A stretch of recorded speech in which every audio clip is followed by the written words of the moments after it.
Fundur settur á Alþingi. Í dag, mánudaginn 13. maí, tekur Guðjón S. Brjánsson sæti á ný á Alþingi og víkur þá varamaður hans, Arnar Lára Jónsdóttir, af þingi.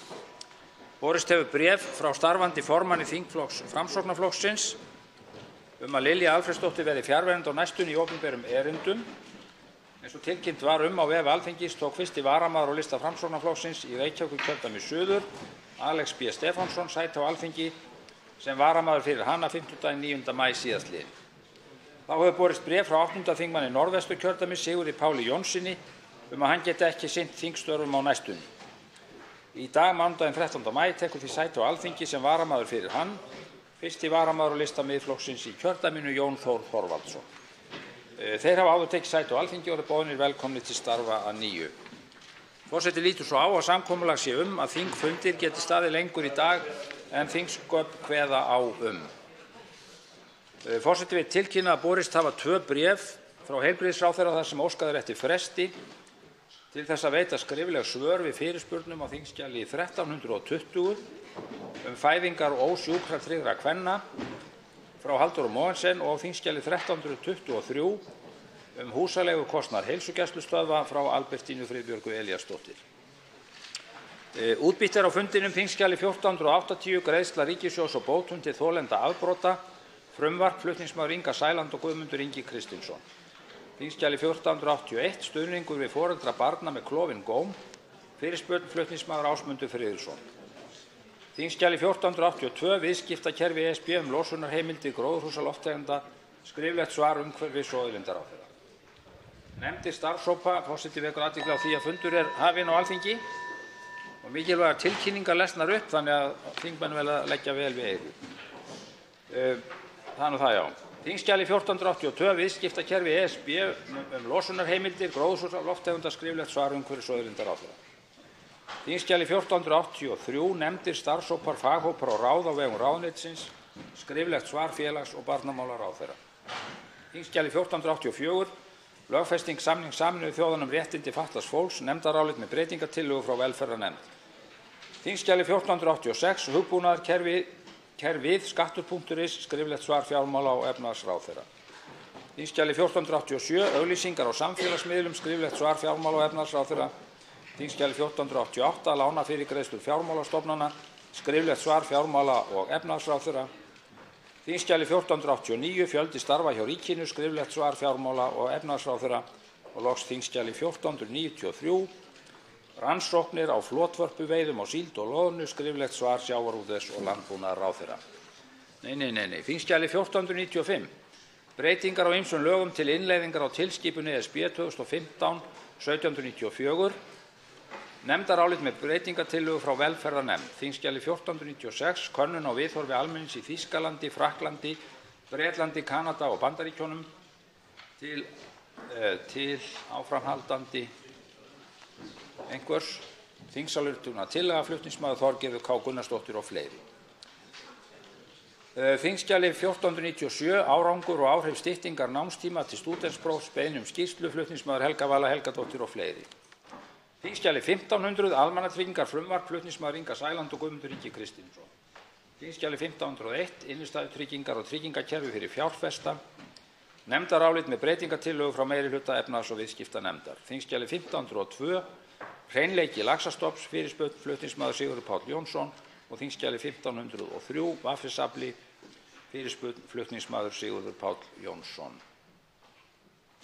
Vantar eitthvað upp á fyrirsögn tillögu á þingskjali 1496 en forseti hvetur þingmenn til að kynna sér það hvað. Já, þetta víst áframhaldandi hvalveiðar Íslendinga. Með vantaði hér inn í handrit forseta. Það voru allir með það á hreinu. Forseti vill vekja athygli á því að dagskrárliðurinn óundirbúinn fyrirspurnatími getur staðið lengur í dag en þingsköp gera ráð fyrir, þannig að allt að 6 fyrirspurnir komist af. Tekið fyrir fyrsta dagskrármálið, óundirbúinn fyrirspurnatími. Til svara eru forsætisráðherra, heilbrigðisráðherra, félags- og barnamálaráðherra, umhverfis- og auðlindaráðherra og utanríkisráðherra. Til máls tekur hv. 4. þingmaður Reykjavíkurkjördæmis suður, Þórhildur Sunna Ævarsdóttir, og beinir fyrirspurn til forsætisráðherra.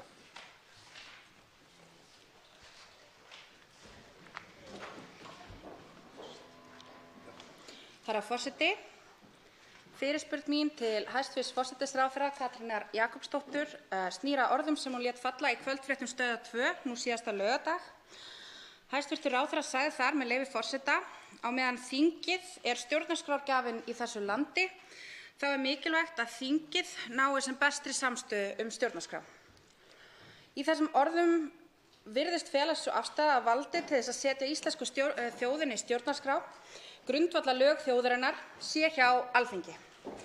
Að okkur sem hér sitjum sé falið valdið til þess að ákveða leikreglurnar sem gilda í samfélaginu og einnig leikreglurnar sem gilda fyrir okkur sem setja reglurnar. Það er gott í þessu ljósi að rifja upp að árið 2012 samþykktu 2/3 hluta landsmanna í þjóðaratkvæðagreiðslu að hér skyldi taka gildi ný stjórnarskrá byggð á tillögum stjórnlagaráðs. Nú, 7 árum síðar, hefur það ekki gerst, en hæstv. ráðherra hefur leitt vinnu formanna stjórnmálaflokkanna sem að vinna að endurskoðun stjórnarskrárinnar. Ég vil spyrja hæstv. ráðherra að því í hvers umboði hún telur sig starfa þegar hún leiðir þessa vinnu við endurskoðun stjórnarskrárinnar. Starfar hún í umboði þjóðarinnar eða umboði þingsins eða í umboði formanna stjórnmálaflokkanna? Í stuttu máli spyr ég hæstv. forsætisráðherra: hver er stjórnarskrárgjafinn að mati hæstv. forsætisráðherra? Er það þingið eða er það þjóðin? Þá svarar hæstv. forsætisráðherra Katrín Jakobsdóttir og undirbúin í fyrirspurn. Herra forseti, ég þakka hv. þingmanni fyrir að vekja máls á þessu mikilvæga máli. En orð mín í fréttum sem hv. þingmaður las hér upp, þau merki í raun ekkert annað en það að breytingar á stjórnarskrá, þær þurfa að hljóta samþykki samkvæmt gildandi stjórnarskrá á þingi, á Alþingi Íslendinga, ekki bara einu sinni heldur tvisvar, það er að segja annars vegar á þessu þingi vonandi sem nú starfar og síðan að loknum öðrum þingkosningum. Og það er það fyrirkomulag sem er í gildandi stjórnarskrá. Þannig að hv. þingmaður má ekki skilja orð mín öðruvísi en sem svo að ætlum við að gera breytingar á stjórnarskrá sem ég vil að verði gerðar og ég vona sem flestir þingmenn séu mér sammála að það er löngu tímabært að gera, þá er mikilvægt að þær fari hér í gegnum þingið. Því aðra leið höfum við ekki til að breyta stjórnarskrá. En ég lít hins vegar líka svo að við öll sem hér sitjum, bæði ég og hv. þingmaður og allir aðrir hv. þingmenn og hæstv. ráðherrar sitji hér í umboði þjóðarinnar og okkar skyldur er ekki eingöngu gagnvart okkar kjósendum í okkar kjördæmi heldur gagnvart samfélaginu öllu og þjóðinni allri og þess vegna ber okkur ávallt að hafa almannahagsmuni að leiðarljósi í okkar störfum og ég tel að það séu ríkir almannahagsmunir í þá veru að við náum fram nauðsynlegum breytingum á stjórnarskrá. Því hef ég lagt fram þá tillögu að vinnulagi sem við höfum unnið eftir það sem af er þessu kjörtímabili að staðið verði heildarendurskoðun stjórnarskrárinnar á 2 kjörtímabilum. Þau ákvæði sem voru tilefni þessara fréttar sem fóru í samráðsgátt stjórnvalda nú fyrir helgi eru einungis fyrstu áfanginn á þeirri leið og það er mikil vinna eftir. Ég vil hins vegar segja það að ég hef verið mjög ánægð með þessa vinnu. Ég er bjartsýn á að hún muni skila breytingum á stjórnarskrá og að við munum fá fleiri ákvæði til samtals í samfélaginu og ég vil líka nefna það í þessu samhengi að það samtal mun ekki eingöngu fara fram í gegnum samráðsgáttina þó að þessi 2 ákvæði hafi farið þá leið. Heldur var ennfremur sú ákvörðun tekin á síðasta fundi að við munum ráðast í rökræðukönnun sem ég held að verði nú mikilvæg tilraun í þágu lýðræðis í landinu á þessu ári. Til máls tekur öðru sinni hv. 4. þingmaður Reykjavíkurkjördæmis suður, Þórhildur Sunna Ævarsdóttir.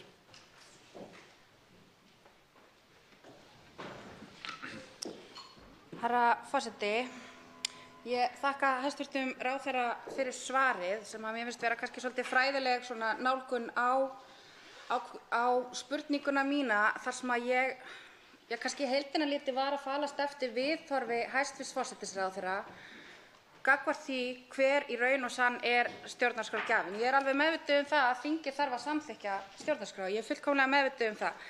Ástæðan fyrir að ég spyr hæstv. ráðherra út í viðhorf hennar gagnvart því hver er stjórnarskrárgjafinn tengist líka því hvernig sú vinna sem er í gangi núna er framkvæmd og með hvers konar viðhorfi og í hvaða anda og á hvaða grunni. Og ef að viðhorfið er það að þingið á þetta og má þetta en ekki þjóðin, að þá hef ég áhyggjur af gildi þess ferlis líka. og ég fékk það ekki alveg skýrt fram í svari hæstv.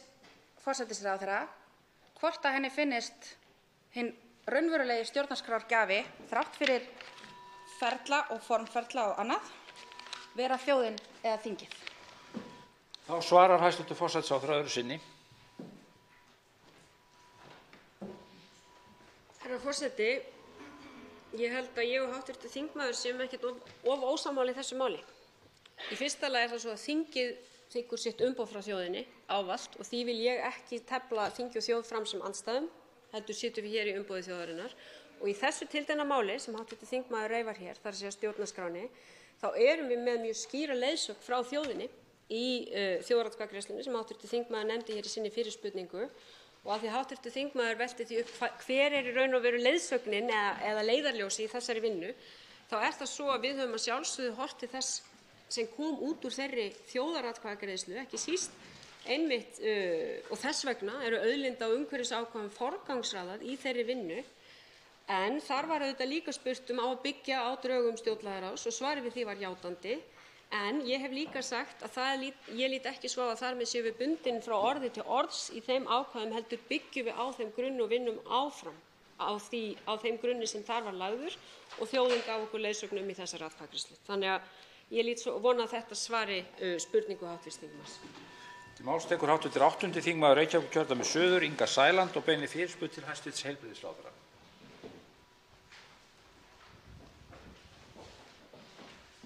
Virðulegi forseti, í dag greiðum við atkvæði hið svokallaða þungunarrofsfrumvarp heilbrigðisráðherra.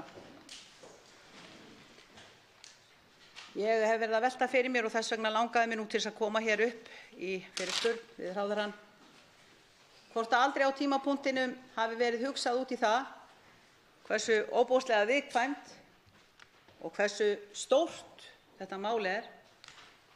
Það stórt að mín spurning lýtur að því var aldrei í rauninni hugsað út í það hvort það ætti að nálgast það á einhverjum öðrum forsendum, hvort það ætti að vera með einhverja heildstæða nálgun sem liti kannski leið að forvörnum, skaðaminnkun, snemmtækri íhlutun, einhverju öðru heldur en til dæmis því að koma með rökin að þetta snerist fyrst og síðast sjálfsákvörðunarrétt kvenna yfir eigin líkama sem virðist nú renna út við loka 22. viku meðgöngunnar. Þá greinilega halda þau rök ekki lengur. Þannig að ég spyr hæstv. Heilbrigðisráðherra: er málið ekki þannig vaxið þegar við finnum að það í rauninni mjög mikil undiralda úti í samfélaginu? Er það ekki þannig vaxið að við hefðum getað reynt í meiri sátt hér og samlyndi að ná utan um þetta viðkvæma mál og gert það þannig að við getum öll vel við hana? Þá svarar hæstv. Heilbrigðisráðherra Svandís Svavarsdóttir óundirbúinni fyrirspurn. Já, virðulegur forseti, það auðvitað mikið umhugsunarefni að mál af þessu tagi hafi ekki ratað hér inn á Alþingi síðan 1975 vegna þess að þá náðist ákveðin niðurstaða í mál þar sem að í raun og veru krafan sjálfsákvörðunarrétt kvenna var brotin á bak aftur. Og síðan eru öll þessi ár, síðan eru 44 ár. Þannig að þegar að ég kem í heilbrigðisráðuneyti þá lá þar fyrir skýrsla sem að var beðin af hæstv. Sjávarútvegs- og landbúnaðarráðherra, þá heilbrigðisráðherra Kristjáni Þór Júlíussyni, þar sem að frumvarp af þessu tagi var lagt til með mjög eindregnum og faglegum hætti. Þessi skýrsla lá síðan á borðinu þegar ég kom að í ráðuneytinu og mér þótti einboðið að færa þessa niðurstöðu nefndarinnar til Alþingis. Vegna þess að það er Alþingi sem á að taka ákvörðun þessa hluti en ekki ráðherrann einn og sjálfur. Ég verð að segja það, þó að ég muni sjálfsagt gera betur grein fyrir því við atkvæðagreiðslu hér á eftir, að mér hefur fundist í umræðu þetta mál þingið sýna hvers það er megnugt. Vegna þess að málið hefur verið tekið til mjög ítarlegrar umfjöllunar í hv. velferðarnefnd. Þar hafa málin skipast þannig að niðurstaða eða afstaða til málsins er ekki endilega í samræmi við stuðning við ríkisstjórn eða andstöðu við hana, heldur afstöðu til málsins sem slíks.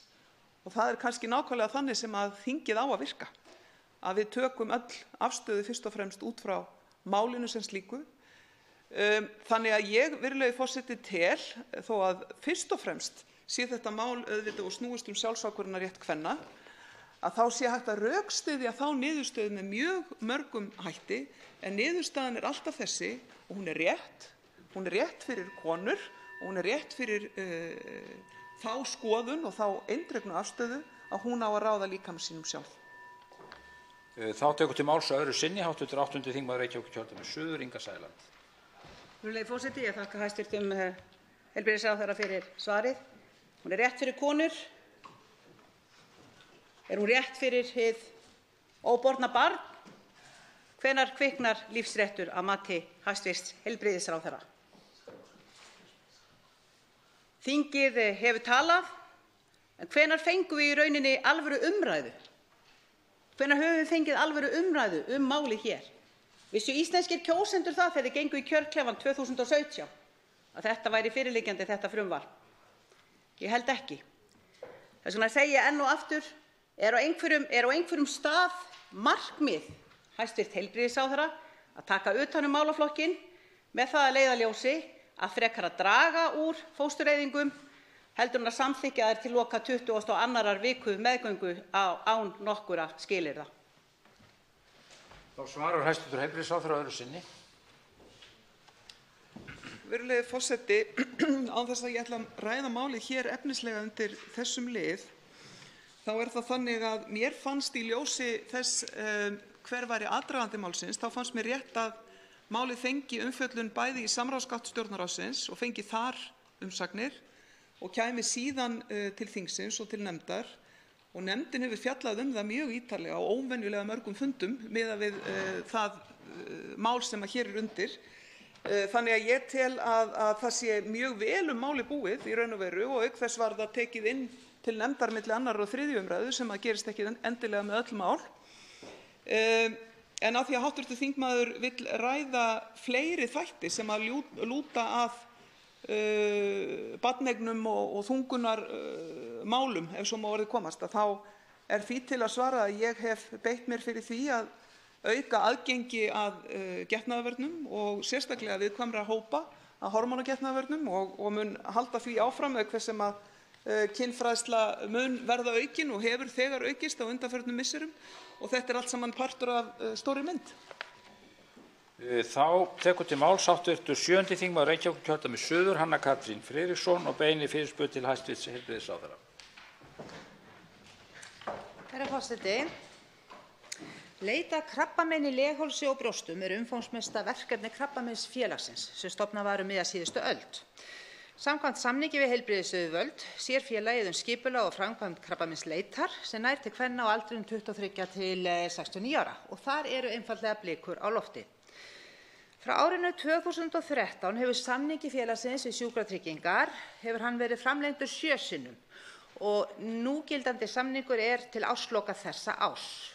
Þessi starfsemi er undirfjármögnuð á ríkinu svo að Krabbameinsfélagið hefur þessi ár greitt með verkefninu. Og það segir sig sjálft þegar skammtímasamning er að ræða að það er erfitt að þróa starfsemi og vinna að málefnum af einhverju viti til framtíðar. Fyrr á þessu ári fékk Krabbameinsfélagið beiðni að sinna verkefninu áfram fram yfir næstu áramót og koma með drög að samningi þar að lútandi til ráðuneytis. Félagið gerði svo, gekk frá samningsdrögum og sendi til ráðherra í mars. Þá voru skilaboðin að Sjúkratryggingar Íslands myndu hafa samband við Krabbameinsfélagið til að ganga frá framlengingunni. Síðan hefur ekkert heyrst. Hér er að ræða mjög sérhæfðan hóp starfsfólks.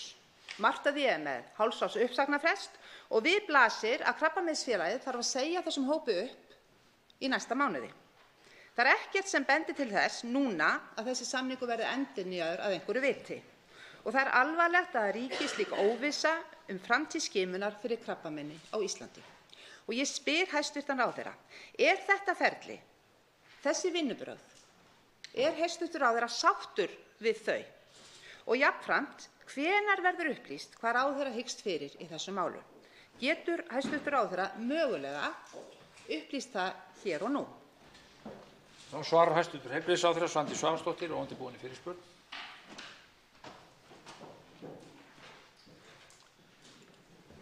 Já, virðulegur forseti, ég þakka hv. þingmanni spurninguna. Mig langar til að nálgast svarið við þessari spurningu út frá krabbameinsáætlun, en þannig að fyrir liggur og fyrir lá krabbameinsáætlun í drögum þegar ég kom í ráðuneytið og ég hef nú staðfest áætlunina og komið henni til framkvæmda. Og eitt af því sem lagt til í krabbameinsáætlun að sett sé á stofn skimunarráð. Og skimunarráð á vegum landlæknisembættisins og ætlað að gera tillögur til ráðherra fyrirkomulag skimana. Nú hefur skimunarráð skilað sínum tillögum. Það gríðarlega mikilvægur þáttur í forvörnum að hafa öflugar skimanir og ekki síst þegar að ræða þau krabbamein sem hér eru til umræðu, legháls- og brjóstakrabbamein, en líka krabbamein í ristli sem hefur líka verið til umræðu. Og þegar að skimunarráð skilar mér sínum tillögum þá fjalla þær tillögur meðal annars fyrirkomulagið, þar að segja hver sér hvað í þessu ferli. Einn sá aðili sem hefur haldið utan tiltekna þætti í skimunum fyrir krabbameinum Krabbameinsfélag Íslands og hefur gert það með miklum sóma. Síðan hafa aðrir aðilar tekið við þegar lengra komið, Landspítali fyrst og fremst. Og til þess að ná utan þetta ferli og til þess að tryggja fulla þátttöku í þessum skimunum, þá þarf í raun og veru að liggja fyrir að fólk mæti, að það sé þannig að fólk finni sig knúið til þess að mæta og sinna þessum innköllunum. Og samkvæmt skimunarráði þá gert ráð fyrir að fyrirkomulagið sé með lítillega öðrum hætti heldur en nú og að það sé sett á stofn verkefnisstjórn til þess að koma þeim breytingum í kring. Ég hef samþykkt þessar tillögur og gerir ráð fyrir því að verkefnisstjórnin feli í sér og sé með aðild fulltrúa Krabbameinsfélags Íslands til þess að þessar breytingar, hverjar sem þær eru, séu með vitund og vilja Krabbameinsfélagsins. Þá tekur til máls að öðru sinni hv. 7. þingmaður Reykjavíkurkjördæmis suður, Hanna Katrín Friðriksson. Já, herra forseti, ég þakka hæstv. Ráðherra svarið, en ég verð samt að segja að það var ansi tæknilegt viðfangsefni sem raunverulega ekki mjög tæknilegt en þess alvarlegra. Og ég ætla kannski að fá að nefna það til dæmis að þessar tillögur, ég hef ekki séð það sjálf, en ég veit að í þeim hópi sem þá var settur á laggirnar, þá var engin sérfræðingur frá leitarstöðinni eða hvað, það var nefnilega enginn þar í því máli þá. Það hefði nú kannski verið hægt að stytta þennan vandræðagang töluvert með því að hafa þau með í þeim tillögum sem þá voru unnar en ekki kalla þau til núna þegar búið að leggja fram tillögur og ráðherra hæstvirtur búinn að samþykkja þær. Það einhvern veginn aftur komið að svona verklagi sem já, svo það sé nú ekki dýpra í árin tekið, maður vill segja að gæti verið hægt að vinna töluvert betur. Mig langar til að nefna það að Krabbameinsfélagið hefur, á meðan þau hafa beðið eftir niðurstöðum skoðunar aðila sem eru vissulega minni sérfræðingur en þau, en var falið þetta verkefni að skoða þetta, þá hafa þau lagt fram eigin tillögu að framtíðarskipulagi skimunar og ég spyr hæstv. Ráðherra hvort að það sé inni í myndinni að taka tillit til þess, hvort hann hafi skoðað það og jafnframt langaði með að vita hversu sterka tilfinningu hefur ráðherra fyrir því að þetta verði klárað á þeim tíma sem að ræða eða verður Krabbameinsfélaginu boðið upp á enn einn bútasauminn í formi framlengingar? Þá svarar hæstv. Heilbrigðisráðherra öðru sinni.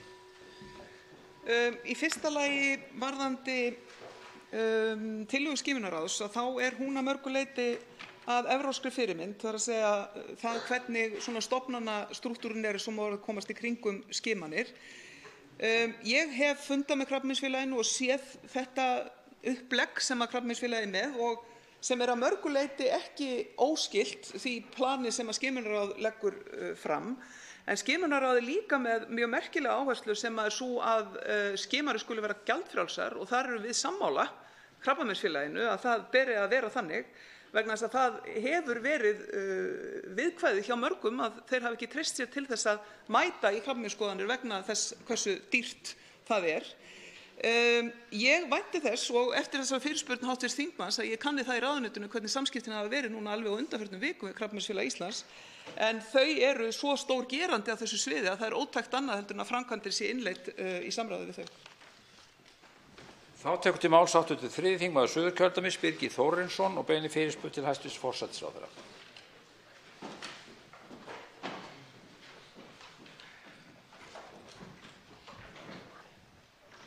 Herra forseti, eins og komið hefur fram þá munum við greiða atkvæði þungunarrofsfrumvarp heilbrigðisráðherra hér í dag. Málið er viðkvæmt og umdeilt í þjóðfélaginu. Það hefur verið keyrt í gegn án þess að hafa fengið fullnægjandi umræðu í nefndinni. Stjórnarþingmenn sumir hverjir hafa sagt að það komi þeim á óvart hversu langt málið er komið. Miðflokkurinn lagði fyrir nefndina viðbótarspurningar og óskaði eftir því að fá fleiri sérfræðinga fyrir nefndina. Því var hafnað. Formaður nefndarinnar neitaði stjórnarþingmanni að reyna að ná sátt viknafjöldann og sagði málið útrætt.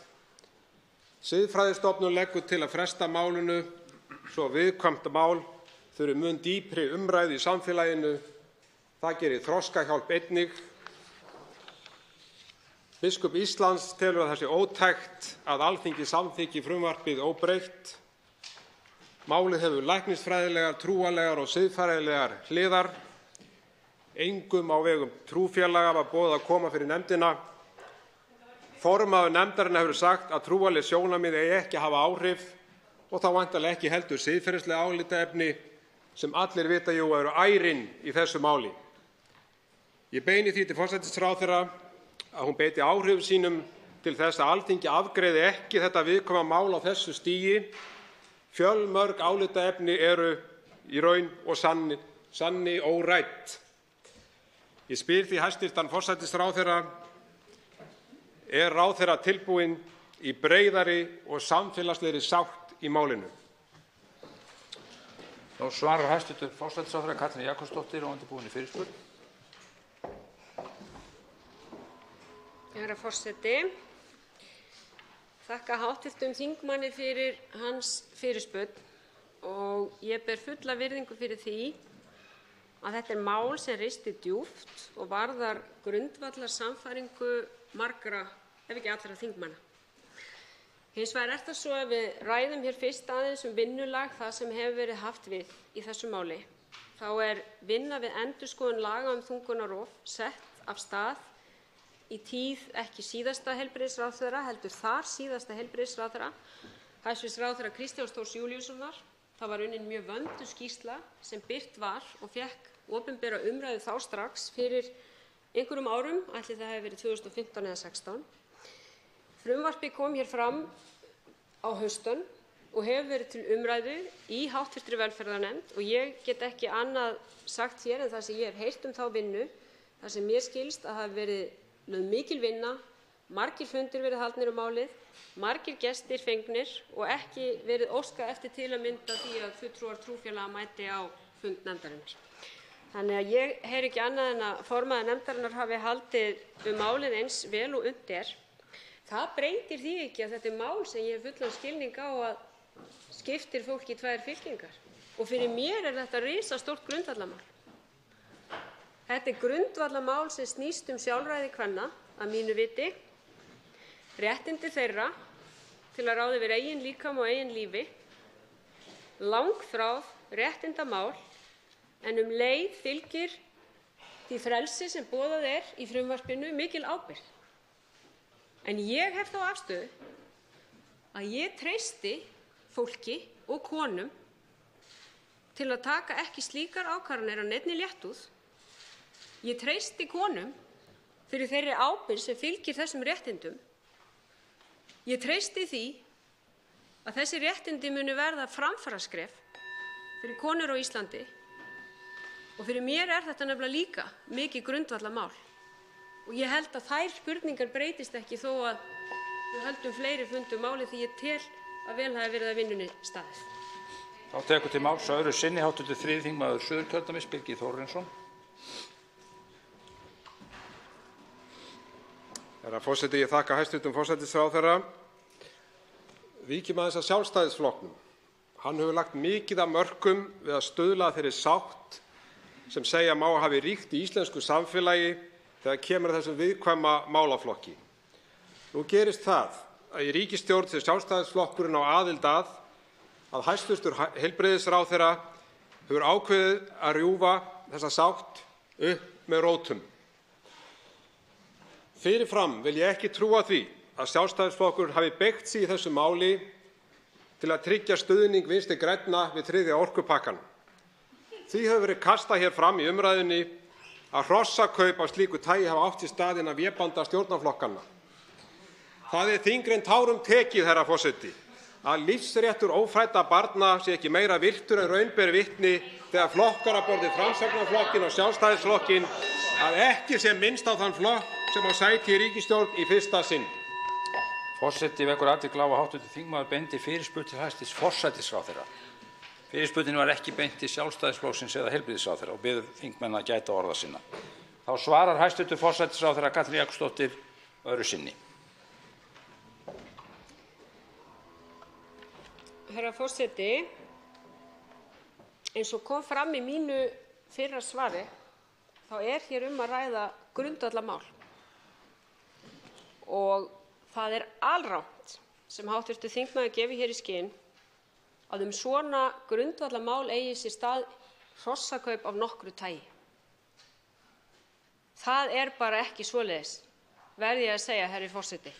Og mér finnst ekki við hæfi að tengja hér allsendis óskyld mál, það frumvarp sem hér liggur frammi, og ég ítreka það að ég hef fullan skilning á því að á því séu ólíkar skoðanir. Það er slíkt grundvallarréttindamál og varðar mína pólitísku sannfæringu svo djúpt, því það snýst réttindi kvenna yfir sínu eigin líkama og konur verða aldrei sjálfstæðar fyrr en þegar hafa þau fullu réttindi. Og einhverjir hefðu viljað ganga lengra og hafa engin tímamörk á og treysta konum til fulls. Og þar er mín persónulega afstaða. En ég mun styðja þetta frumvarp hér á eftir. En ég læt ekki segja mér það að þetta mál eða mál af slíku tagi sem er jafn alvarlegt og raun ber vitni að mér nú eða samstarfsfólki mínu í Sjálfstæðisflokknum og Framsóknarflokknum myndi detta í hug að fara í einhver hrossakaup um það. Þá tekur til máls hv. 4. þingmaður Reykjavíkurkjördæmis norður Helga Vala Helgadóttir og beinir fyrirspurn til hæstv. Forsætisráðherra.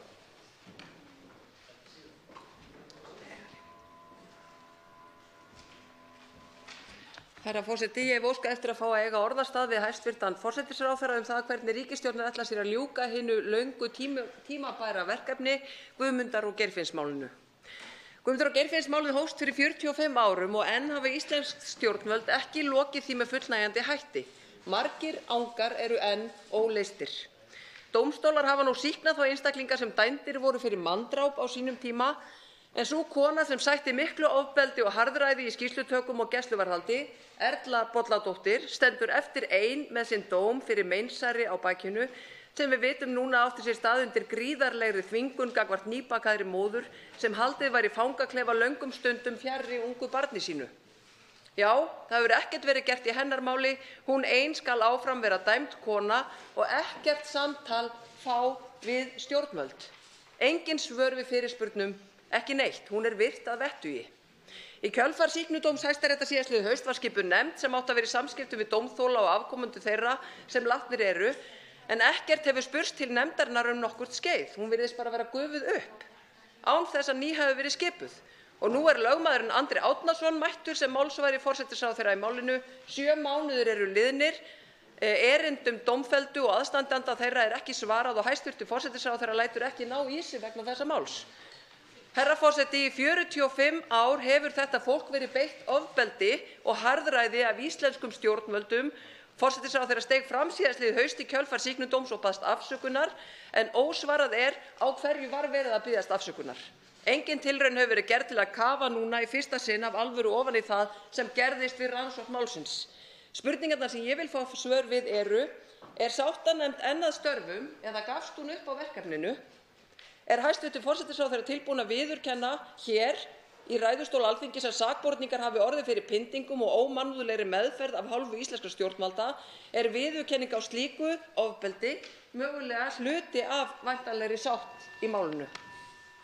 Þá svarar hæstv. Forsætisráðherra Katrín Jakobsdóttir og undirbúin í fyrirspurn.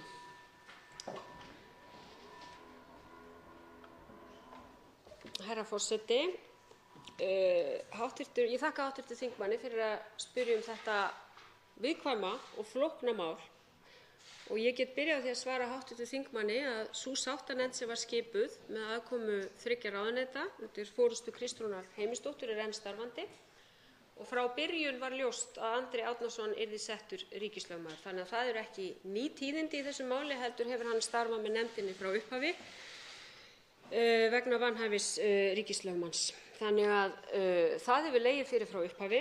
Það hins vegar liggur svo að þarna mjög ólíka hópa að ræða. Þeir 5 sakborningar sem voru sýknaðir með dómnum sem mér fannst rétt að bregðast við með afsökunarbeiðni af hálfu stjórnvalda, meðal annars vegna þess að þessir einstaklingar voru beittir harðræði á sínum tíma, svo það sé algjörlega skýrt af minni hálfu og viðurkennt. Þá eru þetta 5 hópar, annars vegar 3 sem enn lifa og hins vegar afkomendur 2 sem ekki eru enn á meðalvor.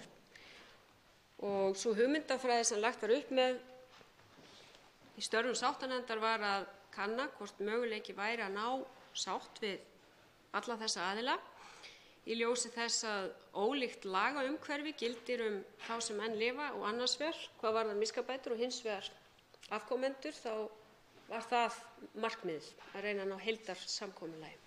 Og nefndin enn að störfum sem og settur ríkislögmaður, þannig að ég bind að sjálfsögðu ennþá vonir við að það megi nást slíkt samkomulag. Hvað varðar Erlu Bolladóttur sem hefur komið á minn fund, bara svo því sé haldið til haga, ég hefði að sjálfsögðu viljað að allt gengi þetta miklu hraðar fyrir sig. Ég get líka sagt það hér. En hennar sérstæða er óneitanlega nokkur þar sem hennar beiðni endurupptöku var hafnað á sínum tíma. Þannig að hún hefur nokkra sérstöðu frá öðrum þeim sem heyrðu undir dóminn, en það breytir því ekki að hennar mál hefur líka verið til skoðunar. Þá tekur til máls öðru sinni hv. 4. þingmaður Reykjavíkurkjördæmis norður, Helga Vala Helgadóttir. Herra forseti, ég vil þakka hæstv. Forsætisráðherra fyrir svörin. Mig grunar að það sé nokkuð léttir bæði hjá Erlu Bolladóttur og hinum fulltrúum þeirra aðstandenda eða fulltrúum þeirra einstaklinga sem að þarna eru undir, vegna þess að ég hef rætt við 3 af þessum 5 hópum og heyri að þau vita ekkert hvað er að gerast og þau fá ekki svör og nefndin virðist gufuð upp að þeirra mati og þau einhvern veginn skilja ekki hvað er í gangi og það er auðvitað mjög óheppilegt og auðvitað ríkir ákveðið vantraust í garð stjórnvalda. Mig langar í seinna andsvari að spyrja hæstv. Forsætisráðherra líka út í það þar sem fregnir hafa borist til okkar að þýskir þingmenn séu núna að fara fram á rannsókn á þátttöku hins þýska rannsóknarlögreglumanns á þessu máli, hvort að forsætisráðherra sé tilbúin til þess að koma að því að rannsóknarnefnd verði sett á laggirnar til þess að það verði farið í eitt skipti fyrir öll ofan í þetta mál, hvernig er rannsókn var staðið og hvers vegna okkur tókst svona hrikalega til í þessu ofboðslega erfiða máli. Þá svarar hæstv. Forsætisráðherra öðru sinni.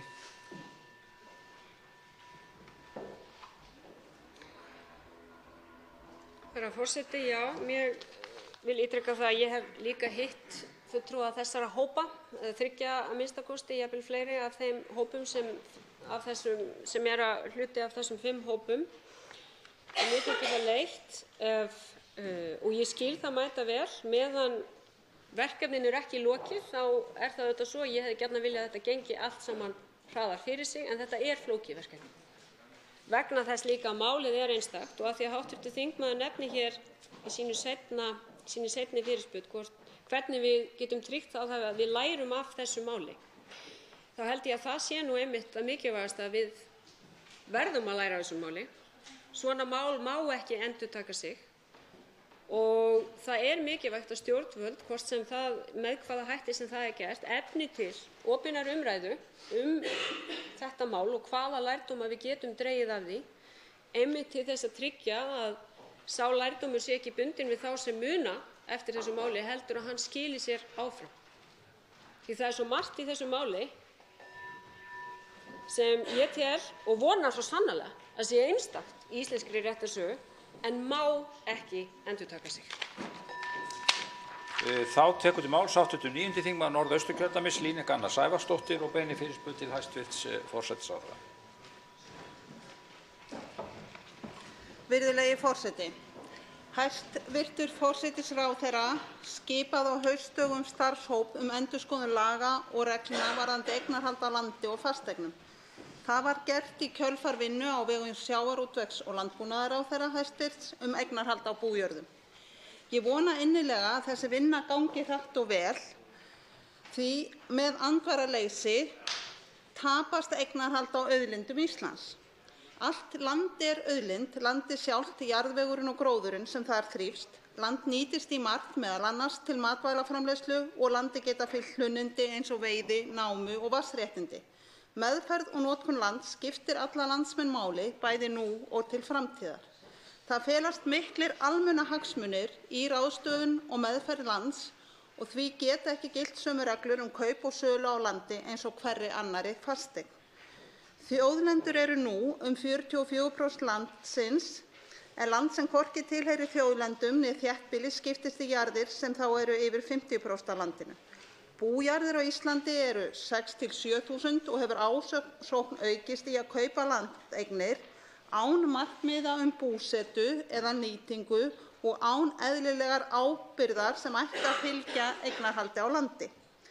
Samhliða færist eignarhald auðlinda á færri hendur úr landi, búseta leggst af, byggðir veikjast og ekki næst í fyrirsvarsmenn jarða og fleiri vandkvæði komu upp. Þegar land gengur kaupum og sölum sem hluti af eignum félaga virðast þó þær takmörkuðu reglur sem við eigum ráðstöfun lands ekki ná yfir aðilaskiptin. Því spyr ég hæstv. ráðherrann, hver staðan í vinnunni? Nær vinna hópsins til allra jarð- og landeigna? Mun vinna hópsins ná utan verkefnið í heild og tryggja að auðlindir á landi haldist í eigu landsmanna eða þarf meira til? Þá svarar hæstv. forsætisráðherra Katrín Jakobsdóttir óundirbúinni fyrirspurn. Herra forseti, ég þakka hv. þingmanni fyrir fyrirspurnina og vissulega er það svo að þetta mál sem hvílir mjög þungt á fólki víða land. Það er að segja hvort ekki sé ástæða til þess að setja frekari takmarkanir á eignarhald á landi. Nú eins og hv. þingmaður vísar hér til þá setti ég niður nefnd í kjölfar þess að starfshópur sjávarútvegs- og landbúnaðarráðherra skilaði skýrslu eignarhald á bújörðum. Þá lá það fyrir að 3 ráðuneyti voru raun og veru búin að koma að þessu máli, það er að segja fjármálaráðuneytið, sjávarútvegs- og landbúnaðarráðuneytið, dómsmálaráðuneytið og raunar það 4. líka, það er að segja byggðamálaráðuneytið. Þannig að ég taldi rétt að leiða öll þessi ráðuneyti saman og fara með skipulegum hætti yfir þær leiðir sem hafa verið lagðar til. Ég setti niður nefnd og þar henni var falið að fjalla að því hv. þingmaður var að spyrja skilgreiningar á land og fasteignir án þess að nokkuð væri þar sérstaklega undanskilið og til skoðunar á þessu stigi eru því í raun og veru bara fasteignir, nytjar og svo staðsetning en áherslan á land utan þéttbýlis. Vinna nefndin á að skila af sér, hún átti að skila af sér í síðasta mánuði en mun skila af sér í þessum mánuði og þá tel ég að við séum komin nokkuð góða kortlagningu á þeim leiðum sem hægt að fara. Vilji meirihluti þingsins setja hér reglur takmarkanir á landakaupum. Ég sjálf þeirrar eindregnu skoðunar að það sé rétt að gera það og það vegna þess að því hv. þingmaður nefndi hér þjóðlendur og ég get sagt það að þegar ég ræði þessi mál til að mynda á alþjóðavettvangi þá telur fólk það sérstaka gæfu að við Íslendingar séum með 44% af okkar landi í almannaeigu vegna þess að einmitt þar erum við að horfa á auðlindanýtingu, orkunýtingu og annað slíkt. Þannig að ég held að það sé í sjálfu sér væri mjög jákvætt viðbótarskref ef við settum síðan einhvern skýrari ramma það hvernig við viljum sjá annars vegar landnotkun háttað eða eignarhaldi á landi.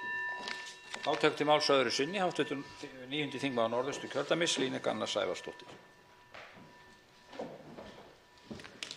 Virðulegi forseti, ég þakka hæstv. forsætisráðherra svarið og fagna því að það hillu undir lok í vinnunni en vil jafnframt hvetja til þess að við reynum að hraða henni eins og mögulegt Ég vil hafa orð á því að það sé ástæða til þess að draga enn fleiri ráðuneyti af vinnunni, meðal annars umhverfisráðuneytið, því að það þarf lagabreytingar sem snúa beint að aðilaskiptum ef við ætlum að setja takmarkanir.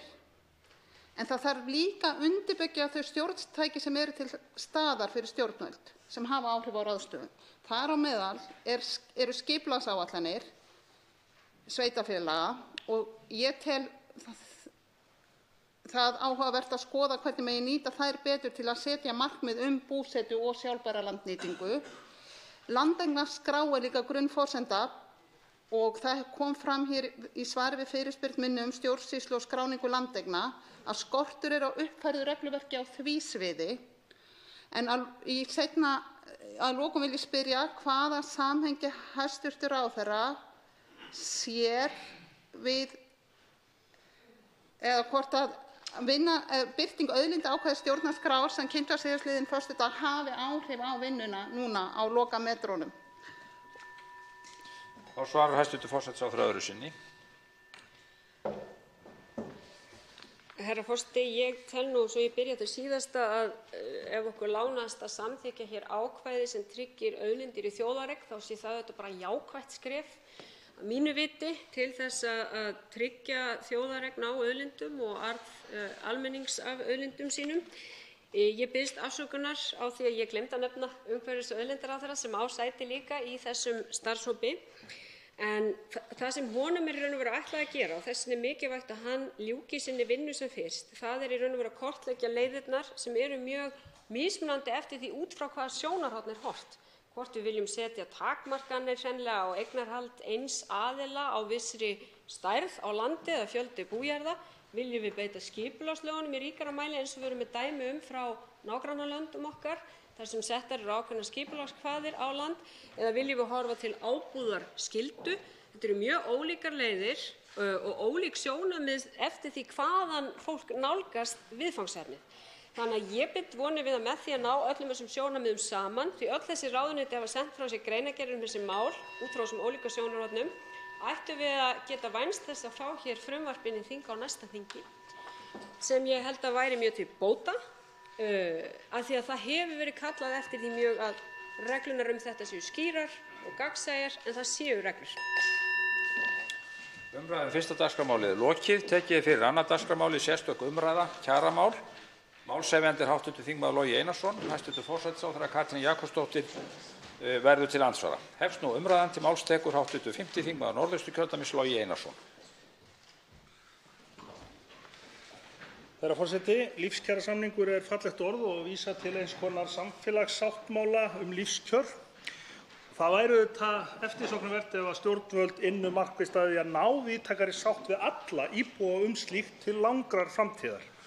Og hér eru líka fyrirtaks skilyrði til þess að það sé hægt.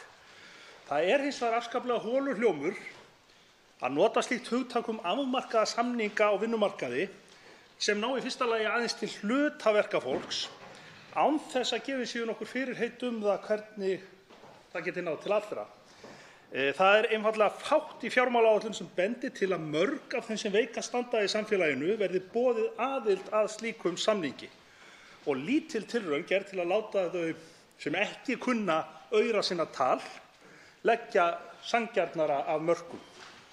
Það er hins vegar nauðsynlegt ef að slíkur samningur á að standa undir nafni.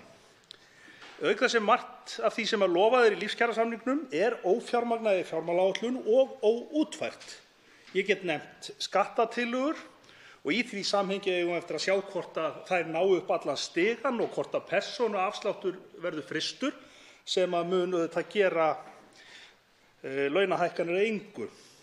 Þá er hægt að nefna húsnæðistillögurnar en fyrsta útgáfa fjármálaáætlunar gerði ekki ráð fyrir nægilegu fé og það er ekkert handfast komið fram varðandi fyrstu kaup. Ríkisstjórnin virðist auk þess ætla að gefa vaxtabótakerfið upp á bátinn og barnabætur munu aftur á næsta ári fara að skerðast undir lágmarkslaunum.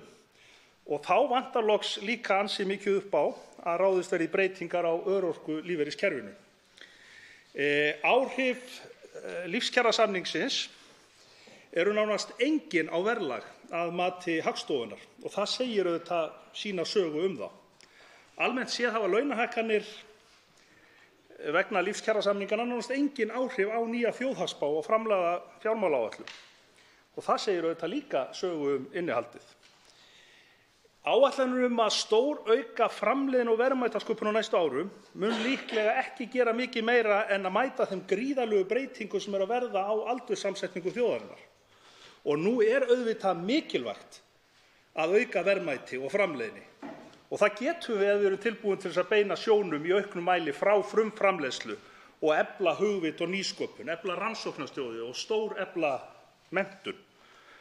En til þess að fátækir, aldraðir, öryrkjar, námsfólk og ungar barnafjölskyldur geti líka orðið hluthafar í þessum lífskjarasamningi þarf einfaldlega að skipta gæðunum jafnar. Endurskoða fjármagnstekju og auðlegðarskatt og fá sanngjarnari arð af auðlindum þjóðarinnar. Skattkerfið þarf líka að endurskoða frá grunni ef við að geta mætt áskorun framtíðarinnar á þann veg að ójöfnuður aukist ekki til muna og stjórnvöld geti áfram haldið út í öflugri grunnþjónustu fyrir alla. Við horfum nú fram á samningaviðræður á opinbera markaðnum, meðal annars fjölmennra kvennastétta sem að vinna mikilvæg störf, en flestir landsmenn eru sammála að þau eru ekki metin að verðleikum, að minnsta kosti ekki til launa. Og það einungis gert ráð fyrir 0,5% launahækkunum hjá hinu opinbera umfram verðlag. Nýútgefin þjóðhagsspá gerir ráð fyrir 0,2% samdrætti. Hin almenna aðhaldskrafa ríkisstjórnarinnar sem við og reynda fjármálaráð líka hefur kallað spennitreyju mun bíta harðast á opinberu stéttunum. Aðhaldskrafan gerir það að verkum að velferðarkerfið verður notað til sveiflujöfnunar. Þessu höfum við lengi varað við og í meira en ár höfum við kallað eftir raunhæfari fjármálaáætlun þar sem velferðin valin. En við sjáum hins vegar á henni bara minniháttar breytingar.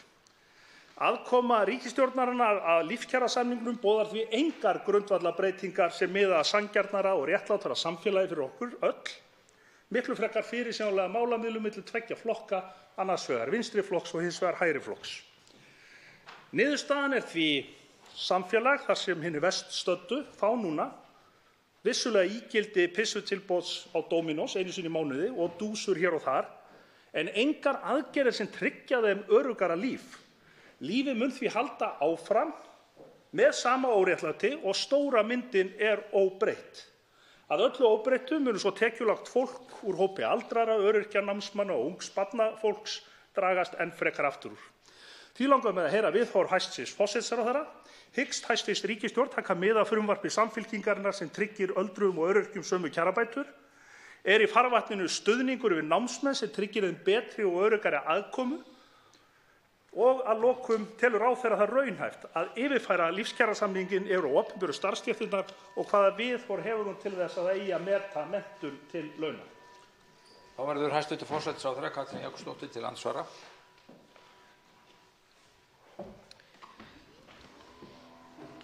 Herra forseti, ég þakka hv. þingmanni fyrir að hefja þessa umræðu sem auðvitað miklu víðtækari en svo að hún fjalli eingöngu kjarasamninga framundan, heldur snýst grundvallarmál í okkar samfélagi.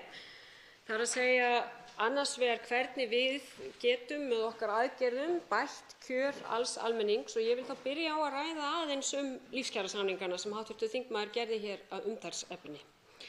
Því nú það svo að þó að það séu vissulega ekki allir sem hafa núna samið á almennu vinnumarkaði, þá eru það 90%. 90% af hinum almenna vinnumarkaði sem eru búin að semja annars vegar í samningunum sem voru kynntir í ráðherrabústaðnum á sínum tíma seint að kvöldi og síðan hafa iðnaðarmenn bæst í hópinn. Þannig að yfirgnæfandi meirihluti hins almenna vinnumarkaðar hefur ákveðið að semja út frá þessum stóru línum, meðal annars vegna þeirra aðgerða sem ríkisstjórnin boðaði og mig langar að reifa þær aðeins þó að þær hafi auðvitað þegar verið reifaðar að því leytinu til að hv. þingmaður spyr verið að horfa nægilega mikið til grundvallaratriða í okkar samfélagsgerð til þess að bæta kjör allra. Já, þarna nefnilega mörg grundvallaratriði að ræða. Það að lengja fæðingarorlof, svo ég byrji þar, til að mynda grundvallarbreyting og kannski miklu meiri grundvallarbreyting en hv. þingmenn sem eru nú ekki allir hættir að eignast börn en margir hverjir velti ekki of mikið fyrir sér, en við erum með skýrslur sem sýna það að brúa umönnunarbilið er ein af lykilaðgerðunum til þess að draga úr fátækt barna á Íslandi. Þetta er líka lykilaðgerð til að koma til móts við ungt fólk, en þegar við skoðum gagnagrunninn okkar, tekjusagan.is, þar sem hægt er að skoða ráðstöfunartekjur og þróun þeirra, þá sjáum við að ungt fólk hefur setið eftir í þróun ráðstöfunartekna. Það er fólki sem er eignast börnin, það er fólki sem er að lenda í vanda við einmitt að brúa bilið, og þarna erum við að skapa vandamál ef við leysum ekki það vandamál. Og þetta er grundvallaratriði og þetta er gríðarlega mikilvægt. Stofnframlögin eru sömuleiðis ekki neitt sem núverandi ríkisstjórn fann upp. Við skulum vera heiðarleg með það, og það var önnur ríkisstjórn sem hóf það kerfi í samvinnu við verkalýðshreyfinguna og aðila vinnumarkaðarins, en þar er verið að byggja upp á nýjan leik félagslegt húsnæðiskerfi sem ég held að skipti alveg gríðarlegu miklu máli til þess að bæta kjör fólks almennt. Skattkerfisbreytingarnar sem hv. þingmaður nefndi, já, ég tel það vera grundvallarbreytingu að innleiða aftur 3 þrepa kerfi eins og hér var á tímabilinu 2009–13, þar sem við erum að horfa á lægra lágtekjuþrep en þá var inni, og hv. þingmaður spurði sérstaklega hvort að breytingarnar gengu upp allan skalann, held ég hann hafi orðað það.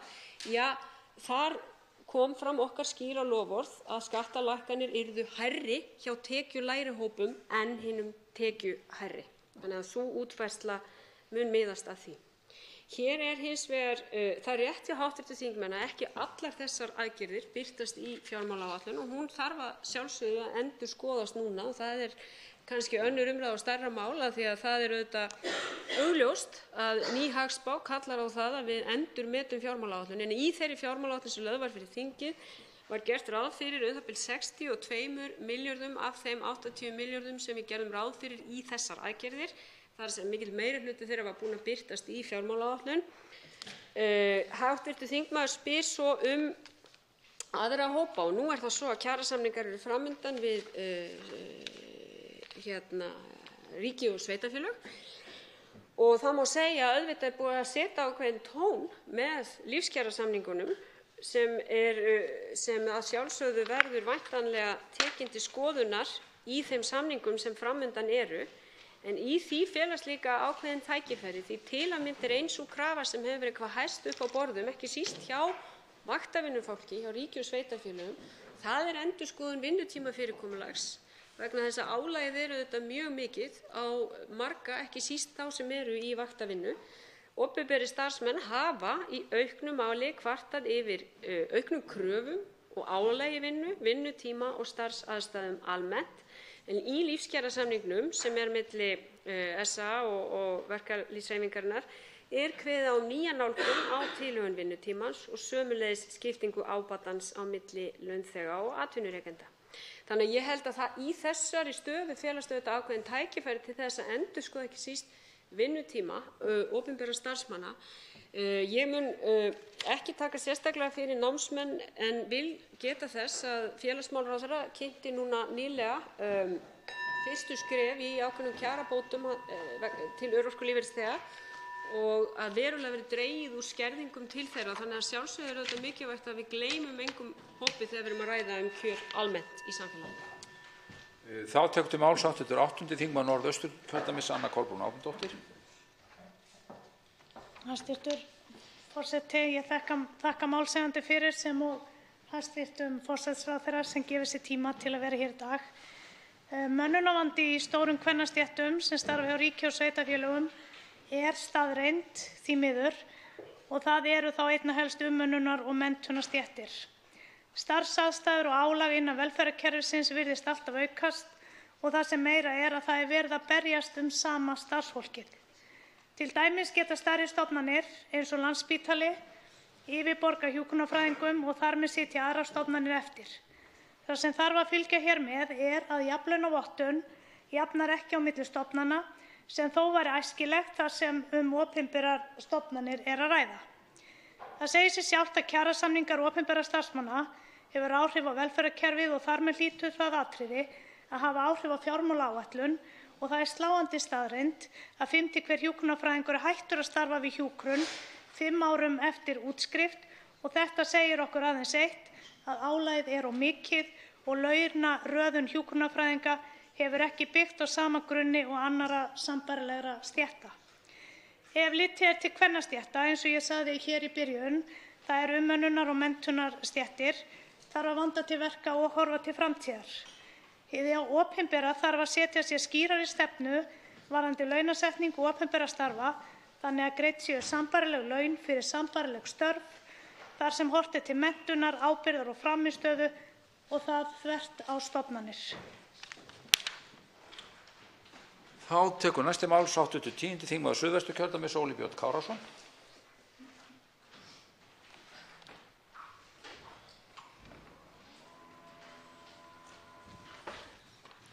Herra forseti, menn geta svo sem nálgast viðfangsefnin og verkefnin með ýmsum hætti, bjartsýni sem auðveldar lausn verkefnanna eða svona séð öll vandamál sem framundan eru og reynt að glíma við þau og það verður allt einhvern veginn miklu erfiðara. Menn geta líka horft fram á veginn af bjartsýni eða séð svona skuggana falla alls staðar á. Ég hygg að þegar við horfum á það sem gert hefur verið og gerst hefur núna með lífskjarasamningunum, að þá sé ástæða fyrir okkur öll hér að vera nokkuð bjartsýn þegar við lítum fram á veginn. Það er auðvitað þannig að ég tel að lífskjarasamningarnir svokölluðu séu að marka ákveðin tímamót í kjarasamningum hér á Íslandi og þar skiptir ekki síst máli svokallaður hagvaxtarauki þar sem komið er á beinni tengingu milli svigrúms atvinnulífsins til launabreytinga og hækkunar launa. Það er að segja, það er verið að tryggja það að launafólk hér á Íslandi í framtíðinni fái sinn skerf af vexti efnahagslífsins og það skiptir auðvitað gríðarlega miklu máli. Í öllum málflutningi í aðdraganda kjarasamninga var lögðu bæði samtök atvinnulífsins og samtök launafólks áherslu á það að fyrst og fremst yrði horft til þess að tryggja hag og byggja upp lífskjör þeirra sem lakast standa. Og ég hygg að það hefur tekist, verkefninu er ekki lokið, en það hefur tekist. Og með myndarbrag hefur ríkisstjórnin tekið þá ákvörðun að koma þar á móti. Við erum að lengja hér fæðingarorlofið, við erum að gera hér skattkerfisbreytingar sem eru fólgnar í því að létta undir með láglaunafólki með lægri prósentu á lægstu laun í tekjuskatti og við erum að byggja hér upp húsnæðiskerfið að nýju, herra forseti. Til máls tekur hv. 11. þingmaður Reykjavíkurkjördæmis norður, Halldóra Mogensen. Forseti, ef allir þingheimur yrði dreginn hér upp í pontu og látin svara spurningunni vilt þú tryggja vinnandi fólk kjör sem leyfa þeim að lifa með reisn, væri svarið án efa hjá öllum okkar eindregið jákvætt. Loforð mannsæmandi laun og aukna velmegun hljóma hér reglulega, en svo gerist næstum ekki neitt. Sá fimmtungur þjóðarinnar sem minnst hefur milli handana hefur ekkert grætt á hagvaxtaraukningu, kaupmáttaraukningu og öllum þeim fjölmörgu meðaltölum sem mæla hagkerfi en ekki hagsæld og hamingju. Í stað þess að reyna að leysa þessi vandamál höfum við leyft áhrifum þeirra að magnast upp. Við sjáum nú enn skýrari merki þessa vaxandi stéttaskiptingu á Íslandi. Þetta á ekki síst við innan heilbrigðiskerfisins, en þar starfa að stórum hluta láglaunastéttir og álagið á þær eykst stöðugt. Á spítölum landsins starfa einnig flestar kvennastéttir landsins og það hefur sýnt sig undanfarin misseri að þrátt fyrir allt eru störf þeirra ekki metin að jöfnu við störf karla. Jafnvel þegar hið opinbera er vinnuveitandi. Það að viðhalda kynbundnum launamun er pólitísk ákvörðun, forseti, og svo þykjumst við ekkert skilja af hverju svona illa gengur að manna Landspítalann. Ástæður mönnunarvandans eru ósanngjarn vinnutími og ósanngjarn kjör. Loforð ríkisstjórnarinnar aukin jöfnuð hafa ekki skilað sér til þeirra sem bjuggu við fátækt og skort fyrir loforðin. Staða þeirra er óbreytt að mestu nema fyrir þær kjarabætur sem verkalýðshreyfingin hefur tryggt þeim með harðri kjarabaráttu sinni. Framtíðartækifæri þeirra lægst launuðu hverfa í heilsuspillandi láglaunastriti til að ná endum saman, en slíkt álag bitnar ekki síst á fjölskyldum og börnum. Staða þeirra í framtíðinni mun verða enn verri ef ekki er gripið inn í þessa þróun. Þar skiptir stytting vinnuvikunnar höfuðmáli. Rannsóknir sýna að þannig getum við aukið hamingju, þannig haldast fjölskyldur saman, þannig höldum við í heilsuna og þannig höfum við meira að segja jákvæð áhrif á umhverfið okkar. Stefnum ekki að sívaxandi hagvexti og að hækka sem allra mest meðaltal launa. Stefnum að því að búa hér til fjölskylduvænt samfélag sem setur lífshamingju og vellíðan landsmanna í fyrsta sæti. Til máls tekur hv. 9. þingmaður Suðvesturkjördæmis, Willum Þór Þórsson. Hæstv. Forseti, ég þakka hv. þingmanni Loga Einarssyni fyrir þessa umræðu kjaramál og kjarasamninga opinberra starfsmanna og meðal annars áhrif á ríkisfjármálaáætlun. Ég vil einnig þakka hæstv. Forsætisráðherra fyrir hennar innlegg hér í umræðunni og það er góður bragur á því að taka þessa umræðu hér í framhaldi af þeirri umræðu sem við tókum hér við hæstv. Forsætisráðherra ekki alls fyrir löngu áhrifin af lífskjarasamningum og auðvitað ekki ósennilegt að sá samningur milli aðila á almenna vinnumarkaðnum móti að marki þær viðræður sem eiga sér stað kjör og samninga opinberra starfsmanna. Lífskjarasamningurinn er að stærstum hluta fjármagnaður í ríkisfjármálaáætlun. Það er einkum barnabætur og skattabreytingar sem tekur tíma að innleiða og við þurfum að sjá útfærslu á áður en að koma inn í áætlun. Lífskjarasamningurinn er auk hærri launa og sveigjanlegs vinnutíma. Þá felur hann í sér almennar kjarabætur eins og lægri skatta og aðgerða sem eiga að stuðla að lægri vöxtum. Aðgerðir stjórnvalda í þeim samningi eru víðtækar og stuðla að almennum umbótum fyrir allt samfélagið. Stuðningur við fjölskyldur og barnafólk með lengingu fæðingarorlofs, hækkun barnabóta og breytingu á skerðingarmörkum, aukin framlög til almenna íbúðakerfisins, aðgerðir til að greiða götu ungs fólks og við fyrstu íbúðakaup og sveigjanleiki aukinn við útleigu á húsnæði og stuðningur við hagsmunasamtök leigjenda er aukinn, svo eitthvað sé nefnt. Þá má nefna aðgerðir sem snúa að lífeyrismálum, félagslegum undirboðum, stuðlað er að hóflegri hækkun gjaldskrár ríkisins auk þess sem unnið er að því að styrkja og efla samráð samhengi vinnumarkaðar og hagstjórnar, meðal annars með útvíkkun þjóðhagsráðs. Allt eru þetta almennar aðgerðir sem nýtast ættu í samningaviðræðum á opinbera markaðnum og snúa að réttlátara skattkerfi, uppbyggingu á félagslegu húsnæðiskerfi og er til þess fallið að auka jöfnuð og velsæld. Og já, ég vil nota þetta hugtak sem að hv. málshefjandi Logi Einarsson kom að hér áðan. Þetta er sannkallaður samfélagssamningur. Til máls tekur hv. 7. þingmaður Reykjavíkurkjördæmis norður, Þorsteinn Víglundsson.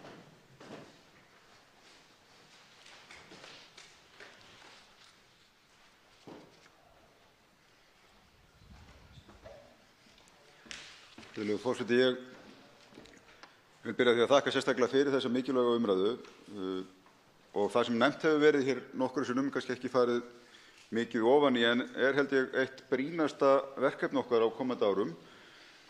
Það er hvernig ætlum við að meta menntun hér til launa. Við erum að glíma við miklar þjóðfélagsbreytingar á næstu árum, þar sem sífellt meiri krafa verður gerð til þekkingar og menntunar. Þar sem þróunin sem fylgir fjórðu iðnbyltingunni, samkeppnishæfni okkar fram á veginn, grundvallast á þekkingarstigi okkar sem þjóðar. Og á sama tíma verður ekki sagt fyrir stóran hóp launafólks á vinnumarkaði, millitekjuhópsins, kvennastétta sérstaklega, að menntun þeirra borgi sig. Bara alls ekki. Og raunar er það svo að í alþjóðlegum samanburði er leitun að vestrænu samfélagi þar sem að menntun er jafn illa launuð og hér á landi. Og þetta er áhyggjuefni fyrir okkur. Þetta snýr að grundvallar samkeppnishæfni þjóðarinnar. Við umbunum kennurum ákaflega illa fyrir störf sín, svo dæmi séu tekin, og það er áberandi að sjá raunverulega ákveðin hroka sem felst í því hversu mikill launamunur er orðinn á milli grunnskólakennara, eins mikilvægir og þeir eru, og svo aftur háskólakennara. Og hvernig skyldu kynjahlutföllin í þessum stéttum vera? Jú, 90% grunnskólakennara eru konur, en meiri hluti háskólans karlar. Skyldi það vera skýringin á þessu?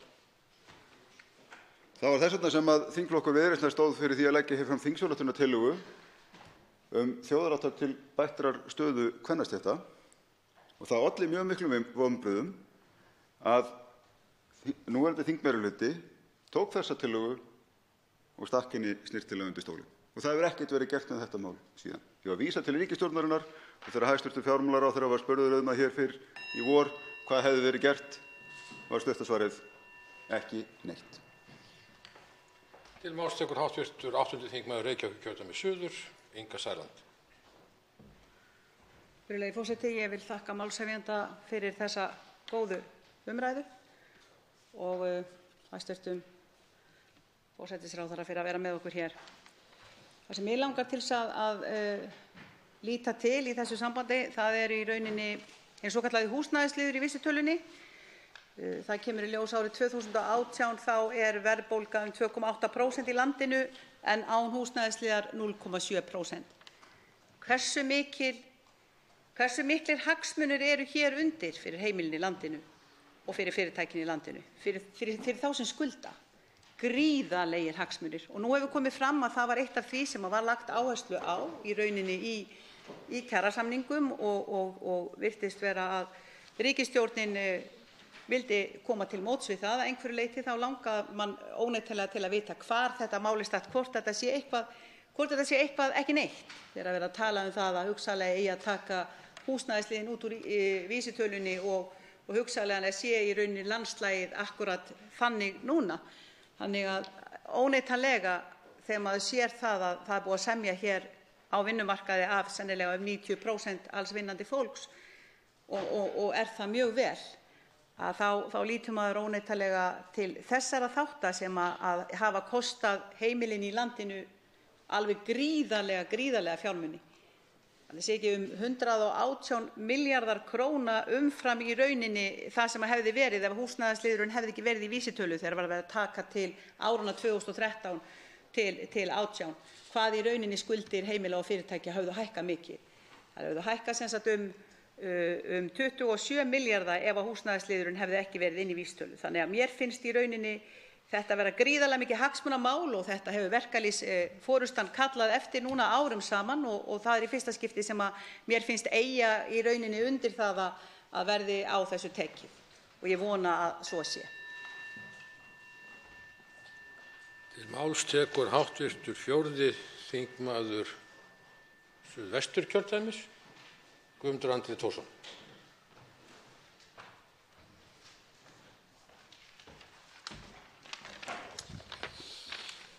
Herra forseti, enn vitum við ekki hvort og hvernig svokallaður lífskjarasamningur nær til opinberra starfsmanna, fyrir utan ófjármögnuð fyrirheit sem enn eiga eftir að raungerast.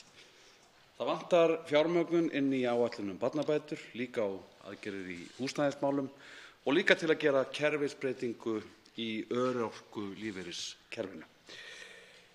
Það eru stórar stéttir sem samfélaginu er lífsnauðsyn að starfi og sem illa hefur gengið að manna á undanförnum árum út af þeim kjörum sem þeim bjóðast, vinnuálagi, vinnutíma og vinnuaðstæðum.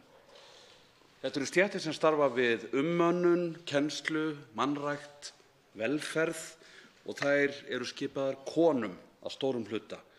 Þetta er fólki sem starfar við það að láta velferðarkerfið ganga.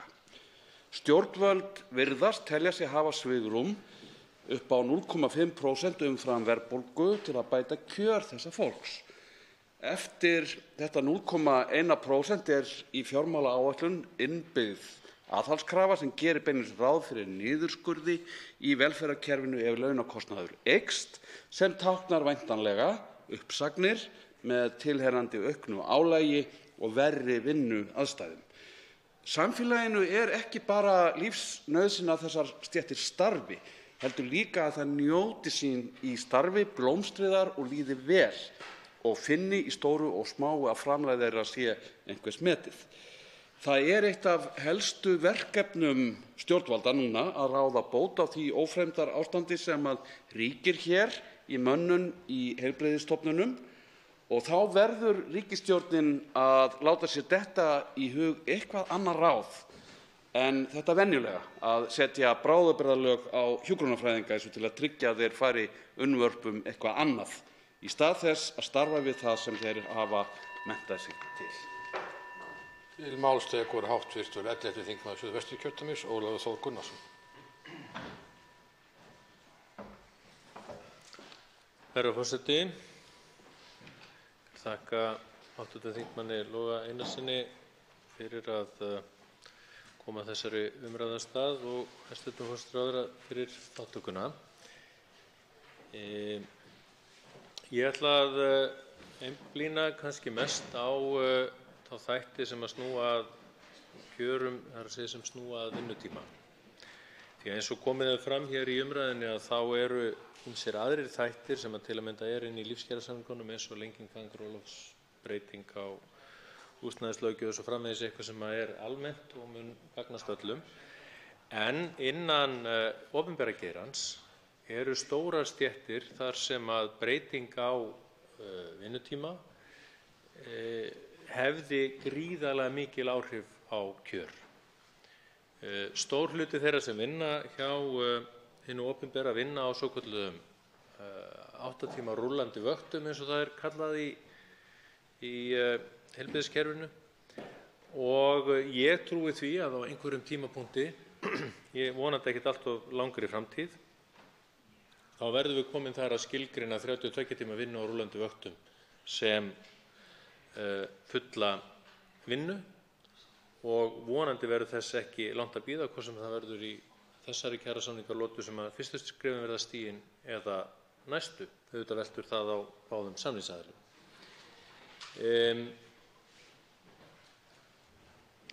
Það eru þarna undir eins og komið fram stórar stéttir kvenna sem að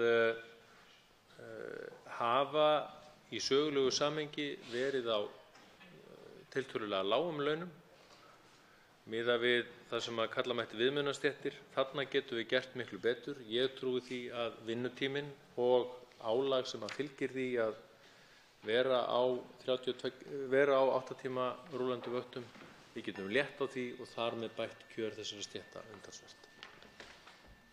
Til máls tekur hv. 3. þingmaður Suðurkjördæmis, Birgir Þórarinsson. Herra forseti, í kjölfar lífskjarasamninganna spyrja margir hvað verði lífskjör lífeyrisþega.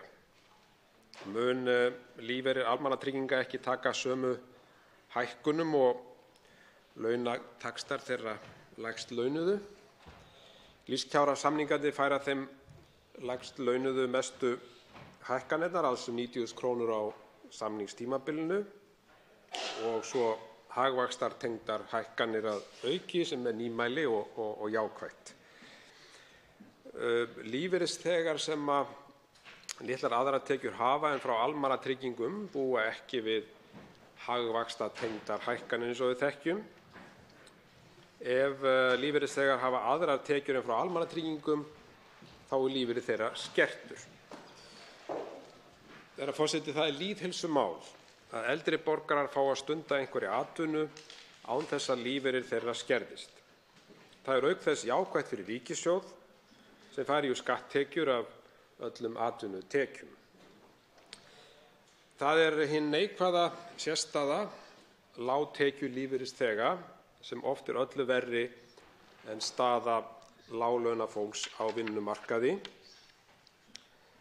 Stjórnvöld fá auknar skatttekjur af þeim launahækkunum sem nú taka gildi á vinnumarkaði og það dugi þeim til að fjármagna samsvarandi hækkun á lífeyri almannatrygginga. Kannanir meðal eldri borgarar hafa sýnt að nær öllum eða 97% finnst að auðvelda ætti þeim sem komnir eru á lífeyrisaldur að vera virkir á atvinnumarkaði. Atvinnuþátttaka eldri borgara færi þeim aukna virkni í samfélaginu, aukin virkni stuðlar að vellíðan og lífsánægju og því virkara sem eldra fólk er, því meiri lífsgleði upplifir það. Stjórnvöld verða að vera meðvituð þetta, þau verða að vera meðvituð stöðu, væntingar og viðhorf aldraðra þegar kemur að atvinnuþátttöku og jákvæðum áhrifum hennar á líðan eldri borgara. Kjaramál eru einnig málefni eldri borgara. Til máls tekur hv. 5. þingmaður Suðvesturkjördæmis, Jón Gunnarsson.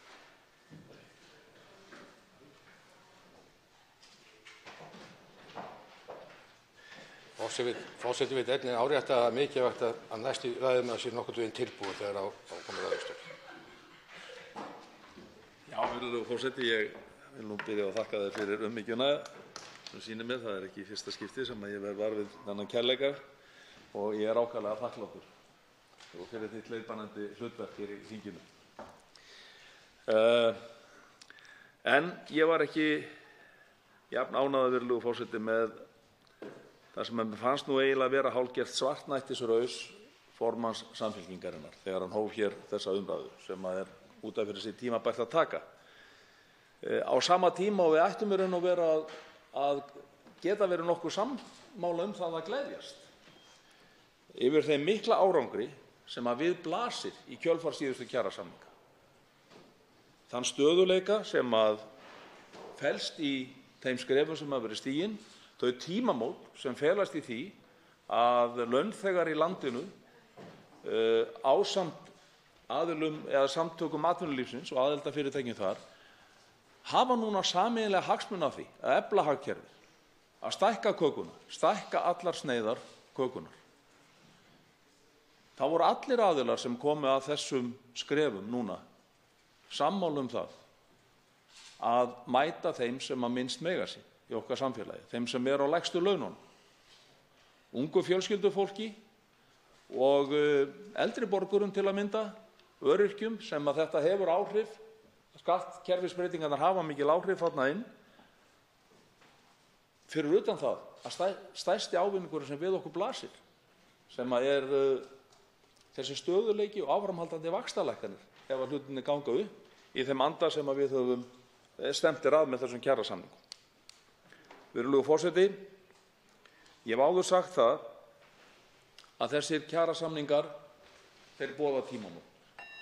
Tímamót sem að verður ákaflega fróðlegt að fylgjast með þróun á þar sem að launþegar aðilar vinnumarkaðarins hafa tekið höndum saman að hafa viðmið í stækkun kökunar launþegum í þágu launþega í þessu landi. Til máls tekur hv. 11. þingmaður Reykjavíkurkjördæmis suður, Björn Leví Gunnarsson.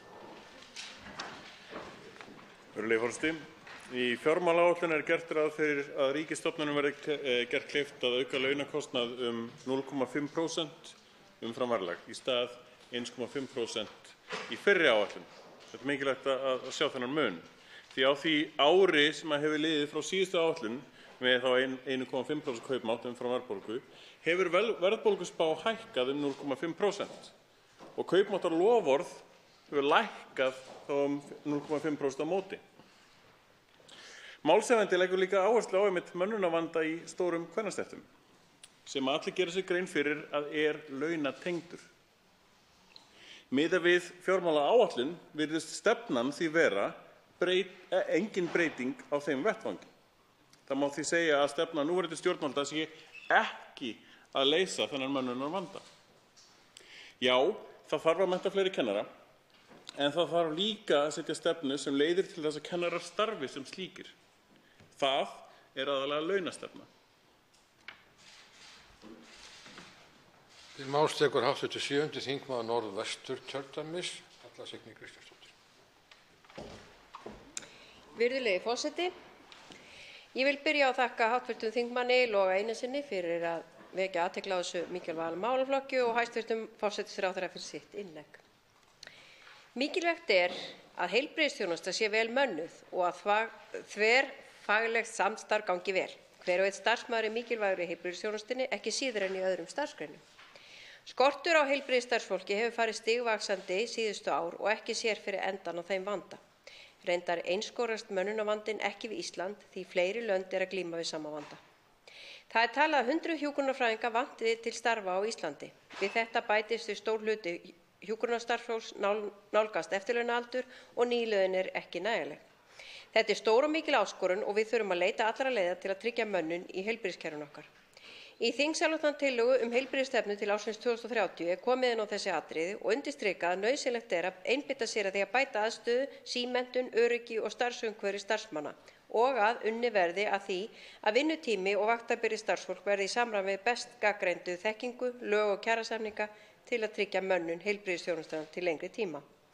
Þetta er einn mikilvægasti þáttur heilbrigðiskerfisins og forsenda þess að hægt sé að tryggja bæði öryggi og gæði heilbrigðisþjónustunnar á Íslandi til framtíðar. Virðulegi forseti, nú eru lausir flestir samningar hjá heilbrigðisstéttum landsins. Þarna skapast tækifæri til að fara yfir starfsskilyrði og vinnuumhverfi heilbrigðisstarfsfólks. Huga það sérstaklega að vinnutíma og vinna markvisst að því að draga úr vinnuálagi hjá heilbrigðisstarfsfólki. Höfum í huga að þetta fólk ber mikla ábyrgð og ef álag verður of mikið eykst hætta á mistökum. Sem betur fer eru slík mistök sjaldséð en þau gerast engu að síður. Til máls tekur hv. 7. þingmaður Reykjavíkurkjördæmis norður, Þorsteinn Víglundsson.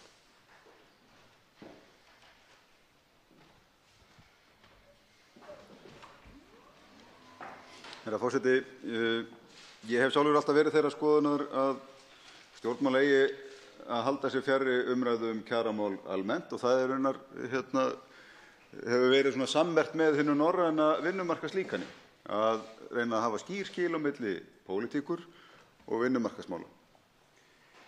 En það hins vegar þegar kemur að kjörum kvennastétta dálítið áhugavert að fylgjast með áhugaleysi stjórnvalda í þeim efnum því að hér erum við einfaldlega komin í mjög mikinn vanda.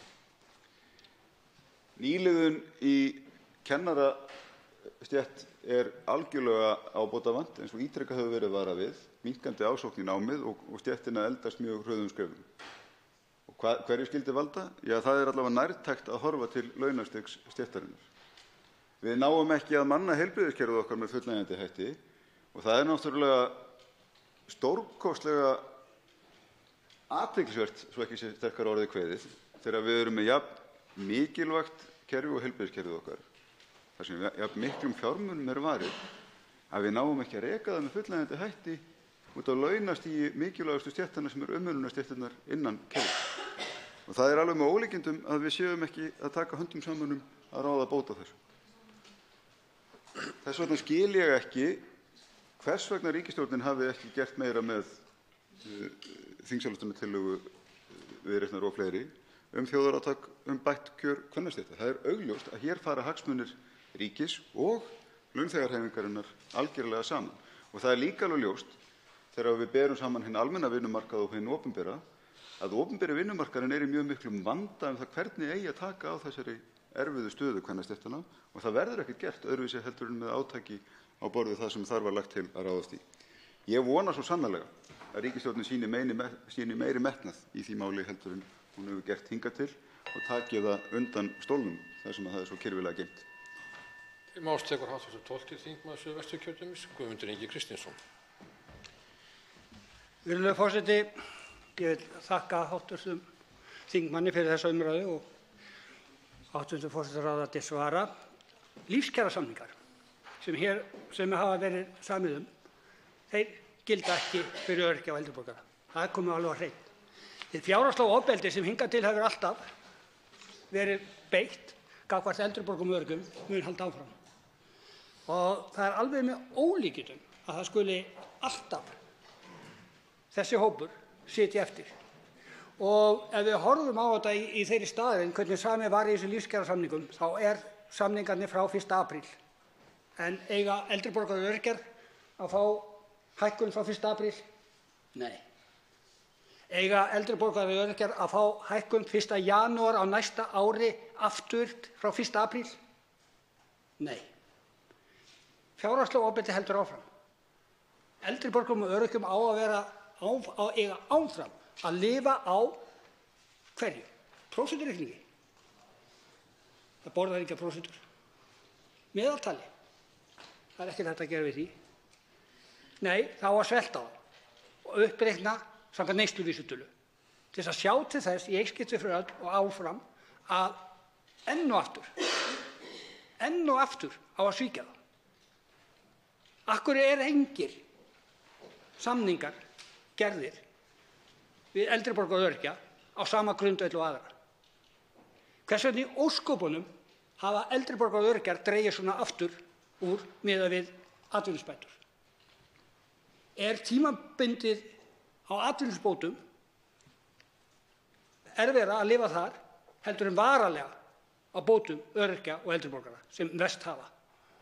Það er krafa og það á að vera krafa að hætta að sparka í eldri borgara og öryrkja fjárhagslega og sjá til þess að þeir fái nákvæmlega sama og aðrir fá í þessum lífskjarasamningum. Til máls tekur hv. 5. þingmaður Norðausturkjördæmis, Logi Einarsson. Herra forseti, ég verð nú fyrst að lýsa mig ósammála hv. þingmanni Þorsteini Víglundssyni þegar hann segir að stjórnvöld eigi helst ekki að koma að kjaramálum.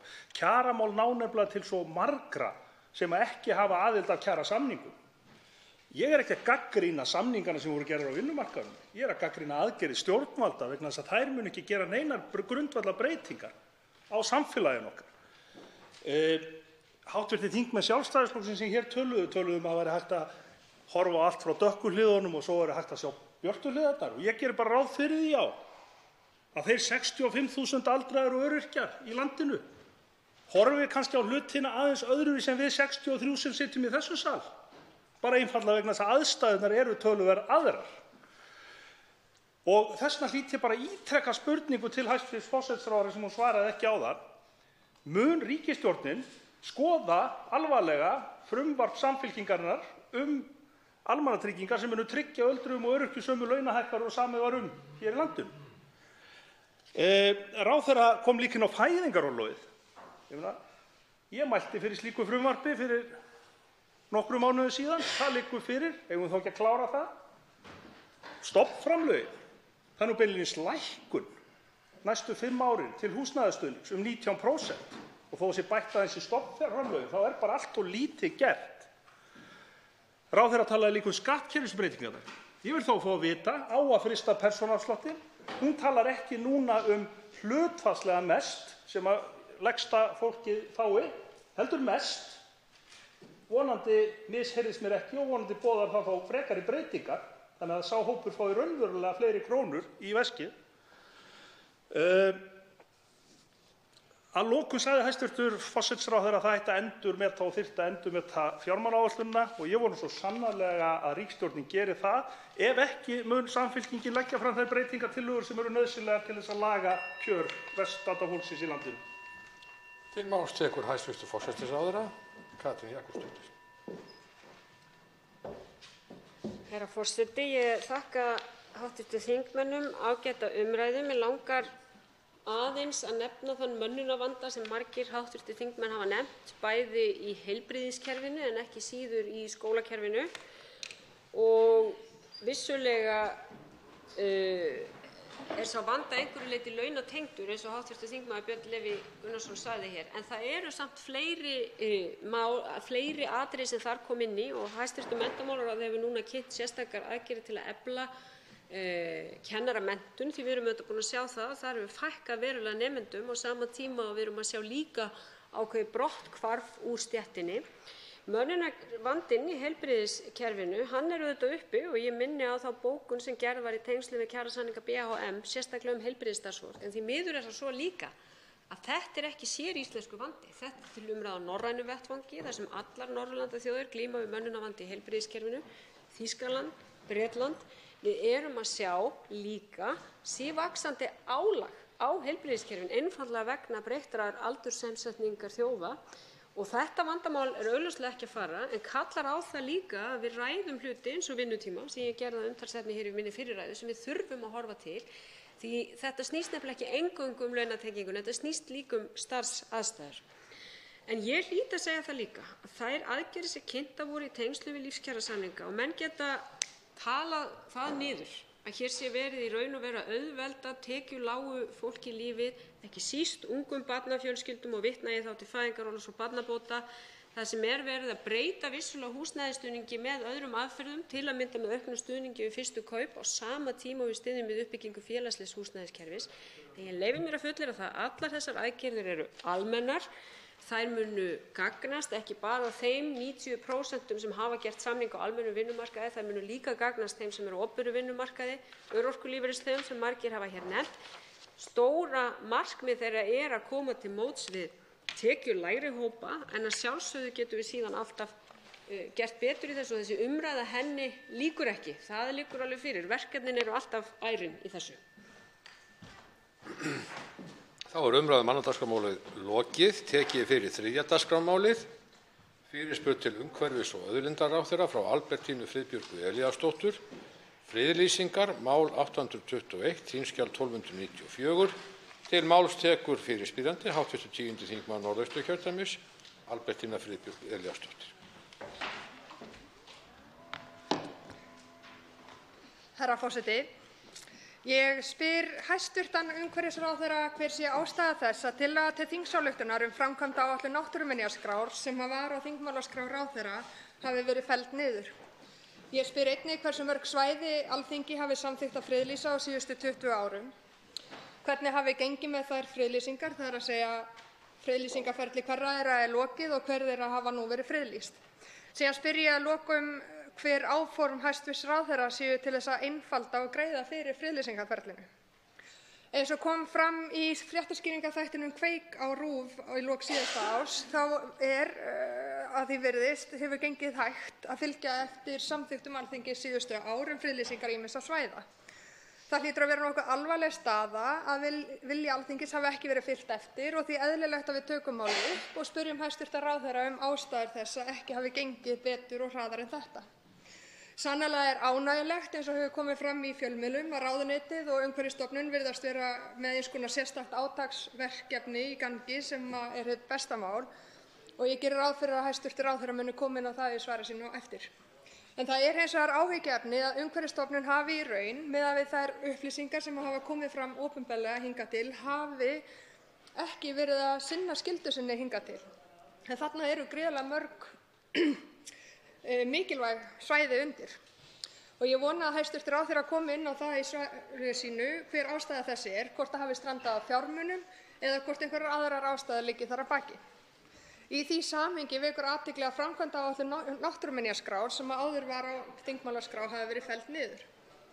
Með það í huga hversu mikið liggur fyrir að tillögum svæði sem ástæða væri til að setja náttúruminjaskrá og hversu mikinn áhuga og metnað ég veit að hæstv. Umhverfisráðherra hefur gagnvart umhverfismálum, þá kemst ég ekki hjá því að velta fyrir mér hverjar mögulegar ástæður eru fyrir því að einmitt þetta mál var fellt niður og ég hlakka til að heyra svör hæstv. Ráðherra það.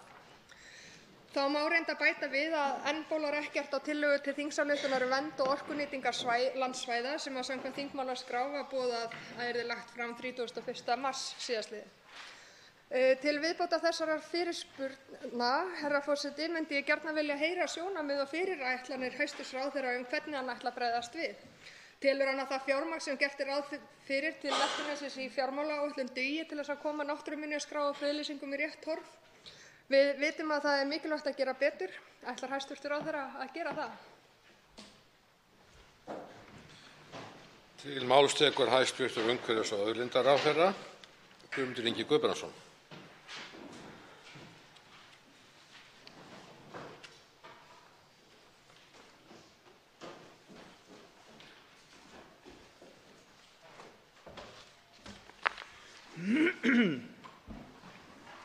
Virðulegi forseti. Ég vil byrja á því að þakka hv. þingmanni Albertínu Friðbjörgu Elíasdóttur kærlega fyrir fyrirspurnina.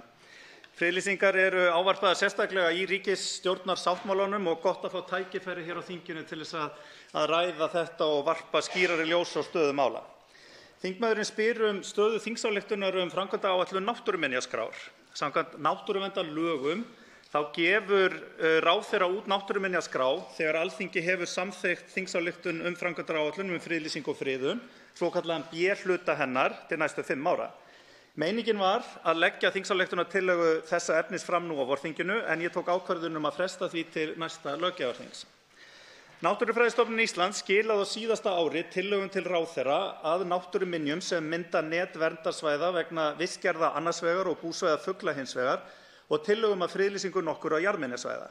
Sú aðferð að skipuleggja náttúruvernd í neti verndarsvæða hefur verið þróuð í tengslum við framkvæmd samningsins líffræðilega fjölbreytni og einnig Bernarsamningsins villtar plöntur og dýr og búsvæði þeirra í Evrópu.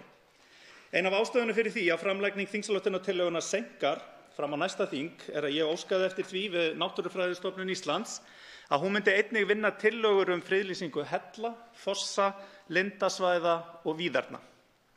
Ég vænti þess að stofnunin skili þeim tillögum fljótlega af sér svo vinna megi tillögurnar áfram eins og lög um náttúruvernd gera ráð fyrir.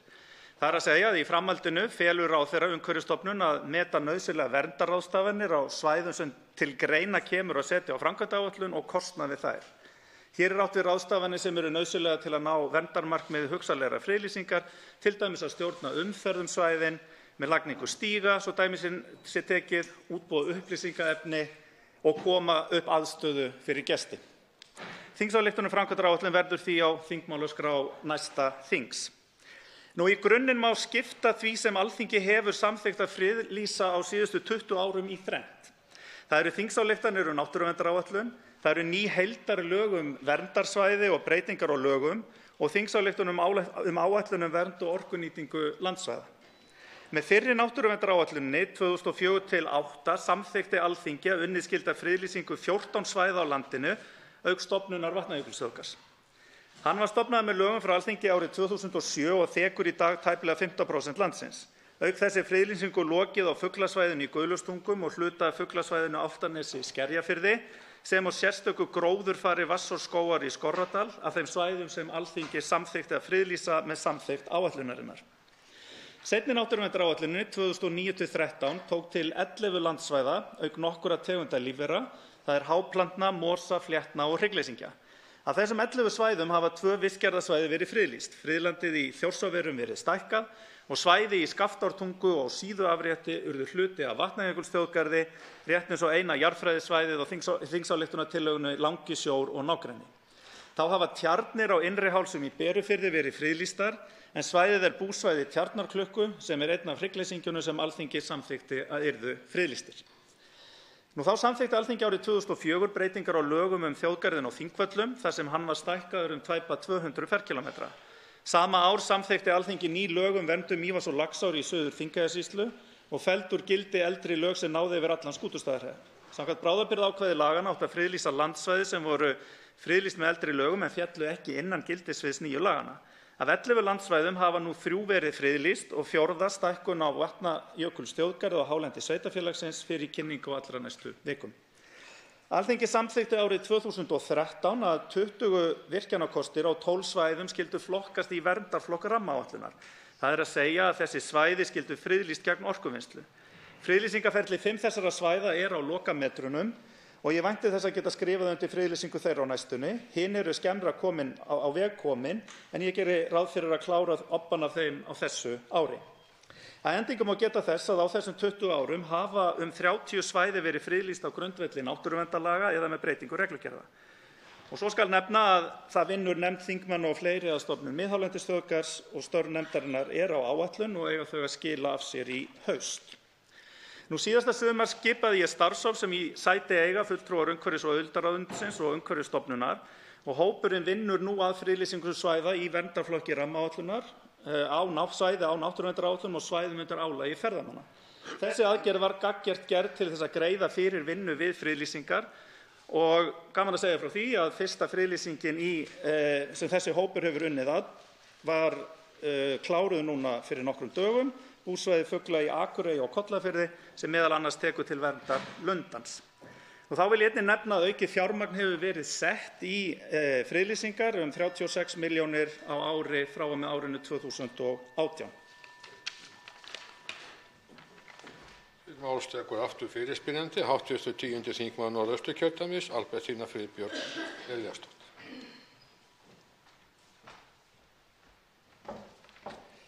Forseti, ég vil þakka hæstv. Ráðherra fyrir viðamikið svar. Ég held að ég hafi sjaldan heyrt jafn mikið af upplýsingum koma fram á jafn stuttum tíma.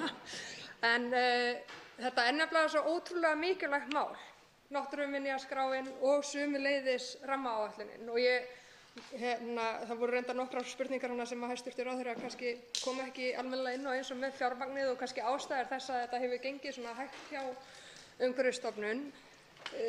Ég hins vegar fagna því að það sé verið að vinna að þessu á fullum krafti og ég er mjög glöð að heyra þennan áhuga hæstv. Ráðherra á því að klára þetta og að það eigi að klára þetta á þessu ári og út af því að burtséð frá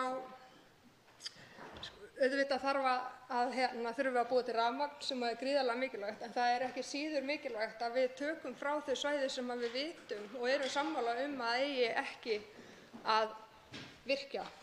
Og það var gert árið 2013 eins og hæstv. Ráðherra nefndi, þar sem voru 20 virkjunarkostir teknir út fyrir sviga. Og það er þess vegna líka svo mikilvægt að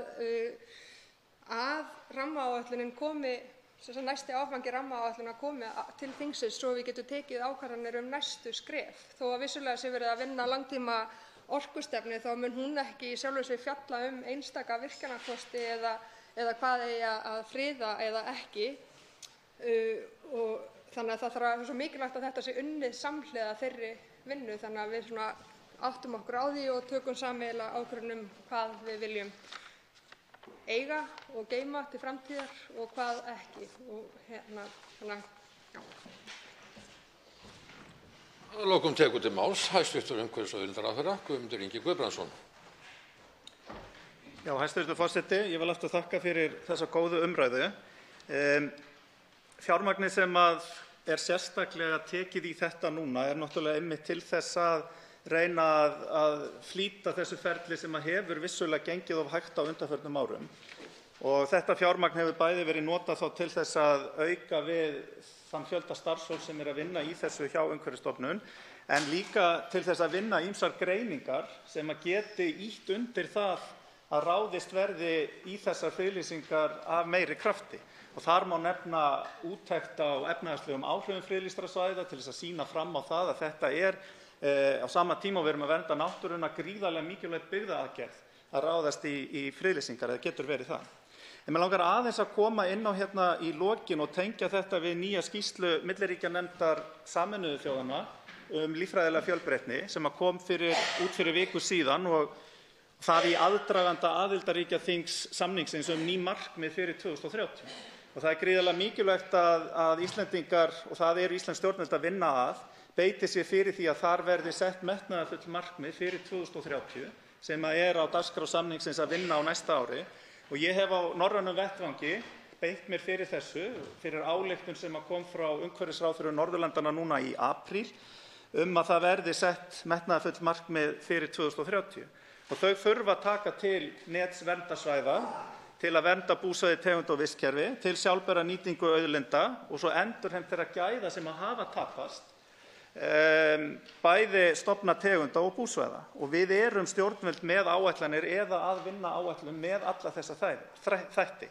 Og þetta svona kjarni málsins en friðlýsingarnar og verndarsvæðin eru einn hluti af þessu.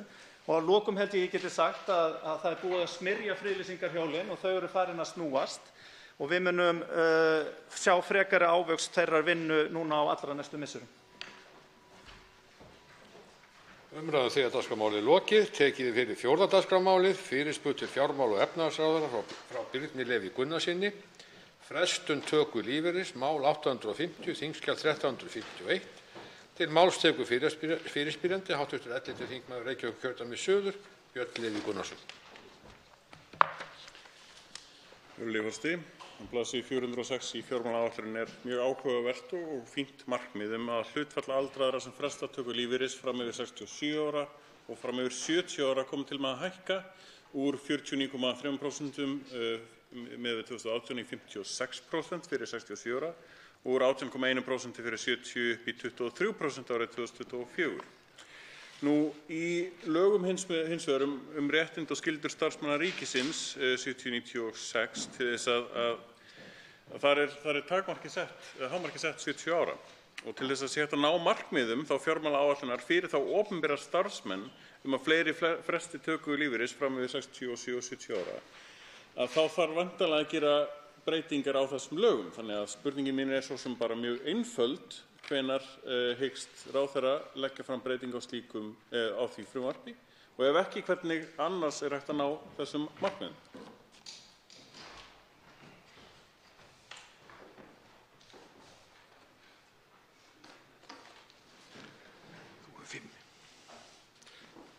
Til máls tekur hæstv. fjármála- og efnahagsráðherra Bjarni Benediktsson. Virðulegi forseti.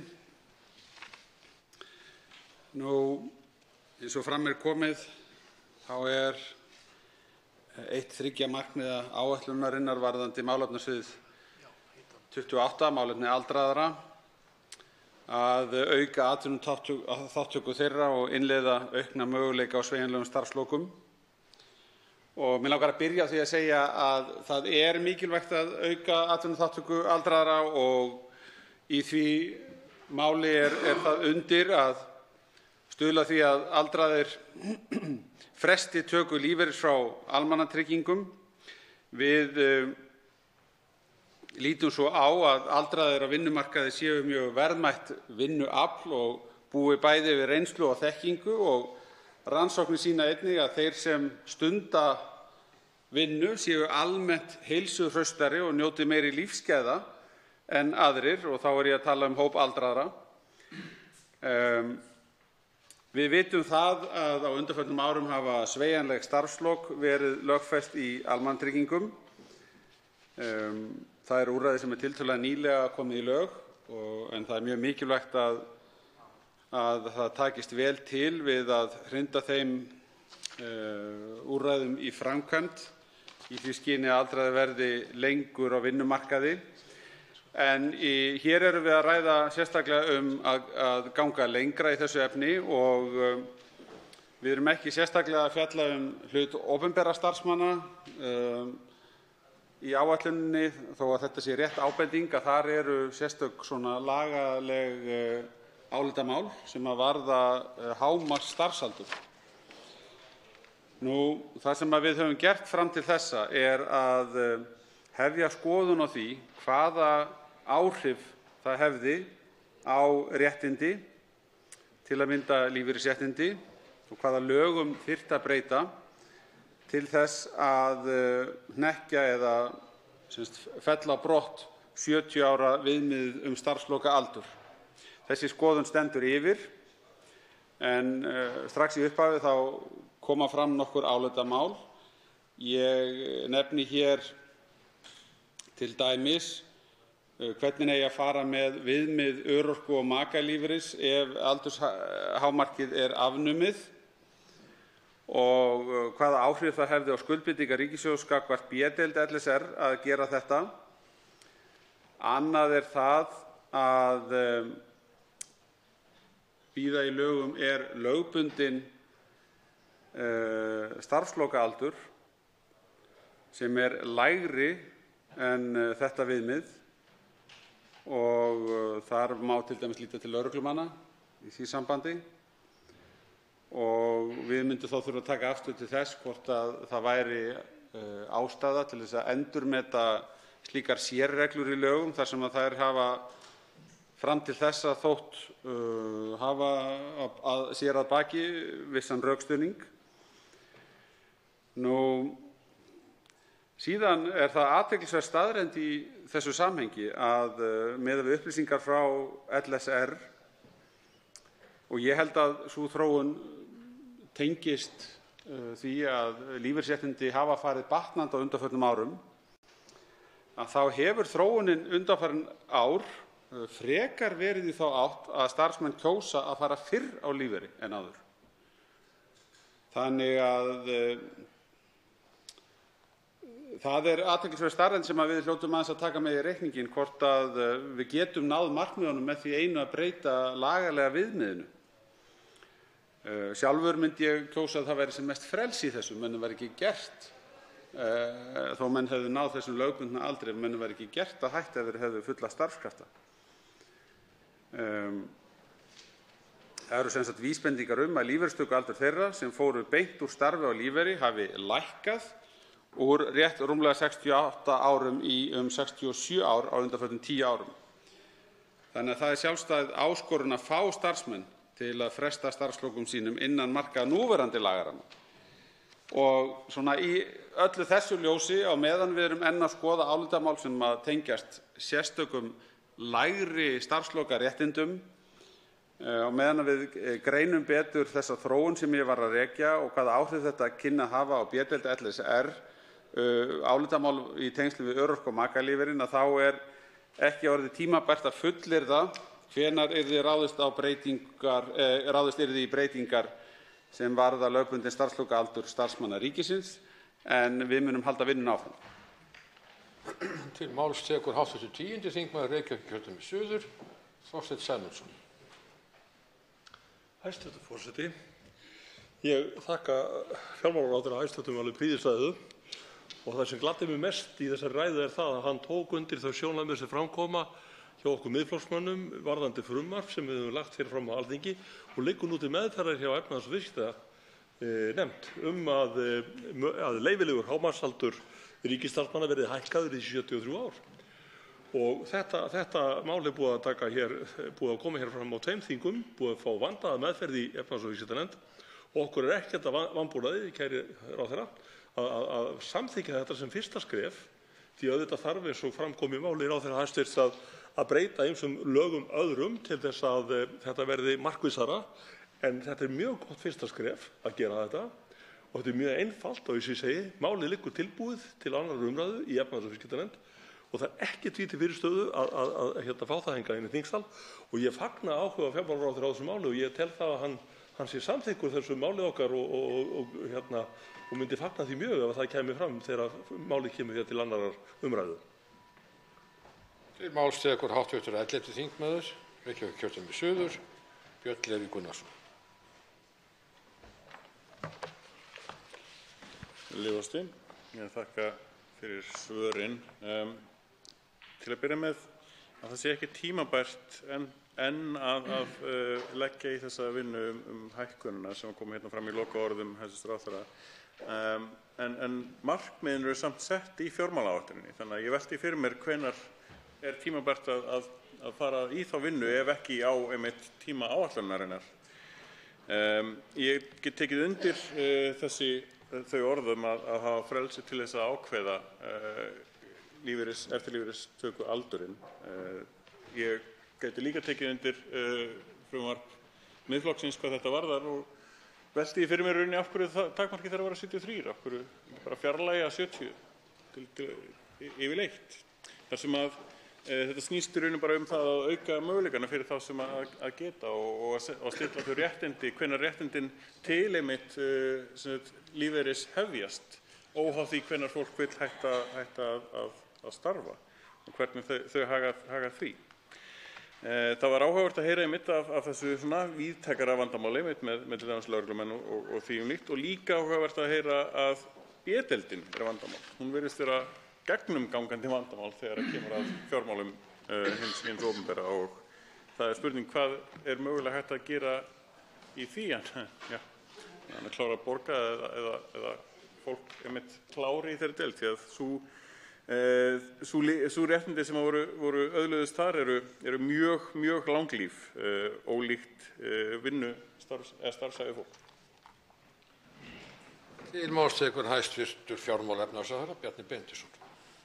Virðulegi forseti, já, þetta eru fjölmörg álitamál sem að við þurfum að taka afstöðu til en við höfum þessi markmið þannig að við teljum að þau séu eftirsóknarverð og við, eins og ég hef rætt í máli mínu, þá tel ég að við getum bætt heilsu og félagslega stöðu jafnvel og lífshamingju þeirra sem að reka sig á þetta þak. En ég nefndi það hér áðan að við sæjum á þróuninni að það væru fleiri og fleiri að taka lífeyrisréttindi sín út fyrr og það munaði á einungis 10 árum heilu starfsári hjá þeim sem að fara á fullan lífeyri. En mér langaði að því tilefni að vekja athygli á upplýsingum sem við höfum inn á tekjusögunni lífeyrissjóðstekjur þeirra sem eru 66 ára eldri og það er að segja 66 plus eins og það er skilgreint í tekjusögunni. En þar eru tölurnar birtar á föstu verðlagi og við sjáum á því að skoða allar tekjutíundir saman og við erum að horfa yfir landið allt að þá sjáum við að hjá sambúðaraðilum hafa lífeyrissjóðstekjurnar verið að vaxa alveg gríðarlega hratt á viðmiðunartímabilinu sem er reyndar alveg aftur til ársins 1991.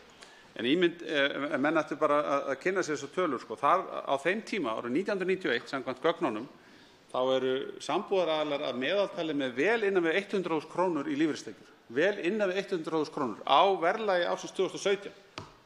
Vel innan við 100.000. En það nær 200.000 kr. markinu upp úr og eftir aldamót og síðan eru lífeyrissjóðstekjur sambúðaraðila að skríða mjög hátt upp á við á undanförnum árum eða að fara frá eftirhrunsárunum úr 250 og upp í og yfir 350.000. Þetta er nú breytingin sem hefur orðið á tiltölulega skömmum tíma og það er ekki nema að vona að það sé að birtast í aðeins breyttri hegðun. Umræðum 4. dagskrármálið er lokið. Útbyggt er á fundinum þingskjal 1485 greiðslumat vegna verðtryggðra fasteignalána til neytenda, skriflegt svar fjármála- og efnahagsráðherra. Þingskjal 1490 gjöld á strandveiðar, skriflegt svar sjávarútvegs- og landbúnaðarráðherra.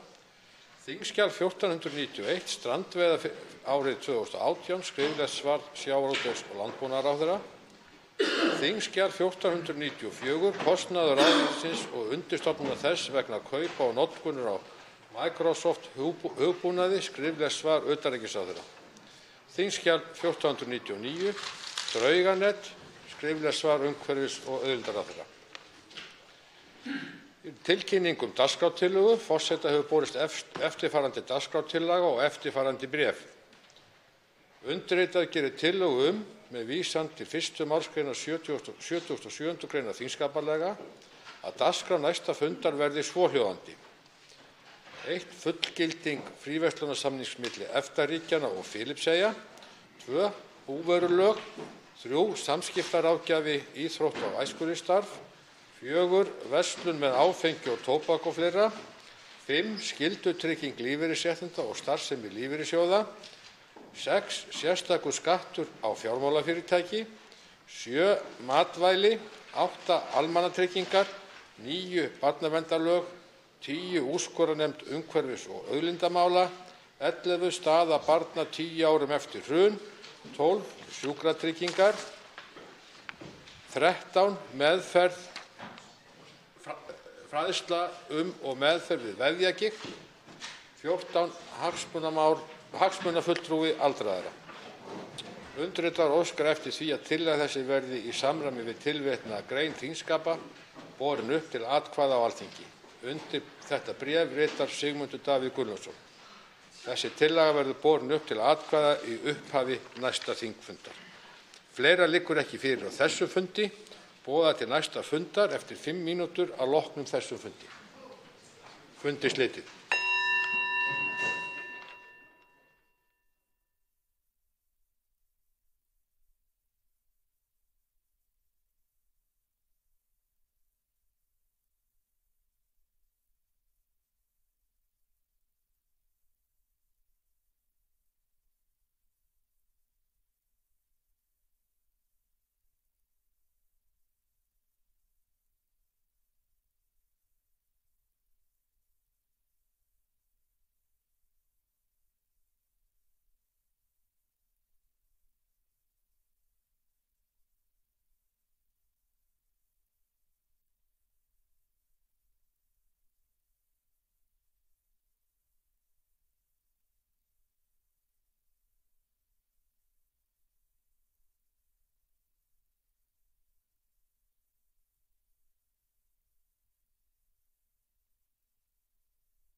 Fundur er settur á Alþingi.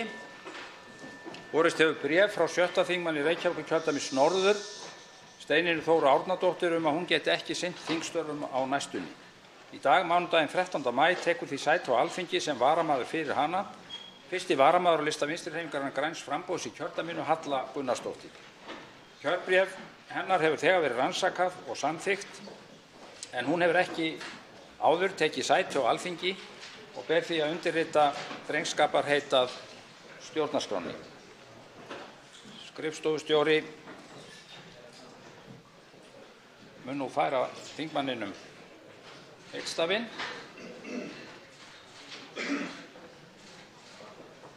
Halla Gunnarsdóttir hefur undirritað drengskaparheit að stjórnarskránni og er boðin velkomin til starfa á Alþingi.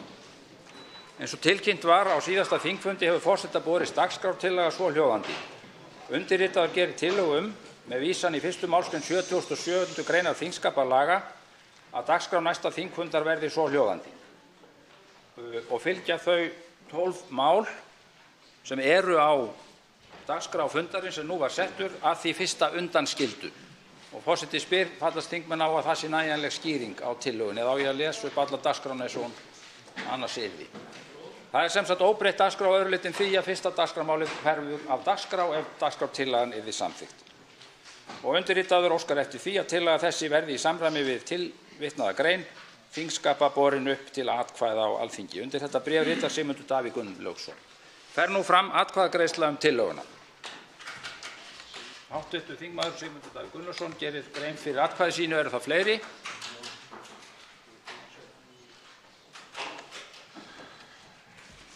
Forseti, eins og forseti gat er hér lagt til að dagskrá verði óbreytt að því undanskildu að fyrsta málið, svokallað þungunarrof, falli af dagskrá í dag. Í 3. umræðu það mál biðluðu þingmenn bæði stjórnar meirihlutans og stjórnarandstöðu til háttvirtrar velferðarnefndar að hún tæki málið til endurskoðunar með það að markmiði að skapa mætti breiðari sátt þetta viðkvæma mál. Það var ekki gert, fundur var haldinn en að því virtist eingöngu til málamynda.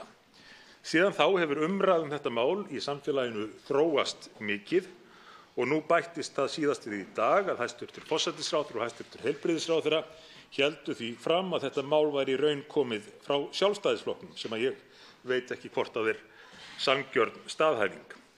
Í öllu falli er fullt tilefni til þess að fresta afgreiðslu þessa máls með það að leiðarljósi að varðveita þá sátt sem hefur ríkt þessi viðkvæmu mál í íslensku samfélagi til þessa. Til máls tekur og gerir grein fyrir atkvæði sínu hv. 8. þingmaður Reykjavíkurkjördæmis suður, Inga Sæland. Nei, það er ekki tekið við. Þingmenn verða að biðja orðið strax í upphafi þess að færi eru gefin á að gera grein fyrir atkvæði sínu og eftir að fyrsti maður hefur hafið mál sitt er ekki tekið við fleiri óskum slíkt. Já, virðulegi forseti, ég tek heils hugar undir þessa tillögu hv. þingmanns Sigmundar Davíðs Gunnlaugssonar og í ljósi þess sérstaklega að mér finnst málið þannig vaxið að ég vildi gjarnan að við getum tekið utan um það betur og í meiri sátt heldur en nú er. Ég tel að það sé engan veginn tekið heildstætt á þessum viðkvæma málaflokki, samanber 4. og 5. grein frumvarpsins og svo mýmargt annað sem að ég hef við frumvarpið að athuga. Þannig að ég styð þessa tillögu heils hugar. Til máls gerir grein fyrir atkvæði sínu hv. 3. þingmaður Reykjavíkurkjördæmis norður, Helgi Hrafn Gunnarsson.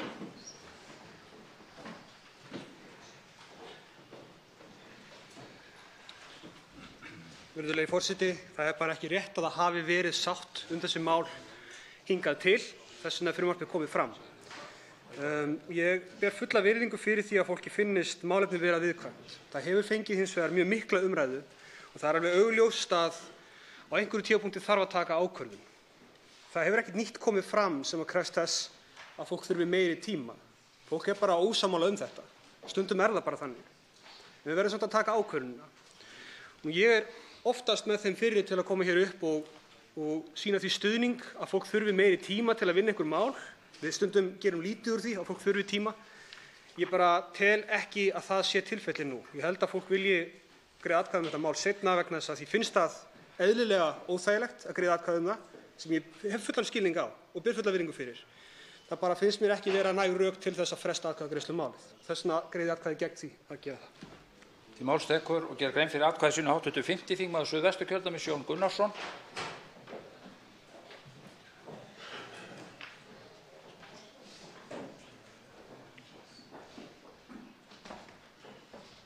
Virðulegur forseti,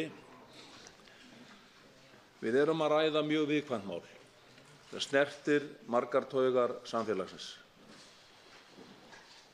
Það er óheppilegt að við skulum í ágreiningi, miklum ágreiningi, þurfa að afgreiða slíkt mál.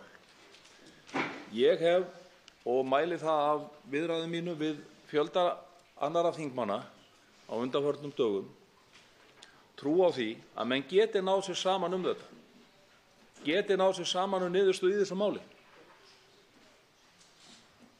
Og ég tel það, virðulegur forseti, þess virði á það verði látið reyna. Málinu var vísað hér til nefndar eftir aðra umræðu og það hlaut ekki málefnalega meðhöndlun í nefndinni. Það var afgreitt þar út án þess að tekið væri tillit til þeirra gesta beiðna sem fram komu og hefðu kannski komið fram fleiri.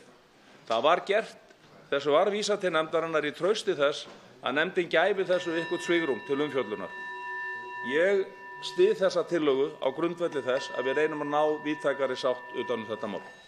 Til máls tekur og gera grein fyrir atkvæði sínu hv. 1. þingmaður Reykjavíkurkjördæmis norður Sigríður Á. Andersen.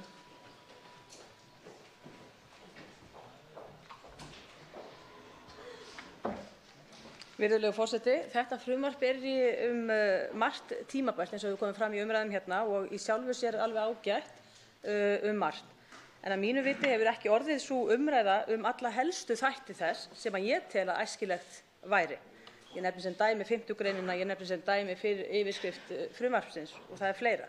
Umræðan innan þings og utan hefur nánast öll verið undirlögð undir 4. grein frumvarpsins sem lýtur að þeim tímamörkum sem óskilist heimild er til að framkvæma þungunarrof eins og það er orðað í þessu frumvarpi. Málið fékk nokkra umræðu við aðra umræðu og var sent til hv. velferðarnefndar til frekari skoðunar. Einhverra hluta vegna stóð að minnsta kosti ég í þeirri trú að það hefði verið gert til þess að gefa nefndinni tækifæri til þess að fella 4. grein frumvarpsins til þess vegar að gefa fleiri þingmönnum tækifæri til þess að styðja málið í heild sinni og mögulega skapa sátt utan þings líka ákveðin sjónarmið. Ég veit svo sem ekkert hvort að það er mögulega hægt að skapa þess sátt, en þetta fyndist mér vera reynandi og í þessu ljósi styð ég þessa tillögu. Þá tekur til máls og gerir grein fyrir atkvæði sínu hv. 12. þingmaður Suðvesturkjördæmis Guðmundur Ingi Kristinsson.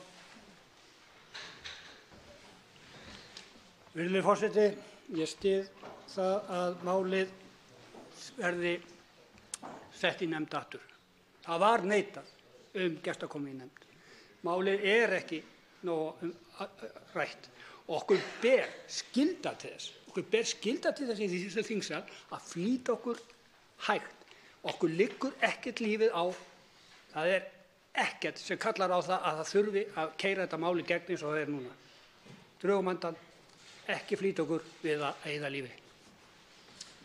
Síðustu gerir grein fyrir atkvæði sínu hv. 4. þingmaður Reykjavíkurkjördæmis norður Helga Vala Helgadóttir. Herra forseti, hér erum við með dagskrártillögu að fá að tala oftar og meira mál sem hefur fengið umtalsverða umfjöllun hér í þinginu, hvort tveggja í háttvirtri velferðarnefnd sem og við 3 umræður hér inn í þingsal algjörlega án takmarkana, án nokkurra takmarkana þar sem að hver og einn hefur fengið að tala eins oft og hann vill. Ég átta mig ekki alveg á til hvers þessi dagskrártillaga er komin fram núna, nema til þess að búa til sátt hjá þeim sem eru á móti frumvarpinu. Er það sátt? Er það endilega sátt ef að meirihlutinn er með frumvarpinu? Að fresta umræðu svo að þeir sem eru á móti því geti þvingað meirihlutann á sitt band? Ég er ekkert viss að við hin yrðum sátt við það, að það er nein sérstök sátt við það. Að breyta frumvarpinu úr því að konur hafi sjálfsákvörðunarrétt sig og sinn líkama yfir í það að það eigi einhver annar að hafa það. Ég er ekki viss að það sé meirihluti á þingi fyrir slíkri tillögu. Atkvæðagreiðsla stendur enn yfir dagskrártillöguna. Hafa allir hv. þingmenn greitt atkvæði. Svo þá atkvæðagreiðslu lokið. Tillagan felld með 45 atkvæðum gegn 16 og málið verður því áfram á dagskrá. Svo háttar til 6., 7., 9. og 15. dagskrármálið að þingmálunum var útbýtt eftir 1. apríl og þarf því að greiða atkvæði hvort taka megi málin á dagskrá. Hér verið að fara að ganga til atkvæði afbrigði. Varðar fundarstjórnar óskin það? Já, forseti vill gjarnan klára þessa atkvæðagreiðslu afbrigðin og hefst hún nú og fer fram atkvæðagreiðslu afbrigði verið veitt fyrir því að þessi mál megi koma fyrir fundinn. Atkvæðagreiðslan stendur yfir, atkvæðagreiðslunni lokið, afbrigðin eru samþykkt með 61 samhljóða atkvæði. Þá tekur til máls fundarstjórn forseta hv. 3. þingmaður Suðurkjördæmis Birgir Þórarinsson.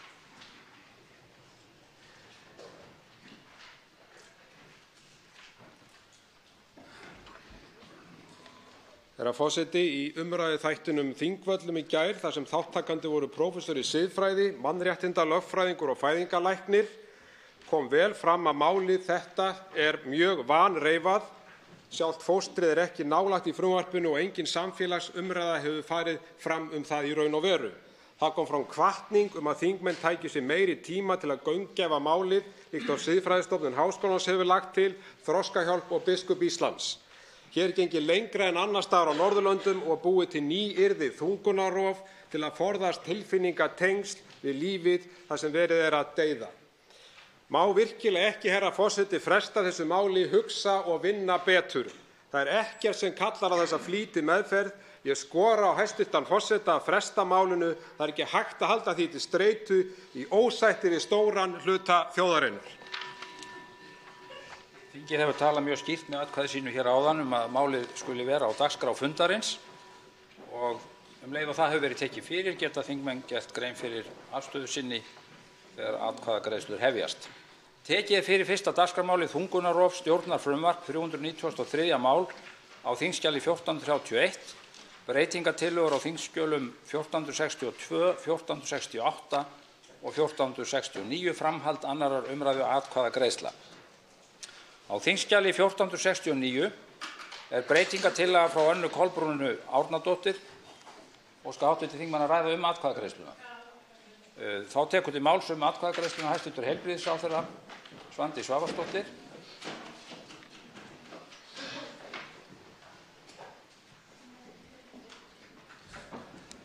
Virðulegur forseti, þær breytingar á löggjöf þungunarrof sem nú eru greidd atkvæði marka þáttaskil. Þau þáttaskil að með þessum nýju lögum fá konur á Íslandi loks fullan sjálfsákvörðunarrétt hvort þær vilji ganga með og eiga barn. Málið snýst öryggi og frelsi kvenna að þessu leyti og löngu tímabært að þessi breyting verði gerð og lögin færð til 21. aldarinnar. Ég vil þakka hv. velferðarnefnd fyrir góða vinnu og ekki síst hv. formanni nefndarinnar og framsögumanni málsins Halldóru Mogensen fyrir að halda einkar vel á þessu flókna máli. Mig langar líka til að þakka kvennahreyfingunni langa baráttufólki fyrir kvenfrelsi fyrr og síðar, grasrótarhreyfingum, fólki innan þings og utan, þeim sem eru á pöllunum hér í dag og standa fyrir þessi sjónarmið. En mig langar líka að þakka öllum þeim konum sem hafa stigið fram og deilt sínum sögum, bæði opinberlega og við mig persónulega. Þetta löng vegferð en í dag erum við að eignast eina framsæknustu löggjöf að því varðar sjálfsákvörðunarrétt kvenna í heiminum. Þess vegna þetta gleðidagur. Með breiðum stuðningi hér í þinginu sýnum við þann skýra vilja að við viljum áfram vera í fremstu röð í heiminum varðandi stöðu kvenna. Til máls tekur atkvæðagreiðsluna hv. 1. þingmaður Suðurkjördæmis Páll Magnússon.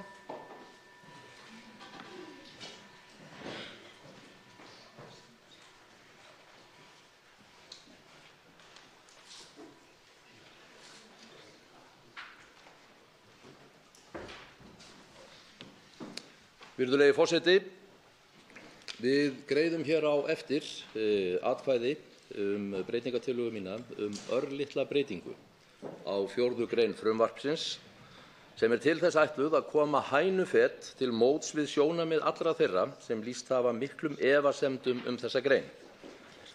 Meðal annars af siðferðislegum, tilfinningalegum og trúarlegum ástæðum. Í þessum stóra hópi eru meðal fjölmargra annarra Siðfræðistofnun Háskóla Íslands, biskup Íslands, formaður Læknaráðs Landspítalans sem svo vill til að fæðinga- og kvensjúkdómalæknir. Í frumvarpinu sjálfu eru tekin 10 skref áfram í vikum talið frá núgildandi lögum.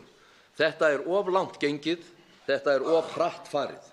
Tökum 2 skref tilbaka að virðingu við önnur sjónarmið í þessu viðkvæma máli og samþykkjum þá breytingartillögu sem hér kemur til atkvæða á eftir.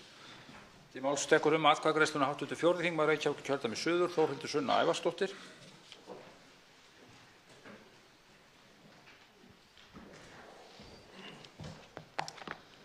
Herra forseti, í dag greiðum við atkvæði mál sem mér finnst ég allavega hafa verið að ræða allt frá því að ég kynnti mér hugmyndafræði femínismans, allt frá því að ég fór að rökræða við mann og annan hin ýmsu þjóðþrifamál.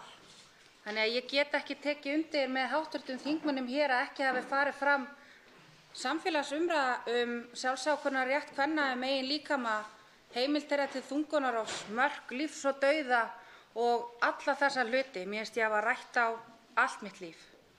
Og margir hérna inni held ég að geti tekið undir slíkt hið sama.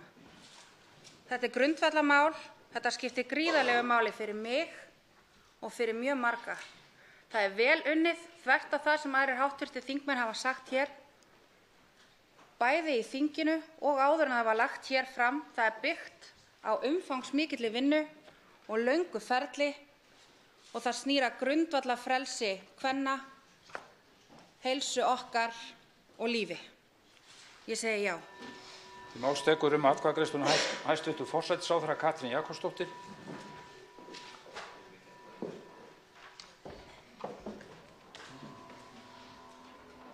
Herra forseti, þetta frumvarp kemur ekki af himnum ofan skyndilega, heldur byggir á ítarlegri umræðu og vinnu, skýrslu sem byrjað var að vinna í tíð hæstv. ráðherra Kristjáns Þórs Júlíussonar og var skilað til hæstv. ráðherra Óttars Proppé. Vinnu sem átti að skila því að endurskoða þungunarrofslöggjöfina. Nú hefur Alþingi lokið umfjöllun sinni málið og ég tel þá umfjöllun góða og nefndina hafa staðið sig vel. Og ég styð þetta frumvarp heils hugar því það hluti af stærri hugmyndafræði að útvíkka frelsi og réttindi fólks. Og ég treysti konum til að fara vel með þetta frelsi og umgangast það af ábyrgð, en við skulum hafa það í huga að konan verður ekki frjáls nema hún ráði við eigin líkama.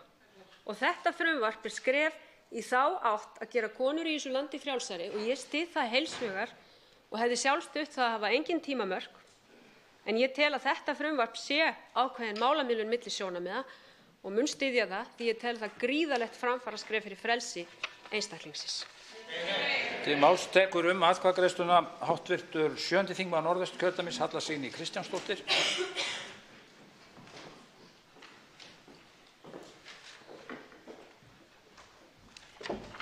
Virðulegi forseti, við erum að ganga hér til atkvæðagreiðslu sjálfsákvörðunarrétt kvenna.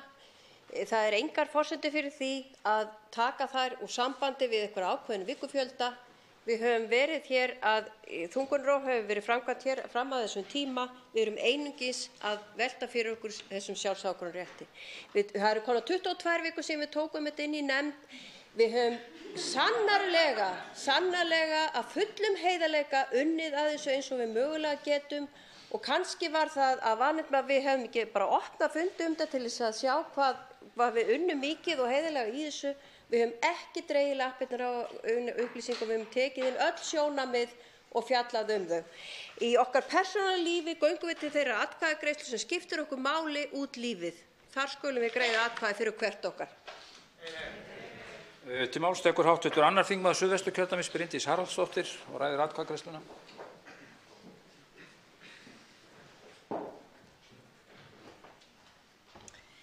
Virðulegur forseti, þungunarrof ætti aldrei að vera fyrsti valkostur, heldur einn af þeim kostum sem standa konum til boða sem ekki treysta sér til að ganga fulla meðgöngu. Þungunarrof ætti ávallt að framkvæma sér fyrst á meðgöngu. En það að heimila þungunarrof seinna á meðgöngu til að koma til móts við algjör undantekningartilfelli. Frumvarpið fjallar ekki aðstæður eða umhverfi sem ég eða flest okkar hér inni þekkjum að eigin raun. Engin kona fer í þungunarrof á 22. annarri viku nema ástæður séu mjög sérstakar. Það er aldrei léttbær ákvörðun og erfitt að ímynda sér að nokkur annar geti tekið slíka ákvörðun. Til máls tekur atkvæðagreiðsluna hv. 1. þingmaður Reykjavíkurkjördæmis suður, Sigríður Á. Andersen.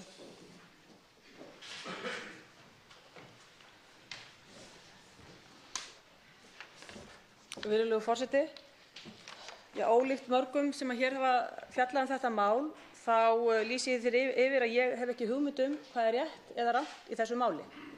En ég hef tekið eftir því að menn hafa mikla sannfæringu fyrir því að þetta frumvarp, nákvæmlega þetta frumvarp eins og það er garði gert, sé rétt frumvarp. Ég hef ekki sannfæringu fyrir því. Menn hafa nefnt hér sjálfsákvörðunarrétt kvenna og menn hafa hér hverjum annan þveran lýst yfir stuðningi við sjálfsákvörðunarrétt kvenna eins og einhver hafi verið að bera brigður á það að hér sæti einhver inni sem var á móti honum. Ég er svo sannarlega fylgjandi sjálfsábyrgðarrétti kvenna en nefni það að þetta frumvarp lýtur að engu leyti að sjálfsákvörðunarrétti kvenna. Þetta frumvarp gerir ráð fyrir því að konur þurfi að leita eftir heimild fyrir fóstureyðingu eftir 22. viku. Það er þó virðingarvert af hæstv. Forsætisráðherra að lýsa því hér yfir að hún hefði viljað ganga lengra. Það væri þá í samræmi við þá lífsskoðun hennar að kona fyrst ekki að taka tillit til ófædds fósturs. En einnig hefur verið nefnt virðingu við fatlaða en þó að sjónarmið sem koma fram í greinargerðinni virðast ekki alveg fara saman við það markmið. Ég tel hins vegar mjög nauðsynlegt að umræða mögulega rétt fósturs fari fram á heimspekilegum og siðfræðilegum forsendum í þeim augnamiði að mögulega ná einhverri sátt, þótt það verði mögulega ekki hægt, mögulega einhverri sátt á milli sérfræðinga og annarra hópa í samfélaginu. Þess vegna sé ég nú ekki mér fært að styðja þetta. Máls tekur atkvæðagreiðsluna hv. 8. þingmaður Suðurkjördæmis, Karl Gauti Hjaltason.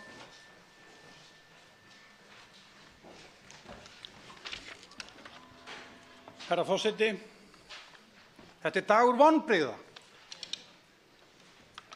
Afgreiðsla þessa máls ber glöggt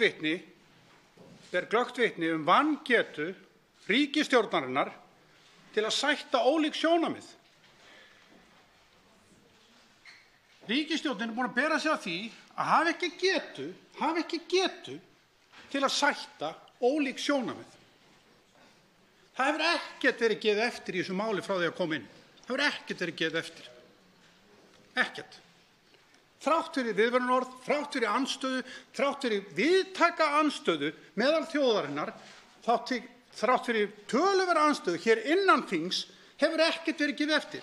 Þetta ber fyrst og fremst vitni vangetu til að sætta ólík sjónarmið. Til máls tekur atkvæðagreiðsluna hv. 11. þingmaður Reykjavíkurkjördæmis norður, Halldóra Mogensen.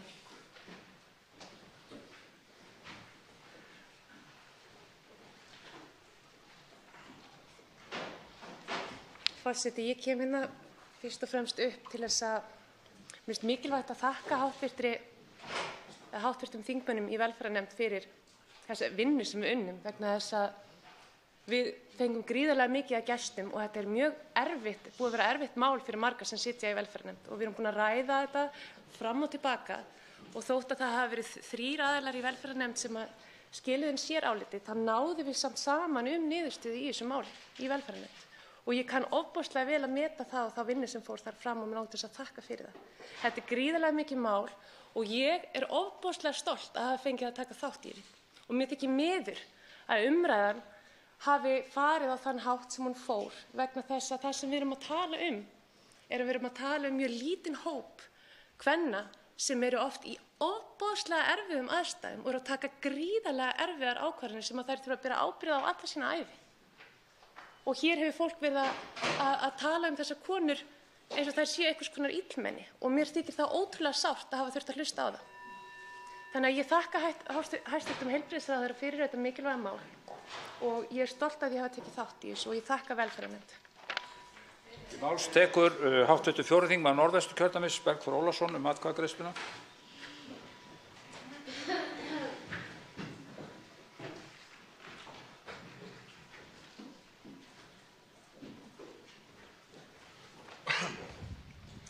Virðulegur forseti.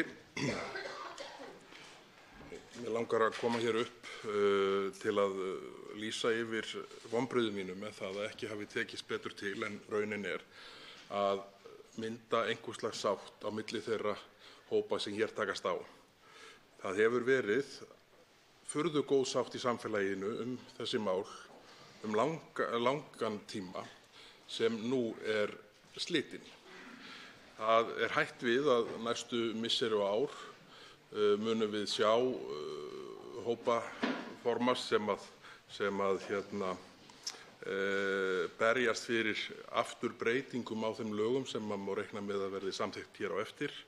Og ég held að það hefði verið hollt margra hluta vegna að við tækjum okkur aðeins lengri tíma í það að reyna að brúa bilið á milli þeirra sjónarmiða sem hér takast á og stíga varlega til jarðar í þessu viðkvæma máli.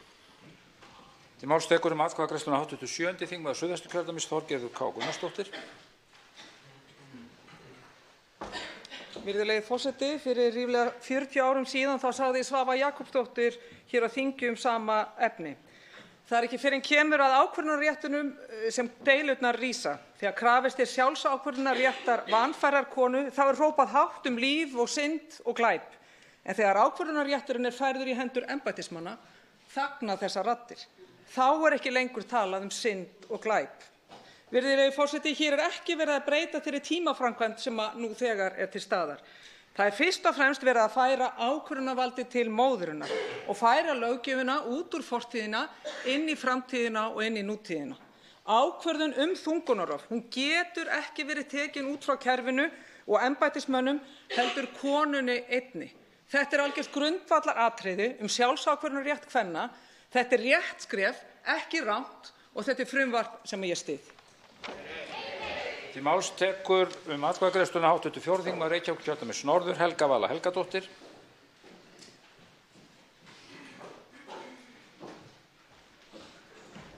Herra forseti, ég treysti konum. Þessi atkvæðagreiðsla ekki það erfiðasta sem ég hef gert á mínum stutta þingmannsferli af því ég treysti konum. Ég treysti konum til að meta það sjálfar hvað fyrir bestu. Ég vil þakka hæstv. Ráðherra fyrir frumvarpið. Ég vil þakka hv. velferðarnefnd og þeim þingmönnum sem hafa unnið vel inn í nefndinni. Ég vil líka þakka þeim konum sem hafa barist fyrir þessu og þeim konum sem hafa deilt með okkur sínum erfiðu reynslu. Takk konur, takk öll. Ég ótrúlega stolt af því að fá að greiða atkvæði með þessu í dag. Til máls tekur atkvæðagreiðsluna hv. 11. þingmaður Suðvesturkjördæmis Ólafur Þór Gunnarsson.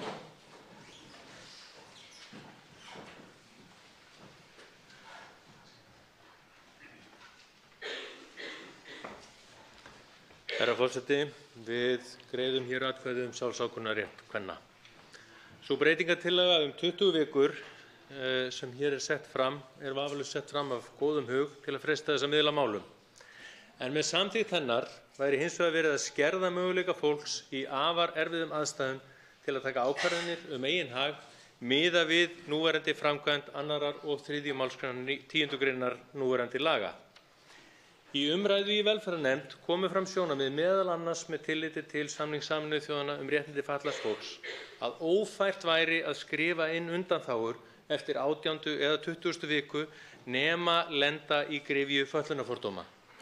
Lending meirihluta nefndarinnar í þessu erfiða máli sú sem kemst næst því að sætta ólík sjónarmið. Því segi ég já.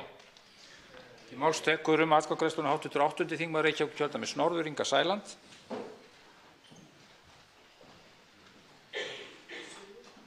Reykjavíkurkjördæmis suður, forseti biðst forláts.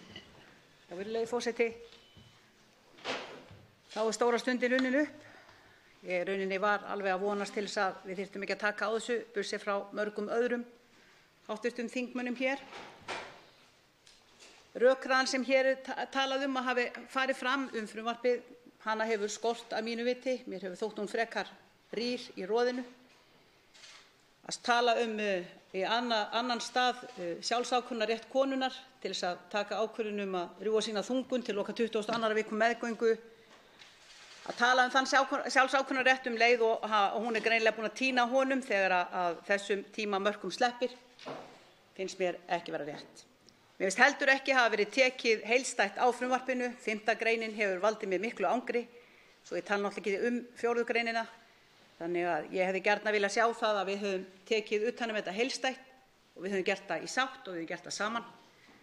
En því miður þá erum við að horfast í augu við þetta. Þetta er ekki gleðidagur í mínum huga.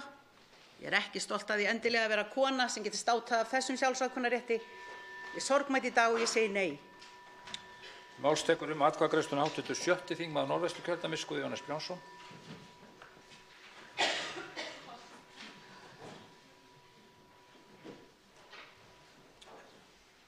Virðulegur forseti.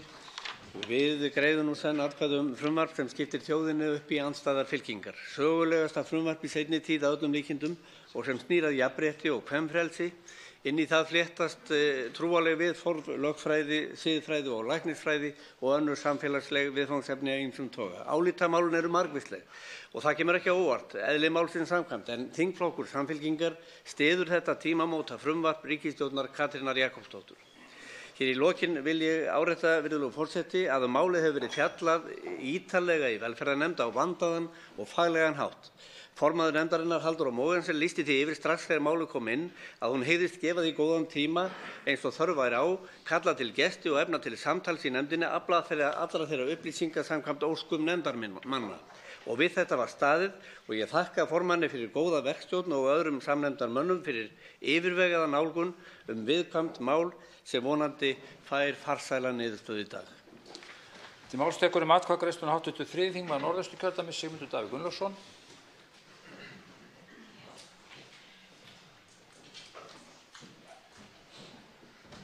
Forseti, það sætir furðu hvernig þetta mál hefur verið rekið áfram og það gerir líka framkoma margra stuðningsmanna þessa máls í garð þeirra sem hafa haft efasemdir það.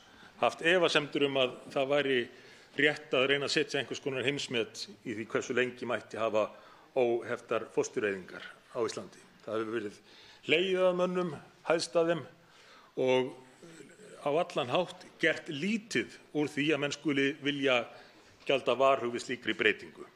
En rökin hafa heldur ekki haldið, því að ég efast að það sé nokkur þingmaður sem að efist sjálfsákvörðunarrétt kvenna.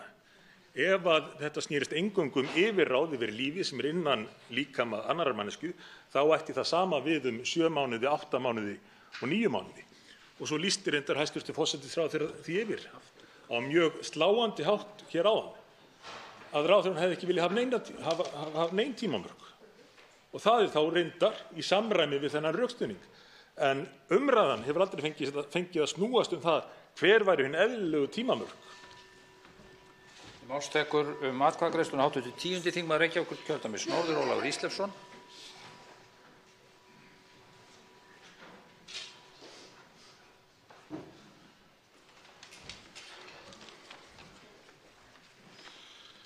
Herra forseti.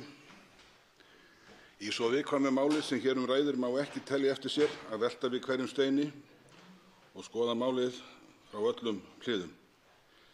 Fulltrúi Miðflokksins í velferðarnefnd óskaði eftir aðra umræðu eftir að tiltekin atriði yrðu athuguð og að sérfróðir aðilar kæmu fyrir velferðarnefnd. Þessari málefnalegu og sanngjarnu ósk var hafnað. Af hverju má ekki gaumgæfa málið nánar? Ekki góður bragur á málsmeðferð af þessu tagi, herra forseti. Það vantar í umræðuna ýmislegt, þar á meðal ítarlegri umræðu en raun ber vitni lífsrétt ófæddra barna og réttindi fatlaðs fólks. Til málstekur atkvæðagreiðsluna hv. 5. þingmaður Reykjavíkurkjördæmis Norður Áslaug Arna Sigurbjörnsdóttir. Virðulegi forseti, ég veit að þetta mál er viðkvæmt og það snertir á mörgum mannlegum hliðum. En í staðan í dag að 96% þungunarrofa fara fram fyrir 12. viku, 3% fyrir 16. viku og aðeins 1% eftir. Og það sem deilt eru afar fá tilvik. Og að fara seint í þungunarrof er engri konu léttvæg ákvörðun. Það þori ég að fullyrða. Framkvæmdin er við sama tímamark í dag, en það er nefnd sem tekur þá ákvörðun fyrir konuna. Það er mín sannfæring að upp að ákveðnu marki, þar sem við metum að fóstur hafi sjálfstæðan rétt, telji einu réttu leiðin að vera að konan hafi þessa ákvörðun sjálf.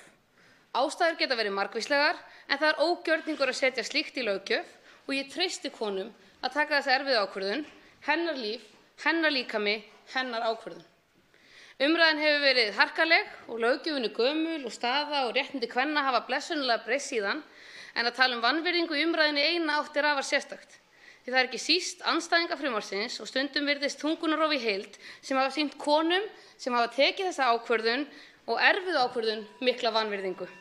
En það ekki síst sannfæring mín frelsi einstaklingsins og að bera ábyrgð á sjálfum sér og sjálfsákvörðunarrétt sem ég fæ þessa niðurstöðu og styð frumvarpið. Til máls tekur atkvæðagreiðsluna hæstv. Fjármála- og efnahagsráðherra Bjarni Benediktsson. Virðulegi forseti, við erum hér með í höndunum gríðarlega viðkvæmt mál en leið mikilvægt og þess vegna skiptir það miklu máli að vinna við að skoða framkvæmd þessara mála á Íslandi færi af stað á sínum tíma og það tók tíma að koma málum til þingsins og ég átti satt best að segja von á því að þingið myndi gefa sér betri tíma til þess að gaumgæfa öll þau ólíku sjónarmið sem þarf að hafa í huga.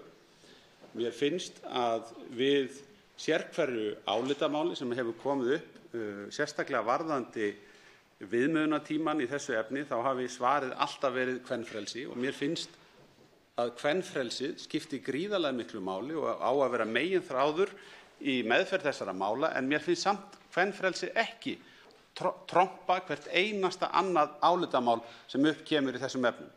Og ég verð að segja það alveg eins og mér þykir þetta hérna nefndarálit vera tiltölulega léttvægt í ofboðslega stóru, þungu og mikilvægu máli og skautað yfir gríðarlega viðkvæm og erfið mál með örfáum setningum, til dæmis það að það sé svo erfitt að lista upp atriðin sem að geti réttlætt inngrip seint á meðgöngunni og þess vegna því bara sleppt. Og það eru mér mikil vonbrigði. Til máls tekur atkvæðagreiðsluna hv. 3. þingmaður Suðurkjördæmis Birgir Þórarinsson.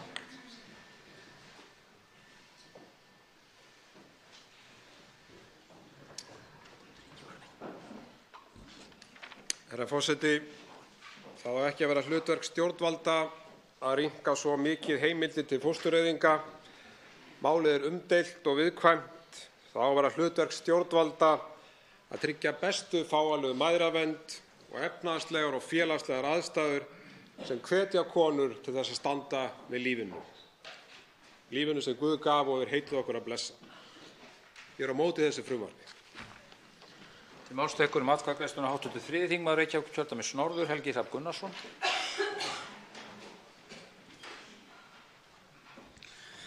Virðulegi forseti, það féllu hérna orð áðan sem hafa valdið mér svolítlum heilabrotum síðan. Ég skrifaði þau niður. Það var hv. þingmaður sem nefndi hérna að þetta snerist að forðast tilfinningatengsl við lífið sem verið að deyða. Mér þykja þau orð svolítið ríma vel við þann vanskilning á málinu. Ég ætla ekki að segja misskilning, ég ætla að segja vanskilning á málinu. Eins og ef það sé einhver sem er sterkari tilfinningatengsl þegar sá stendur fram fyrir þessari ákvörðun. Eins og ef læknir með alla sína menntun sem er sterkari tilfinningatengsl við fóstru heldur en ólétta konan sjálf er fráleit. Það er enginn með sterkari tilfinningatengsl heldur en ólétta konan sjálf. Það er enginn í heiminum sem getur tekið þessa ákvörðun betur heldur en sá einstaklingur. Málið snýst í grunninn það hvort fólk vilji frekar að læknir sem er ekki með þau sterku tilfinningatengsl taki ákvörðunina eða sú sem gengur með barnið. Þetta snýst ákvörðunarrétt kvenna. Það er það sem þetta snýst Mér finnst að vera staðreynd. Mér finnst að merki ákveðna þrjósku og svona ákveðna afneitun að láta eins og svo sé ekki.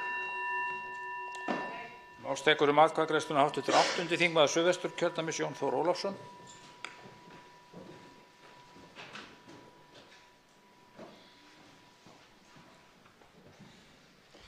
Herra forseti, svo við tökum það bara saman. Það er ekki verið að skerða rétt fóstursins með þessu frumvarpi.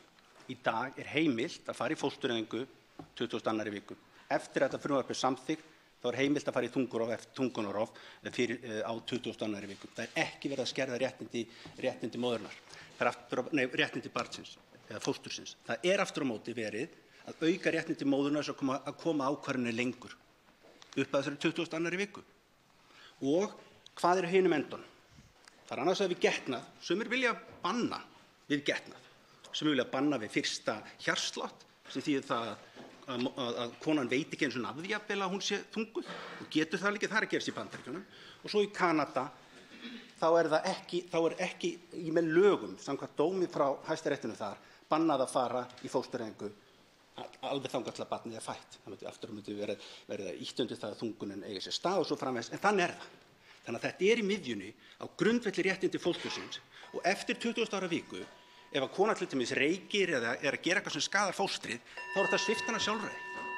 Það ekki verið að svipta fóstrið réttindum með þessu, það er verið að auka aftur á móti réttindi kvenna. Málstekur atkvæðagreiðsluna hv. 12. þingmaður Suðvesturkjördæmis Guðmundur Ingi Kristinsson. Virðulegur forseti, þetta snýst rétt kvenna, rétt þess lífs sem byrjað og á engan hátt segir allir rétt karlmanna. En ég tel að við eigum einhvern smá rétt í að minnst að ræða þetta. Við erum átt okkur á því að við 22. viku sagt að fyrir þann tíma getur fóstur ekki lifað. Því það ekki rétt. 6% fóstra lifa við fyrir þennan tíma. Tækninni fleygir alltaf fram. Og við og það eiga eftir að lifa fleiri og prósentan eftir að hækka fyrir þennan tíma. Vegna þess að viðkomandi fóstur komið með öll líffæri. Það eina sem hefur háði að geta lifa lungnaþroski. Þannig að við eigum að gefa okkur góðan tíma. Við eigum að ræða líka rétt þess lífs sem að fæðast. Okkur ber skylda til þess. Til máls tekur hv. 5. þingmaður Reykjavíkurkjördæmis suður Brynjar Níelsson atkvæðagreiðsluna. Hæstv. forseti, ég vil nú taka undir með hæstv. fjármálaráðherra að nefndarálit í máli sem risa siðferðisspursmál, risa mál varðandi réttindi kvenna, ákvörðunar, sjálfsákvörðunarrétt, og það eiginlega ekki neitt sem í því Ég hef sjálfur litið svo á að þetta mál snýst auðvitað ekki eingöngu sjálfsákvörðunarrétt eða kvenfrelsi. Ekki frekar en það að það snúi kvenfrelsi og sjálfsákvörðun að geta labbað inn á Landspítalann og sagt: þú átt að framkvæma hér aðgerð og eyða fóstrinu og þú verður fljótur, það að koma 22 vikur. Ég sé ekkert sérstakt réttindamál í því. Ekki frekar en ég get gengið inn á Landspítalann og sagt núna: heyrðu, ég hef ákveðið að taka eigin líf, þú átt að framkvæma. Þetta ekkert sjálfsagt. Og þess vegna þarf að ræða þetta í mínum huga miklu meira þessi siðferðislegu og heimspekilegu atriði, en svo kemur nefndarálit sem gefur okkur ekki ástæðu að þetta mál hafi okkur verið rætt. En ég efast ekki að það hafi verið heilmikið rætt í nefndinni. En álitið gefur okkur ekki tilefni til þess. Til máls tekur atkvæðagreiðsluna hv. 4. þingmaður Reykjavíkurkjördæmis suður Þórhildur Sunna Ævarsdóttir öðru sinni.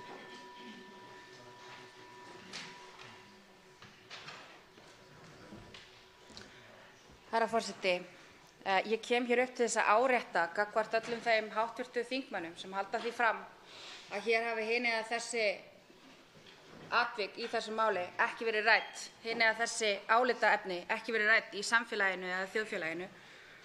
Og ég ætla bara að endurtaka það bara alls ekki rétt. Margir þessara hv. þingmanna hafa kosið að taka svo gott sem engan þátt í umræðum þetta mál á meðan það var í meðferð þingsins. Sömuleiðis þykir mér holur hljómur í því hjá hv. þingmönnum Sjálfstæðisflokksins sem tala hér að þingið hefði átt að taka sér lengri tíma í þetta ef við miðum þetta við önnur stór, mjög umdeild mál sem hæstv. Sjálfstæðisflokkur í sinni ríkisstjórnartíð hefur komið í gegn á miklu hraðari og miklu styttri tíma heldur en þetta mál. Má þar nefna veiðigjaldafrumvarpið eða skipun dómara í Landsrétt. En þegar kemur að sjálfsákvörðunarrétti kvenna yfir eigin líkama, þá þurfa þeir meiri umhugsunartíma. Við kannski leggjum ólíkt mat á hvað þarf góða og vandaða meðferð þingsins hér og hvað það telst vera. Til máls tekur atkvæðagreiðsluna hv. 13. þingmaður Suðvesturkjördæmis Jón Steindór Valdimarsson.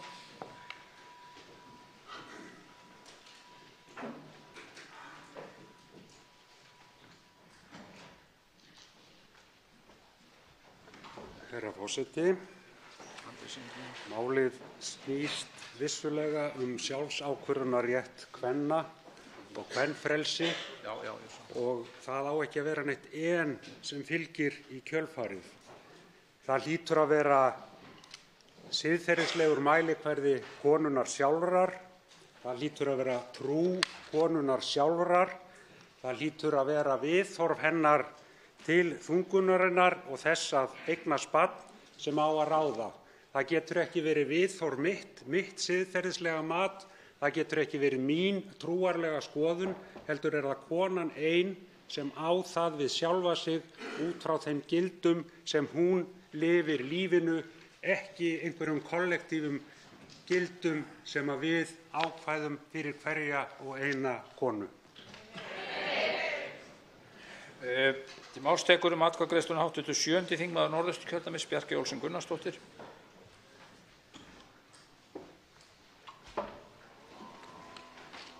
Virðulegi forseti, kæra samstarfsfólk, hér ræðum við afar viðkvæmt og leið mikið réttlætismál kvenna.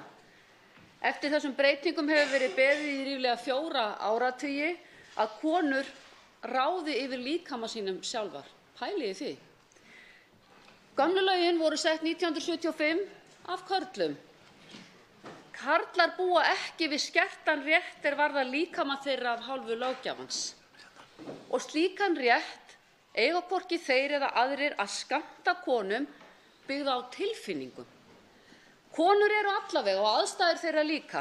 Ákvörðun að rjúfa þungun tekur engin kona af léttúð, leyfi ég mér að segja.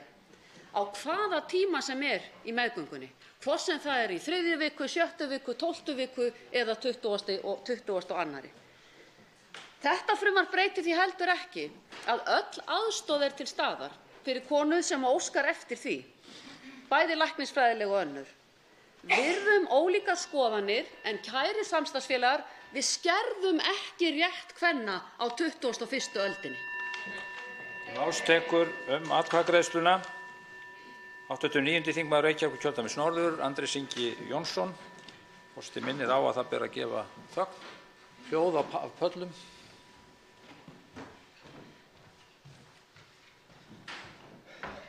Virðulegur forseti, sú sátt sem hefur ríkt frá 1975 að lögin segja ekki hvað við gerum. Hér rifist það að við ætlum að festa í lög þungunarrof við tímamörk eins og þau hafa verið ástunduð í 40 ár og það það sem veldur ósáttinni. Hér talað að við í velferðarnefnd hefðum átt að hugsa það að taka 2 hænuskref til baka og velja eitthvað annan vikufjölda eins og við höfum verið að slumpa á þetta, eins og við höfum verið í einhverju reiptogi, einhverju pólitísku hanaati það hvað vikurnar ættu að vera margar. Nei, þær byggðu á faglegu mati sérfræðinga.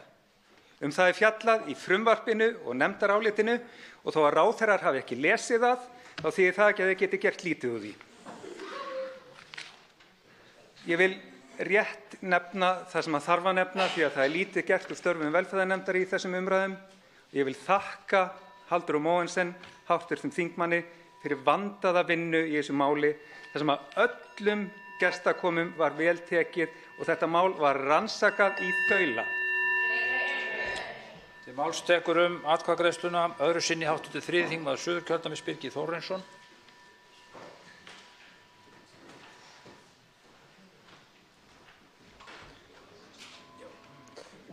Herra forseti, ég vil lýsa ánægju minni með málflutning Sjálfstæðismanna, hæstv. Fjármálaráðherra og fleiri Sjálfstæðismanna sem hafa tekið hér til máls, en það vekur jafnframt undrun mína að Sjálfstæðisflokkurinn skyldi í fyrsta lagi hafa hleypt þessu máli í gegnum ríkisstjórnina og í öðru lagi að þeir skyldu ekki hafa haft meiri viðbúnað í nefndinni þar sem það var afgreitt með ófullnægjandi hætti. Og síðan sitja Sjálfstæðismenn hér undir því af hálfu forsætisráðherra að málið sé upprunnið frá þeim. Til máls tekur atkvæðagreiðsluna hv. 8. þingmaður Norðvesturkjördæmis Jón Þór Þorvaldsson.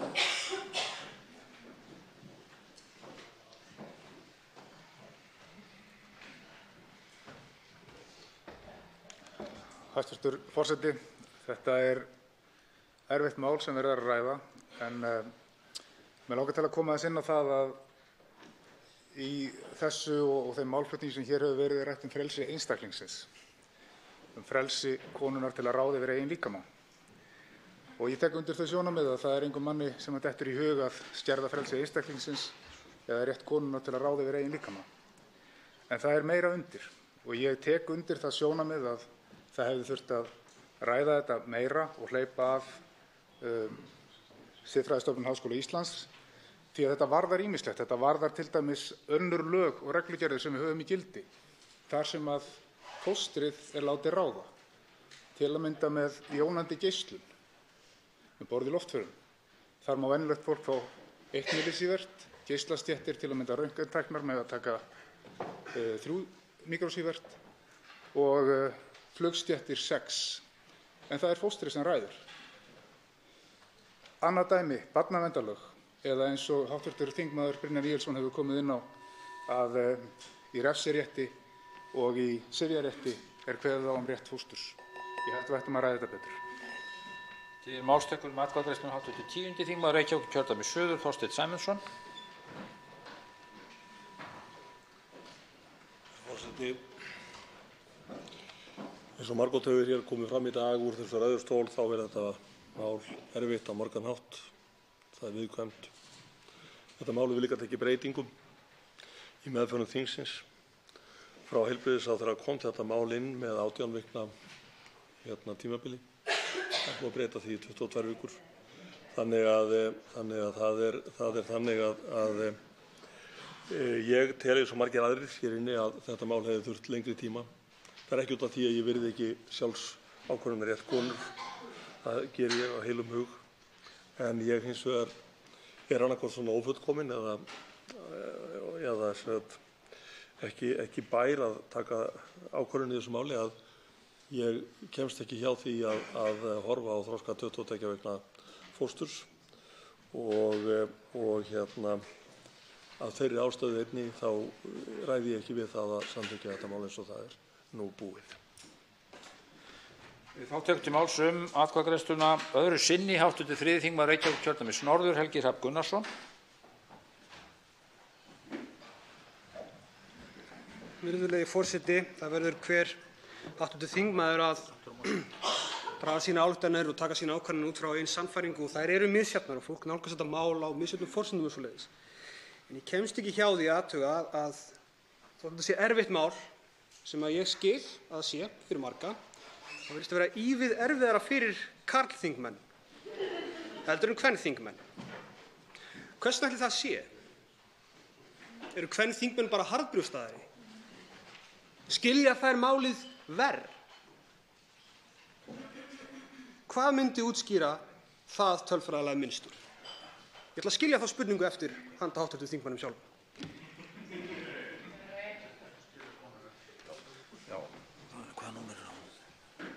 Til máls tekur atkvæðagreiðsluna hv. þingmaður Hjálmar Bogi Hafliðason. Hæstv. forseti, gildandi lög fóstureyðingar eru síðan 1975. En hver best til þess fallinn að ákveða þungunarrof annar en sá einstaklingur sem ber fóstur innra með sér?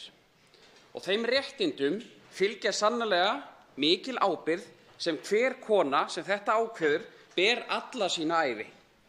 Og ég treysti konum og ég treysti mæðrum fyrir þessum réttindum og mun þess vegna segja já. Eitt hér inn í þessum sal að vera á móti fóstureyðingum sem menn verða það bara opinbera. En þetta mál hér snýst og í mínum huga sjálfsákvörðunarrétt kvenna, sjálfsákvörðunarrétt þungaðrar konu sem mun bera þessa byrði alla sína ævi. Til máls tekur atkvæðagreiðsluna hv. 5. þingmaður Norðausturkjördæmis Logi Einarsson.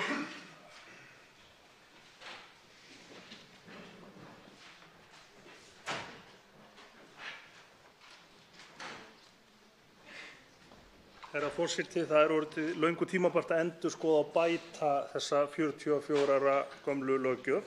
Í dag fara langflestar konur, 94,4%, í þungunarrof fyrir 12. viku, þrátt fyrir að þær hafi leyfi til loka 16. viku. Og þetta frumvarp mun því engu breyta það.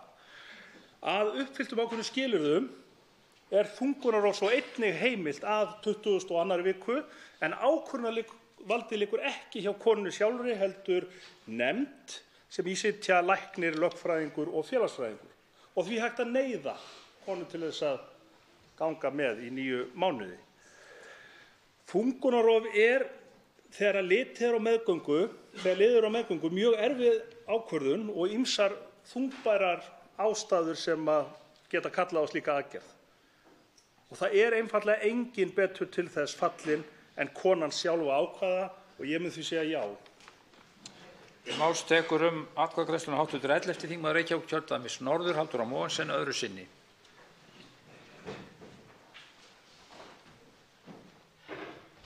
Forseti, ég ætla ekki að lengja þessu umræðu mikið meira en mér finnst bara mikilvægt að koma hérna upp og taka undir með kollega mínum hv. þingmanni Helga Hrafni Gunnarssyni. En þetta er grátlegt að fylgjast með því hversu margir karlmenn koma hérna upp og tala nánast í sömu setningu hvað virði sjálfsákvörðunarrétt kvenna en ekki þegar kemur að því að hafa forræði yfir eigin líkama. Út af því að staðan er þannig að í dag þá fer kona í þungunarrof upp að 22. viku, ekki að lok 22. viku eins og hefur verið sagt hérna, heldur upp að 22. viku. Það er það sem þetta snýst En það er með leyfi heilbrigðisstarfsfólks. Það er heilbrigðisstarfsfólk sem tekur þessa ákvörðun fyrir konuna. Við erum að tala hérna að treysta konum til þess að taka þessa ákvörðun sjálf. Því að það er enginn sem getur sem á að taka þessa ákvörðun fyrir hana. Þannig að við getum ekki talað að við berum virðingu fyrir sjálfsákvörðunarrétti kvenna en ekki þarna. Þarna á einhver annar að taka ákvörðun út af því að þar með er verið að segja, forseti, að það sé hræðslega það að konur sé bara að fara að hlaupa í þungunarrof upp að 22. viku bara gamni sínu út af því að það er hægt núna. Ó já, heyrðu, ég kom í 20 vikur, ég ætla að fara að rjúfa þungun út af því að ég get það núna á þess að fá leyfi frá heilbrigðisstarfsfólki. Þetta er bara vanvirðing við konur. Þetta er gífurlega mikil vanvirðing og vantraust yfirlýsing á konur. Til máls tekur atkvæðagreiðsluna hv. 10. þingmaður Norðausturkjördæmis Albertína Friðbjörg Elíasdóttir. Herra forseti, ég var svo heppin að fá að sitja í einn nefndarfund velferðarnefndar nýverið þar sem var verið að fjalla þetta mál sem við greiðum atkvæði hér nú. Þar var alveg ljóst að nefndin tók þetta mál mjög alvarlega og var greinilega búið að fjalla málið út frá ólíkum sjónarhornum og ýmsu búið að velta upp, sérstaklega varðandi vikufjölda. Við í þingflokki Samfylkingarinnar voru sömuleiðis upplýst alla umræðuna inni í nefndinni af nefndarmanni okkar, hv. þingmanni Guðjóni Brjánssyni. Ég skil þess vegna ekki alveg hversu illa upplýstir margir hv. þingmenn virðast vera, jafnvel úr þingflokkum sem eiga 2 þingmenn í nefndinni. Eins og fram hefur hér komið þá í raun það eina sem verið að breyta hver tekur ákvörðunina. Vikufjöldinn í raun sá sami áfram og sömuleiðis aukin áhersla á upplýsingagjöf sem einnig mikilvægt. Í mínum huga það ekki spurning. Konan svo eina sem hefur forsendur til þess að taka ákvarðanir eigin líkama og eigin líf. Máls tekur atkvæðagreiðsluna hæstv. Utanríkisráðherra Guðlaugur Þór Þórðarson.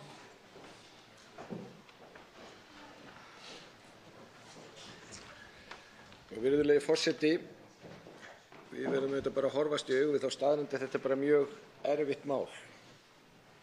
Og þegar maður hlustar hér á atkvæðaskýringar þá er augljóst og það er bara skiljanlegt að sumir hafa tekið umræðuna miklu meira og dýpra og hafa því ákveðnar skoðanir en ég held að skipti hins vegar miklu máli að við reynum að hafa þessu umræðu bæði hér og í þjóðfélaginu eins hófstillta eins og mögulegt er. Ég er þeirrar skoðunar að það er hins vegar augljóst að mínu áliti að konur eru betur þess fallnar að taka þessi erfiðu ákvörðun heldur einhverjir sérfræðingar jafn góðir og þeir eru. En ég kemur bara hérna upp vegna þess að ég er einn af þessum fjölmörgum sem finnst þetta erfitt, að mér finnst augljósum ástæðum. En ég held að þetta sé ennþá erfiðara ef við tölum ekki í þessum sal og annars staðar af virðingu við skoðanir hvers annars, því að það er bara mjög skiljanlegt að þær séu mjög misjafnar. Til máls tekur atkvæðagreiðsluna hv. 4. þingmaður Suðvesturkjördæmis Guðmundur Andri Thorsson.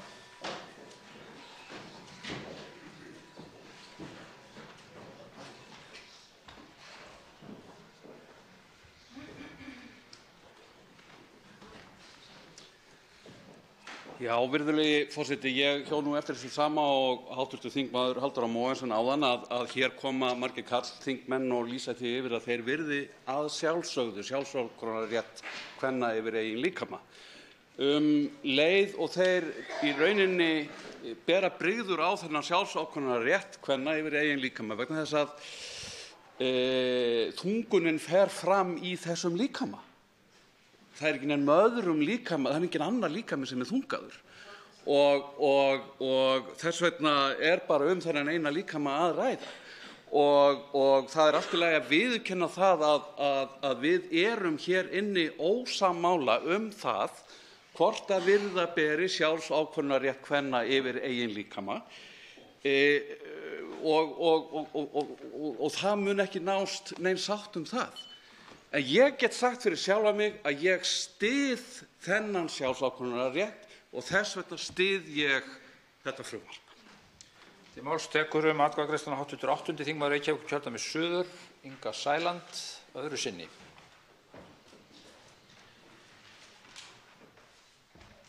Virðulegi forseti, ég kem hérna upp því ég finn mér hreinlega knúna til þess að leiðrétta háttvirtan formann velferðarnefndar sem alhæfir hér að frumvarpið snúi fyrst við erum nú að tala vikur og virðist vera föst þar fram að 22. viku og með leyfi forseta þá ætla ég nú að lesa hérna þennan stutta fyrsta málslið 4. greinar í frumvarpinu sem við erum að fara að kjósa atkvæði Heimilt er að rjúfa þungun konu að hennar beiðni til loka 22.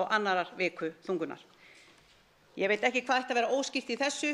Mér finnst það vera algjörlega kýrskýrt og annað sem hefur verið valdið hérna miklum ruglingi fyrir utan það að hér hefur hv. þingmaður komið fram og ætla að líkja þessari meðferðin á veiðileyfagjaldi. Mér finnst það nú alveg með hreinum ólíkindum en það er líka alrangt að það sé engin breyting frá 16. upp í 22. viku miðað við það sem við erum að gera hér og nú. Eftir 16. viku þá er krafa í núgildandi löggjöf að það þurfi að vera skýr læknisfræðileg ástæða fyrir því að þessi aðgerð sé framkvæmd. Það er algjörlega ólíkt því sem á við núgildandi 4. grein væntanlegs frumvarps. Á þingskjali 1469 er breytingartillaga frá Önnu Kolbrúnu Árnadóttur sem hefur verið kölluð aftur og kemur því ekki til atkvæða. Á þingskjali 1468 er breytingartillaga frá Páli Magnússyni og hefst nú atkvæðagreiðslan.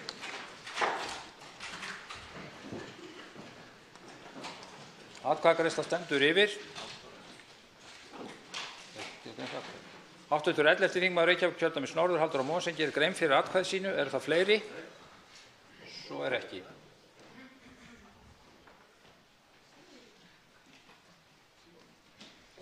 Forseti, mér finnst mikilvægt að koma upp og útskýra það að þótt að ég telji að þessi breytingartillaga sé gerð af góðum hug að þá skoðuðum við þetta mjög vel í vinnu velferðarnefndar og þetta myndi fela í sér að takmarka núverandi rétt konu til þess að fara í þungunarrof.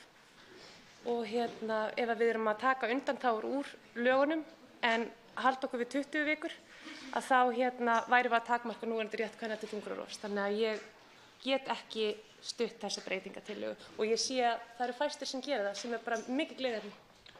Atkvæðagreiðsla stendur yfir breytingartillöguna á þingskjali 1468 frá hv. þingmanni Páli Magnússyni. Hafa allir hv. þingmenn greitt atkvæði? Svo virðist vera og er þá atkvæðagreiðslu lokið. Tillagan er felld með 44 atkvæðum gegn 7, 10 greiða ekki atkvæði. Á þingskjali 1462 eru breytingartillögur frá Halldóri Mogensen og hefst nú atkvæðagreiðslan. Hv. þingmaður Halldór Mogensen gerir grein fyrir atkvæði sínu. Eru það fleiri? Svo er ekki. Jú, hv. þingmaður Anna Kolbrún Árnadóttir. Nei,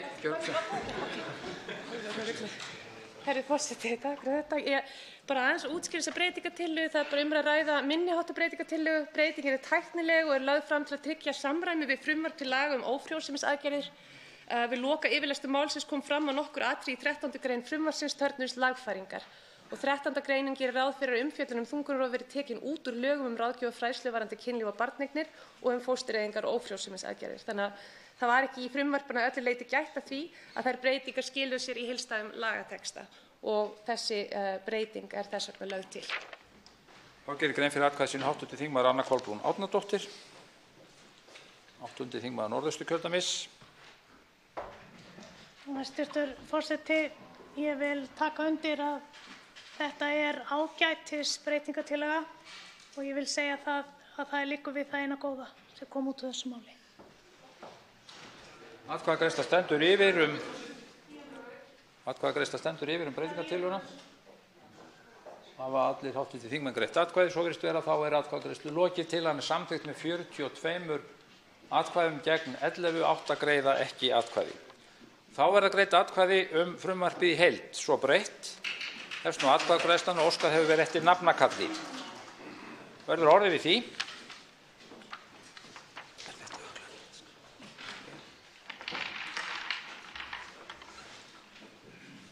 Upp kemur talan 41.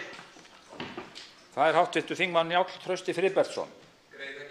Þingmaðurinn greiðir ekki atkvæði. Oddný G. Harðardóttir. Þingmaðurinn segir já. Ólafur Þór Gunnarsson. Þingmaðurinn segir já. Ólafur Ísleifsson. Þingmaðurinn segir nei. Óli Björn Kárason. Þingmaðurinn gerir grein fyrir atkvæði sínu.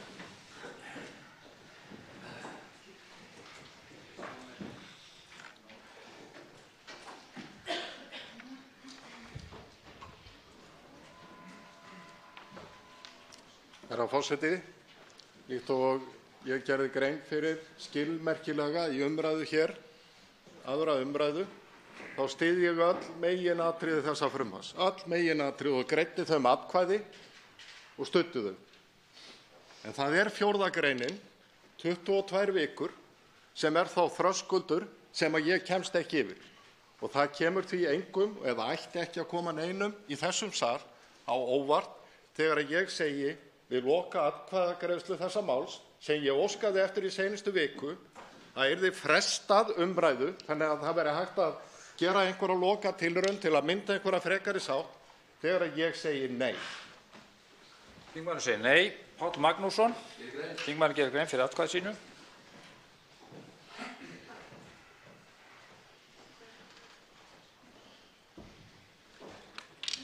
Virðulegi forseti. Mér þykir mjög miður að geta ekki stutt þetta frumvarp.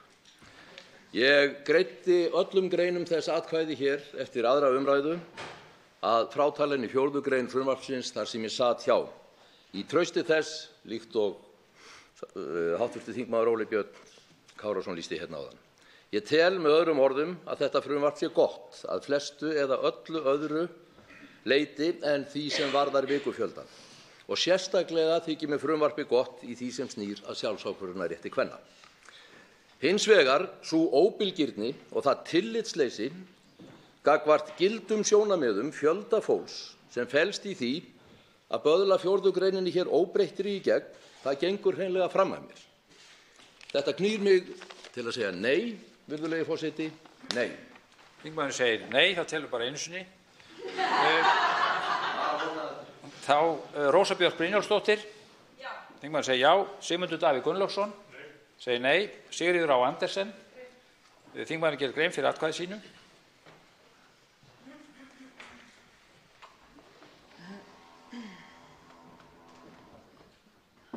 Virðulegur forseti, ég geri mér engar vonir eða nokkrar væntingar það að mál sem þetta sé hægt að leysa eða það náist það einhvers konar allsherjar samfélagsleg sátt.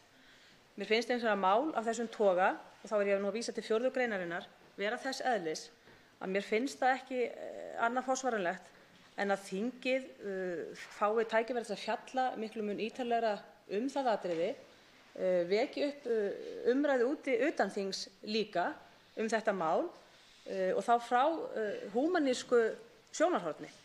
Það eru áleitnar siðferðisspurningar í þessari heimspekilegar sem ég hef ekki svör við. Ég get ekki fullyrt hér á þessari stundu í sjálfu sér hver afstaða mín til þessara mála og hún kann með þess að líka hafa breyst, enda hefur hún breyst á minni lífstíð, mín eigin skoðun í þessu máli. En mér finnst þessi afgreiðsla hérna á þinginu ekki þinginu og þessu máli til sóma og með vísan til þess að þá segi ég nei. Þingmaðurinn segir nei. Sigurður Ingi Jóhannsson segir já. Jón Þór Þorvaldsson segir nei. Silja Dögg Gunnarsdóttir segir já. Smári McCarthy segir já. Halla Gunnarsdóttir. Þingmaðurinn gerir grein fyrir atkvæði sínu.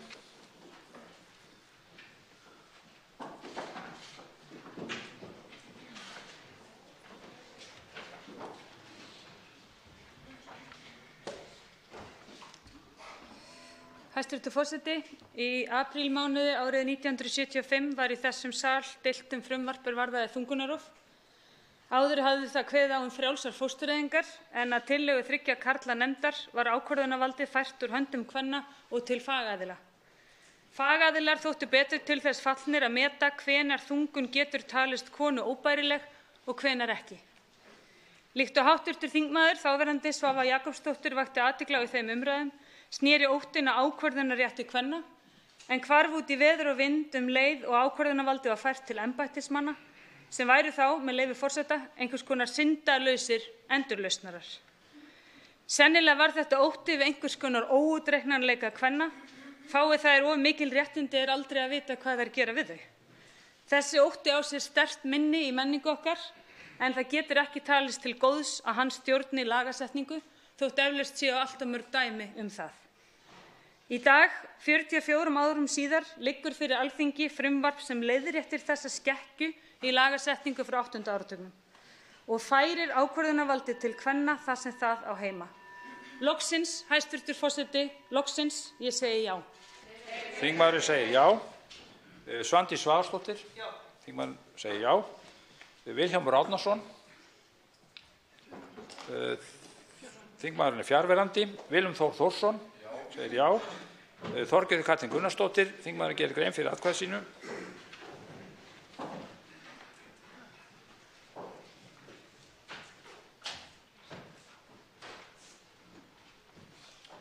Herra forseti, mér finnst tilefni til að koma hingað upp og þakka hæstv.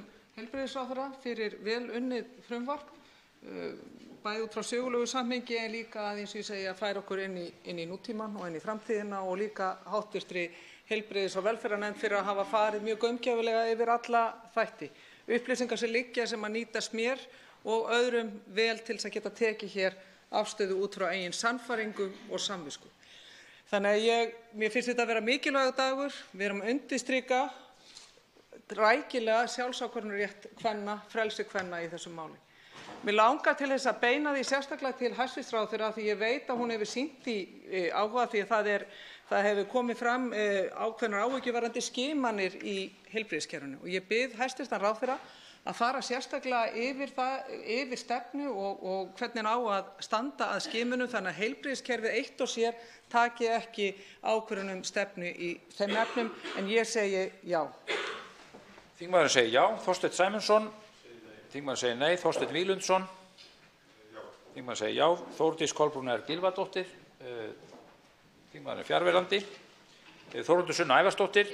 Þingmaðurinn gerir grein fyrir atkvæði sínu.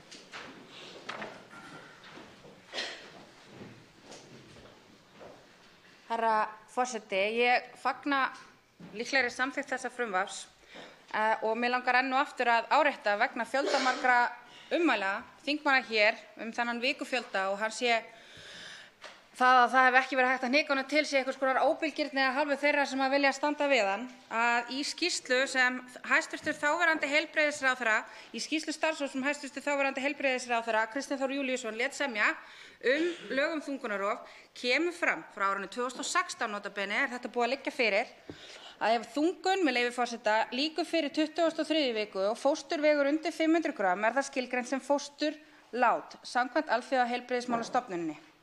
Ljúki þungun eftir 22 vikur það skilgreint sem fæðing. Þessi viðmið hafa verið notuð á Íslandi frá árinu 1987 og burðarmálsdauði miðað við það í íslensku fæðingarskránni. Fóstur sem fæðist fyrir fullar 22 vikur þungunar hefur nánast engar líkur á því að geta lifað af. Við 23 vikna meðgöngu lifum 10–35% barna af. Þessar upplýsingar eru búin að liggja fyrir mjög lengi. Þær eru ekkert prútt, þær eru ekki eitthvað tilfinning sem við höfum. Þetta eru allir sérfræðingar sammála Þingmaðurinn segir já.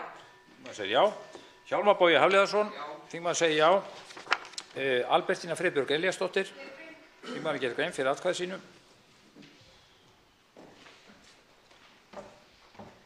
Herra forseti, hér greiðum við atkvæði eitt stærsta réttindamál kvenna í seinni tíð og ég vildi nýta þetta tækifæri til að þakka hæstv. Heilbrigðisráðherra fyrir að hafa haft hugrekki til þess að leggja þetta mál fram, velferðarnefnd fyrir vandaða umfjöllun og sömuleiðis þeim fjölmörgu konum og heilbrigðisstarfsmönnum sem hafa stigið fram í umræðunni. Ég stolt af því að fá að greiða atkvæði þetta grundvallarmál En í mínum huga er það ávallt konan sem á að taka ákvörðun eigin líf og eigin líkama. Ég segi já. Þingmaður segir já. Andrés Ingi Jónsson. Þingmaður gerir grein fyrir atkvæði sínu. Virðulegur forseti, þegar Rauðsokkahreyfingin fékk það loksins í gegn að hér voru fóstureyðingar gerðar næstum því frjálsar, þá var það með þeim fyrirvara að það þurfti að gerast í kyrrþey eftir ákveðinn tíma. Það mátti ekki setja í lög þá staðreynd sem var praktíseruð í rauninni. Hér erum að færa þann veruleika í lög. Þess vegna þykir mér þetta ekki tiltöluleg ákvörðun. Við erum bara að festa í lagatexta réttindi sem að konur hafa átt undir góðu veðri í samfélaginu síðustu áratugi. Hér hefur verið talað að ótal gild sjónarmið hafi verið færð fram og ekki hlustað á þau öll. Það voru færð fram sjónarmið frá sérfræðingum í kvenréttindum, varðandi sjálfsákvörðunarrétt kvenna eða það sem að fólk tala stundum í niðrandi tón geðþótta kvenna til að taka ákvörðun. Við stöndum með þjónum með því að samþykkja þetta mál. Það voru færð fram rök á læknisfræðilegum grunni sem segja að 22 vikurnar sé rétti staðurinn, jafnvægispunkturinn í þessu máli. Við förum eftir þeim rökum. Þau rök sem við hlustuðum síst á komu frá fólki sem að nota trúarsannfæringu sem grundvöll sinna stjórnmálaskoðana. Þar fer einna fremst í flokki biskup Íslands og það fólk ræður ekki lögum í landi sem að byggir á borgaralegum gildum. Þingmaður segir já. Anna Kolbrún Árnadóttir, þingmaður gerir grein fyrir atkvæði sínu.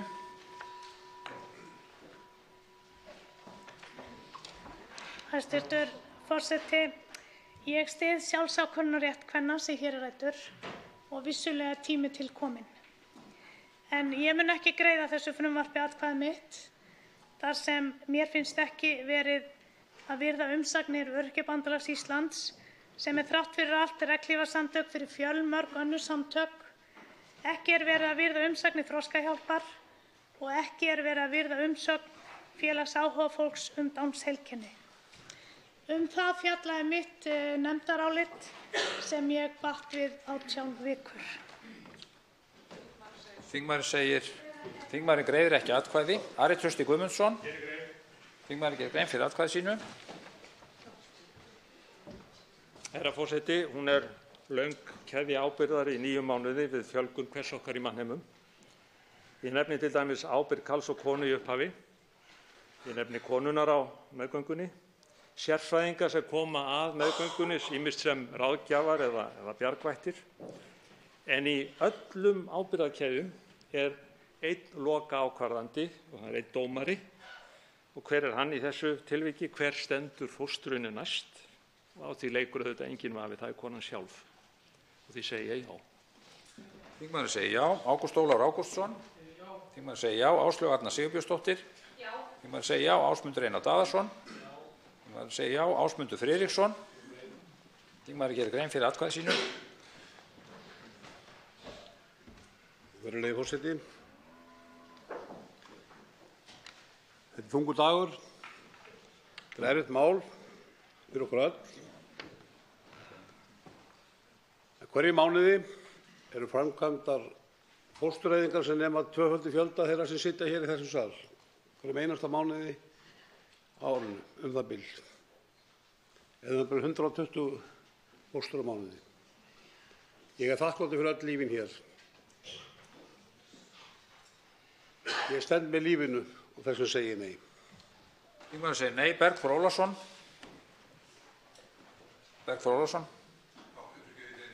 Þingmaður segir nei. Birgir Ármannsson. Þingmaður segir nei. Birgir Þórarinsson. Þingmaður segir nei. Bjarkey Olsen Gunnarsdóttir. Þingmaður gerir grein fyrir atkvæði sínu. Ég segi já, hæstv. forseti, vegna þess að þetta er gríðarlega mikið framfaraskref sem búið er að bíða eftir lengi. Og það að hlusta hér á miðaldra karlmenn ætla að skammta konum úr hnefa réttindi er óþolandi. Forseti biður hljóð bæði í salnum og á pöllum. Líklega sambærilegir og karlar bera gagnvart konum og þeirra ákvörðunarrétti. Að treysta ekki konum til þess að taka skynsamlega ákvörðun.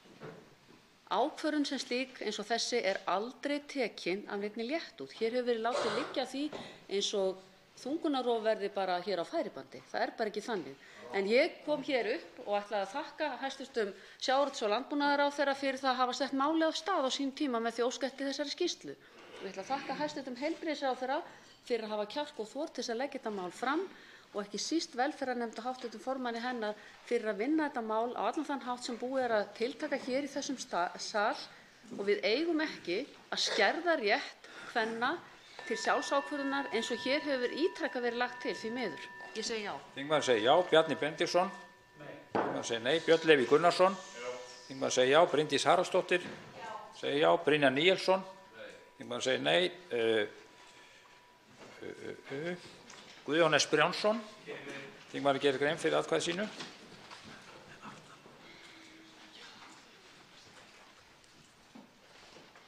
Forseti, í umræðu frumvarp það sem nú er undir hefur því miður verið slegið úr og í. Umræðan hefur verið á köflum villandi og þung og alvarleg atriði verið afvegaleidd á ósanngjarnan hátt og á heimóttarlegan hátt. Hér úr ræðustól hins háa Alþingis hafa allnokkrir þingmenn lýst því yfir jafnvel brostinni röddu og með tárin í augunum að vissulega styðji þeir sjálfsákvörðunarrétt konunnar, en bara ekki svona. Þetta sé fullmikið af því góða. Fyrr megi nú aldeilis fyrr vera. Ummælin endurspegla í raun efasemdir hæfni konunnar til að taka sjálfstæða ákvörðun eigin hag, eigið líf og umræðan í þeirra garð hefur verið niðurlægjandi og ósæmileg.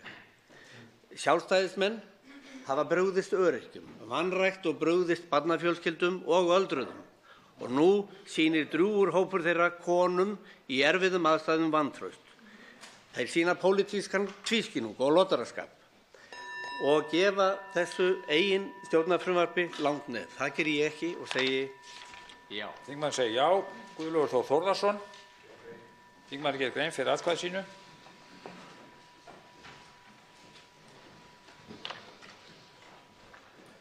Virðulegur forseti, mér er nú leitt að heyra ræðu síðasta hv. þingmanns sem er nú alla jafna enn málefnalegur og sanngjarn en var það svo sannarlega ekki með sinni atkvæðaskýringu. Mér finnst það mál erfitt. Mér finnst það bara mál mjög erfitt og ég virði sjónarmið allra þeirra sem eru með mismunandi sjónarmið hér inni. Og ég sé enga ástæðu til þess að ég get ekki séð hvað fær menn til þess að tala með þessum hætti til þeirra aðila sem eru bestu samvisku í þessu erfiða máli að tjá sig sína afstöðu.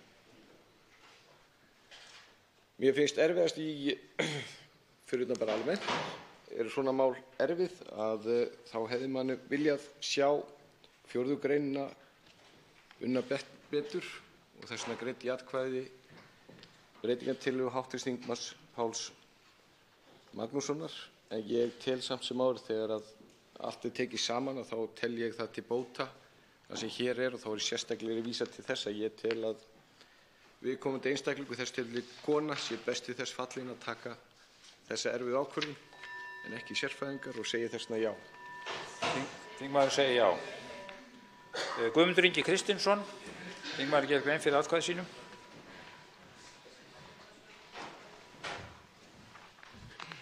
Virðulegur forseti, ég get ekki samþykkt þetta frumvarp vegna þess að það stendur skýrum stöfum við lok 22. viku. Það er sem sagt við upphaf 23. viku sem þungunarrof má fara fram. Og annar ástæða, það er 5. greinin. Þar getur barn farið í þungunarrof, eða ég vil ekki að segja rétt orðið, við erum að vera með þetta orð inn í einhverju glanspappír. Þetta er þungunareyðing. Við erum að eyða, við erum ekki að ljúga eitt með neitt. Og þá getur barn til lok 22. viku farið í þungunareyðingu án samþykki foreldra eða forráðamanna. Og þess vegna og af þessum ástæðum get ég ekki stutt þetta og segi nei og líka verðum að spyrja okkur að því. Það eru 1000 fóstureyðingar á ári, nærri 3 á hvern einasta dag ársins. Þetta á að hringja bjöllu hjá okkur og spyrja, er þetta í lagi? Þingmaðurinn segir nei. Guðmundur Andri Thorsson. Já. Þingmaður segir já. Gunnar Bragi Sveinsson. Þingmaður segir nei. Halla Signý Kristjánsdóttir. Segir já. Halldóra Mogensen. Þingmaður segir já. Hanna Katrín Friðriksson.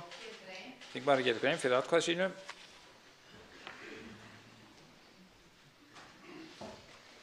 Herra forseti, þegar talað frelsi almennt vil stundum gleymast að þá sé samsvörun sem það fær ekki þrifist á.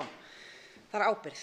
Og það þetta samband frelsis og ábyrgðar sem skiptir máli varðandi afstöðu mína til þessa máls. Til viðbótar við þá femínísku lífsýn sem ég hef og þá trú að frelsi einstaklingsins sé mikilvægt markmið út frá hugmyndum réttindi einstaklinga almennt.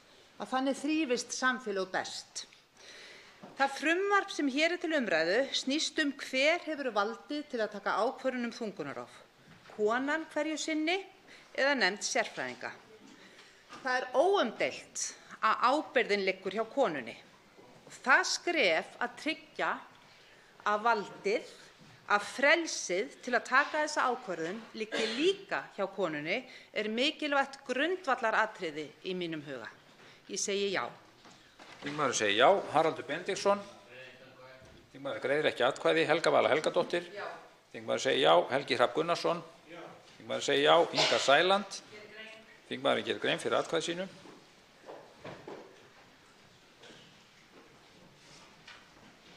Virðulegi forseti, hér koma margir fram og tala mikið framfaraskref. Hér komið líka og talað ég held að sé nánast enginn sem ekki talar sjálfsákvörðunarrétt konunnar. Ég velti fyrir mér þegar ítrekað verið að tala sjálfsákvörðunarrétt konunnar, hver í veröldinni á lokaorðið það fram að þeim tíma sem hún fer í fóstureyðingu að sú aðgerð skuli framkvæmd. Er það ekki konan sjálf? Það eina sem stendur í mér að eftir 16. viku þá skuli það vera svona rosalega mikið prinsippmál að enginn úr heilbrigðisstétt geti komið að því að ákveða hvort það sé eðlilegt að eyða barni eða rjúfa þungun á þeim tíma. Þannig að ég segi náttúrulega nei og aftur nei og mér hefði fundist eðlilegt í ljósi þess hvað þetta frumvarp ótrúlega brogað bæði hvað lýtur að 4. og 5. grein að við höfum tekið það betur upp hér og talað það eins og ég hef áður sagt af meiri kostgæfni og reynt að ná það sátt. Ég trúi því að það hefði verið hægt. Ég trúi því virkilega, virðulegi forseti, að við hefðum getað gert betur. Ég segi nei. Þingmaður segir nei. Ég segi 4 sinni, ég ætla að vona öll atkvæðin. Jón Gunnarsson. Þingmaður gerir grein fyrir atkvæði sínu.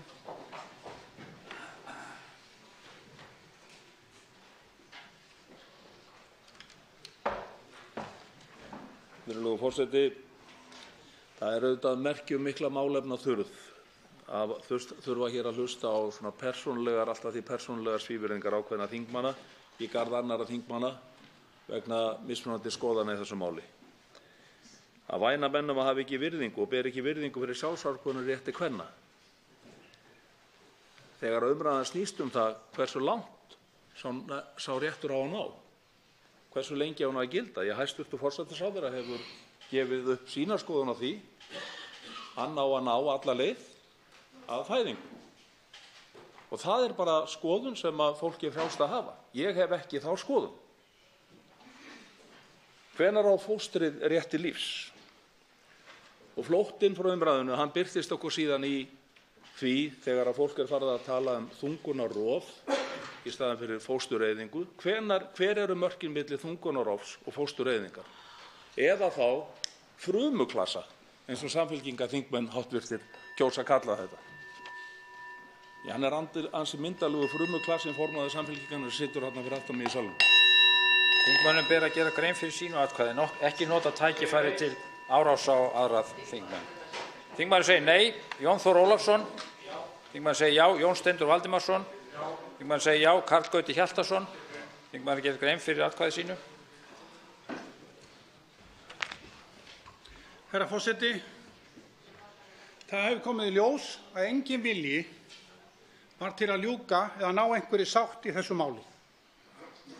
Stefnan var tekin og hvergi var hvikað frá henni þrátt fyrir háværar athugasemdir og erfiðar siðferðislegar spurningar auk mikillar andstöðu meðal þjóðarinnar. Og niðurstaðan eða verður róttækasta fóstureyðingalöggjöf í vestrænum heimi. Fyrst og fremst Fyrst og fremst ber afgreiðsla málsins vott vangetu forystu ríkisstjórnarinnar til að ná sáttum milli ólíkra sjónarmiða. Sáttageta ríkisstjórnarinnar fékk falleinkunn í þessu máli. Ég segi nei. Þingmaðurinn segir nei. Katrín Jakobsdóttir. Ég segi já. Segir já. Kolbeinn Óttarsson Proppé. Gerir grein fyrir atkvæði sínu. Forseti, það er alveg sama í hvaða orðabúning við færum okkar afstöðu hér í þessu máli. Fyrir mér snýst hún þá einföldu spurningu hvort að ég virði sjálfsákvörðunarrétt kvenna eða ekki. Ég virði sjálfsákvörðunarrétt kvenna. Ég stoltur yfir því að standa hér í dag og leggja mitt pínulitla lóð á þær vogarskálar að hann megi verða sem mestur og nái alla leið. Tala hér eins ákveðni hv. þingmenn eins og það sé að vera einhver takmörk á því. Hann á að ná alla leið. Ég segi já. Þingmaðurinn segir já. Kristján Þór Júlíusson. Þingmaðurinn gerir grein fyrir atkvæði sínu. Virðulegi forseti, þetta eins og hér hefur margoft komið fram umdeilt mál. Mér finnst hins vegar alveg ömurlegt að hlýða á umræðuna undir þeim formerkjum að það sé verið að skipa fólki til skoðana eftir aldri, kyni eða stjórnmálaflokkum. Þetta einfaldlega mál sem að sker þvert á alla flokka. Og hér hefur verið alhæft að miðaldra karlmenn sé á móti þessu máli. Seint fer ég nú sakaður að vera drengur á fermingaraldri, en ég stuðningsmaður þessa máls. Og ég sjálfstæðismaður að auki. Þannig að alhæfingar sem að hér koma fram ger ekkert annað en að sýna mér fram á það að þeir sem þannig tala ekki hæfastir manna til að taka ákvarðanir í svona máli. Virðum skoðanir þeirra sem eru andstæðir okkur. Við þurfum ekki endilega að vera sammála þeim, en tölum ekki niður til þeirra. Þetta ekki þannig mál. Virðulegi forseti, ég styð mál. Þingmaðurinn segir já, sem sagt. Alex B. Stefánsson. Þingmaðurinn gerir grein fyrir atkvæði sínu.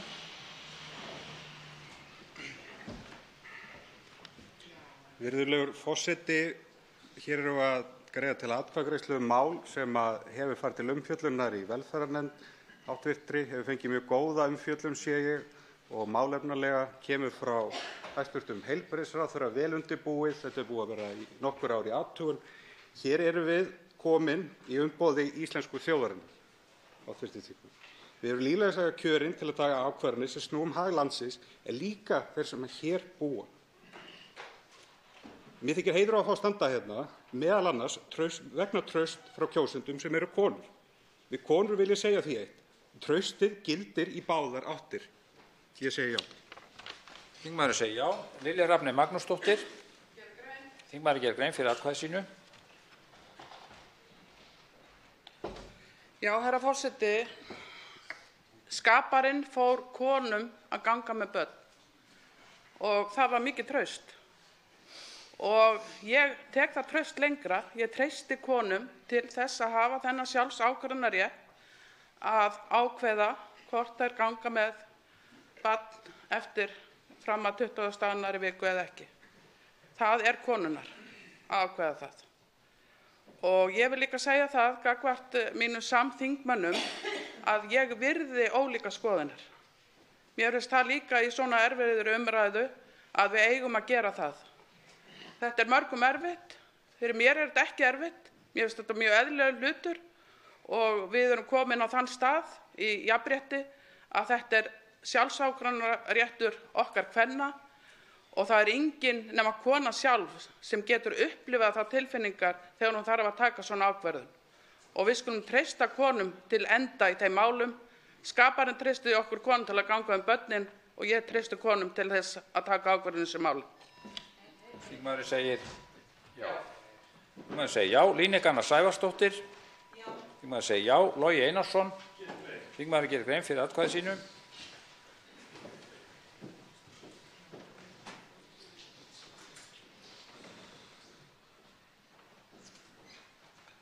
Herra forseti, Ég ætla að hrósa fyrrverandi hæstv.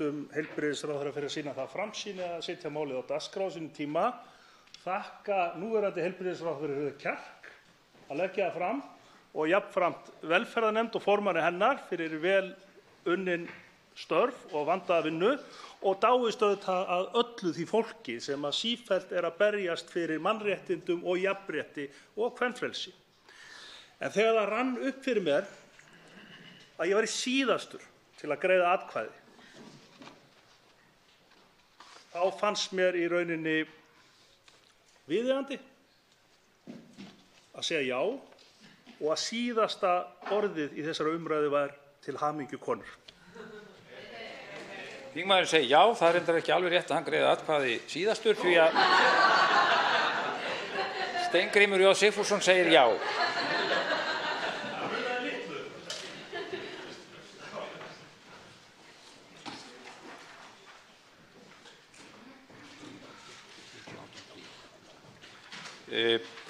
Frumvarpið í heild er samþykkt með 40 atkvæðum gegn 18, 3 greiða ekki atkvæði og verður málið sent hæstv. Ríkisstjórn sem lög frá Alþingi.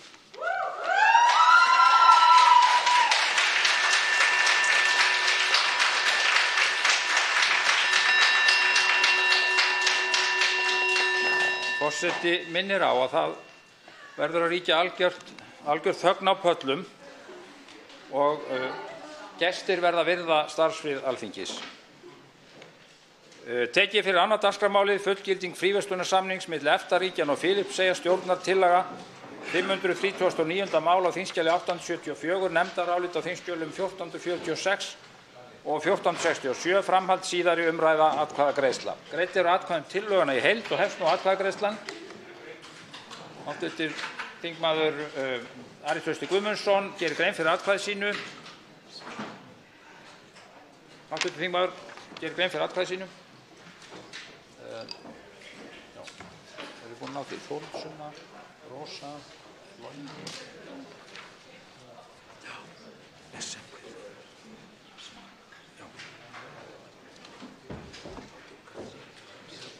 Herra forseti, við erum hér að greiða atkvæði þennan fríverslunarsamning og við vitum það öll að mannréttindi eru gróflega brotin á Filippseyjum og við vitum það líka að það er óeining meðal mannréttindasamtaka, bæði þar og annar staðar, fríverslunarsamning við landið. Ég er verulega efasemdur réttmæti þess að samþykkja þennan fríverslunarsamning meðan Duterte eða aðrir slíkir ráða ríkisvaldinu á Filippseyjum. Legg áherslu á að mannréttindamál og umræður þau verði höfð í fyrirrúmi varðandi fríverslunarsamninginn, hvenær sem hann er ræddur eða notaður, en horfi einnig til þess tíma sem kemur að loknum völdum Dutertes og hans líka í landinu. Og ég mun greiða atkvæði með þingsályktunartillögunni en með þessum fyrirvara. Þá gerir grein fyrir atkvæði sínu hv. 3. þingmaður Suðvesturkjördæmis, Rósa Björk Brynjólfsdóttir.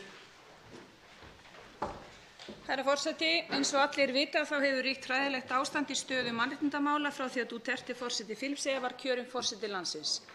Fyrsti minnihluti utanríkismálanefndar leggst eindregið gegn því að fríverslunarsamningur verði fullgildur af hálfu íslenska þingsins við Filippseyjar við núverandi aðstæður í mannréttindamálum og telur einboðið að Ísland eigi að bíða með fullgildinguna þar til ástand í mannréttindamálum batni til muna. Fordæmi eru fyrir því að Alþingi Íslendinga hafi ítrekað hafnað samþykkt á framlagningu þingsályktunartillögu um að fullgilda fríverslunarsamning vegna bágs ástands mannréttindamála í viðkomandi samningsríki. Það gerðist með fríverslunarsamning EFTA við Kólumbíu en þingsályktunartillaga um það var lögð fram í fjórgang áður en hún hlaut samþykki Alþingis sem gerði það ekki fyrr en staða mannréttindamála hafði batnað verulega.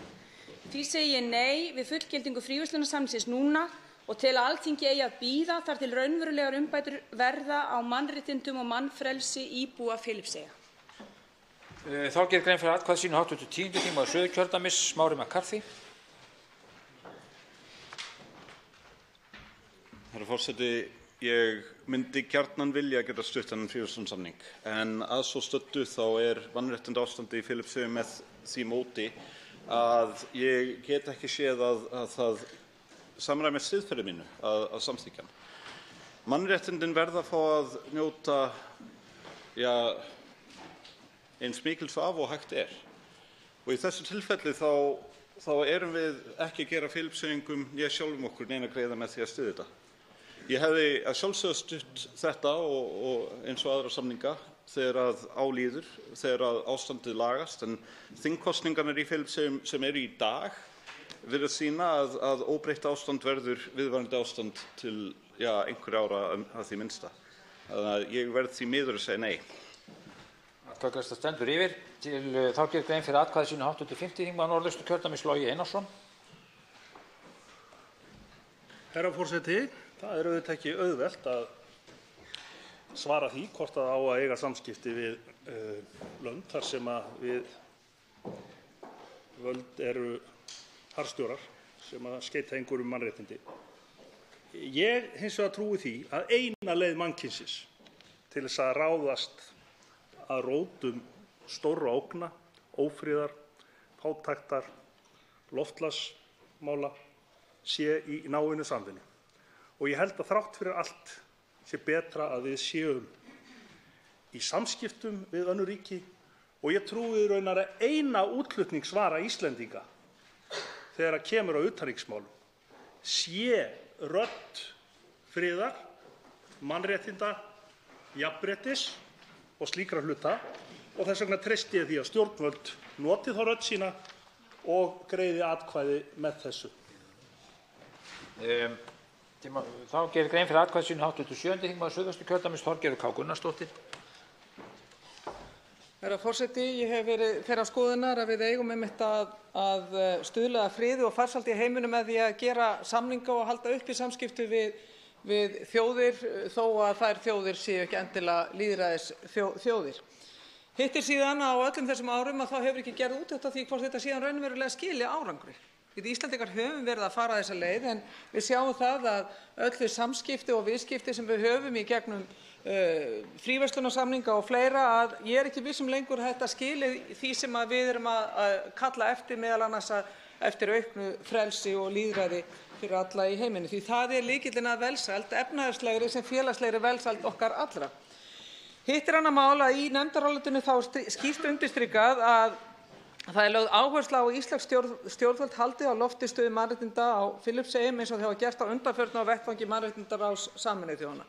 Og ég vil hvetja hæstv. Ráðherra sem hefur gert þetta vel á þeim vettvangi að halda uppi þessum sjónarmiðum að gera slíkt áfram og á þeirri forsendu og meðal annars með það í huga og vonandi að við skoðum það hvort að þetta sé rétt að taka þessi skref hverju sinni að þá styð ég þetta mál. Þá gerir grein fyrir atkvæði sínu hv. 3. þingmaður Reykjavíkurkjördæmis Norður Helgi Hrafn Gunnarsson. Virðulegi forseti, ég skil vel rökin að okkur beri að beita fríverslun til þess að reyna að bæta ástand mannréttinda og lýðræðis í heiminum. Ég skil sjónarmiðið. En við erum að díla núna við ríki sem stjórnað af manni sem heitir Duterte sem hvetur lögregluna til þess að taka fólk af lífi á götum úti án dóms og laga. Við erum að tala algjöran vitfirring og það er ekkert orðum aukið. Það er ekkert dónalegt að segja það. Það er bara staðan sem blasir við. Sú hugmynd að hann og hans kaunar séu að fara að bæta mannréttindastöðuna á Filippseyjum vegna þessa samnings þykir mér fráleit. Þannig ég get ekki með góðri samvisku annað heldur en greitt atkvæði gegn því. Og mér finnst í raun og veru þegar ég les það sem kemur fram hérna í formála samningsins um skuldbindingu til að styðja við lýðræði og réttarreglur, mér finnst svolítið verið að gera það lítið úr okkur. Með því að ef við ætlum að láta eins og það standi eitthvað til af hálfu yfirvalda Filippseyja að standa við þetta. Mér finnst það pínum móðgandi. Persónulega ber nú virðingu fyrir annar mann atkvæði en ég get ekki annað en greitt atkvæði gegn þessu máli. Það er svo stödd. Þá gerir grein fyrir atkvæði sínu hv. 4. þingmaður Reykjavíkurkjördæmis Suður Þórhildur Sunna Ævarsdóttir.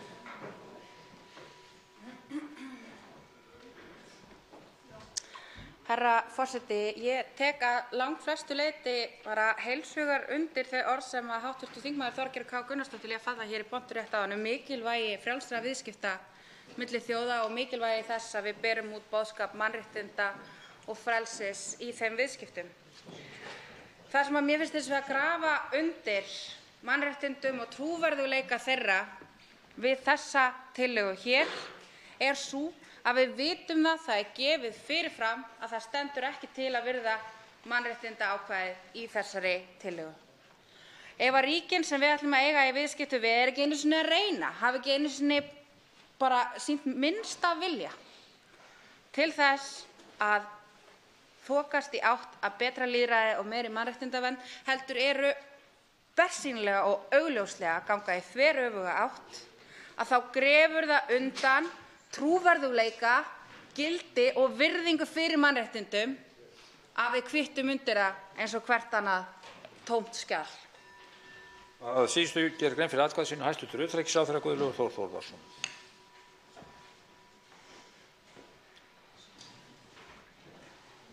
Virðulegi forseti, ég held að sé óhætt að segja það að engin þjóð hafi gengið harða fram í að gagnrýna mannréttindabrot í Filippseyjum heldur en Íslendingar. Og eftir því hefur verið tekið. Ég las það í erlendu pressunni fyrir eitthvað 1,5 ári síðan að mannréttindasamtök Human Rights Watch töldu að framganga Íslands í mannréttindaráðinu hefur haldið eftir að dauðasynda Dútertes. En á sama tíma, virðulegi forseti, að þá stundum við frjáls viðskipti við ýmis lönd og mjög mikið af þeim löndum sem að eru alls ekki á þeim stað í mannréttindamálum þar sem við viljum. Ef við ætlum að breyta því, þá erum við að breyta mjög mörgu. Þá er ég að vísa til viðskiptastefnunnar. Því að það er nú þannig, virðulegi forseti, að meðal annars við Íslendingar höfum fengið hugmyndir margt sem að við höfum sem betur framkvæmt hér í gegnum samskipti við aðrar þjóðir, gegnum viðskipti við aðrar þjóðir. Og það er nákvæmlega sama á ferðinni hér. Þannig að ég er nú ánægður með það að það er yfirgnæfandi meirihluti við þennan samning. Og ég veit það, virðulegi forseti, og ég treysti því að enginn hins vegar hv. þingmaður er að skrifa upp á þessi mannréttindabrot sem við svo sannarlega mótmælum og munum halda áfram að mótmæla.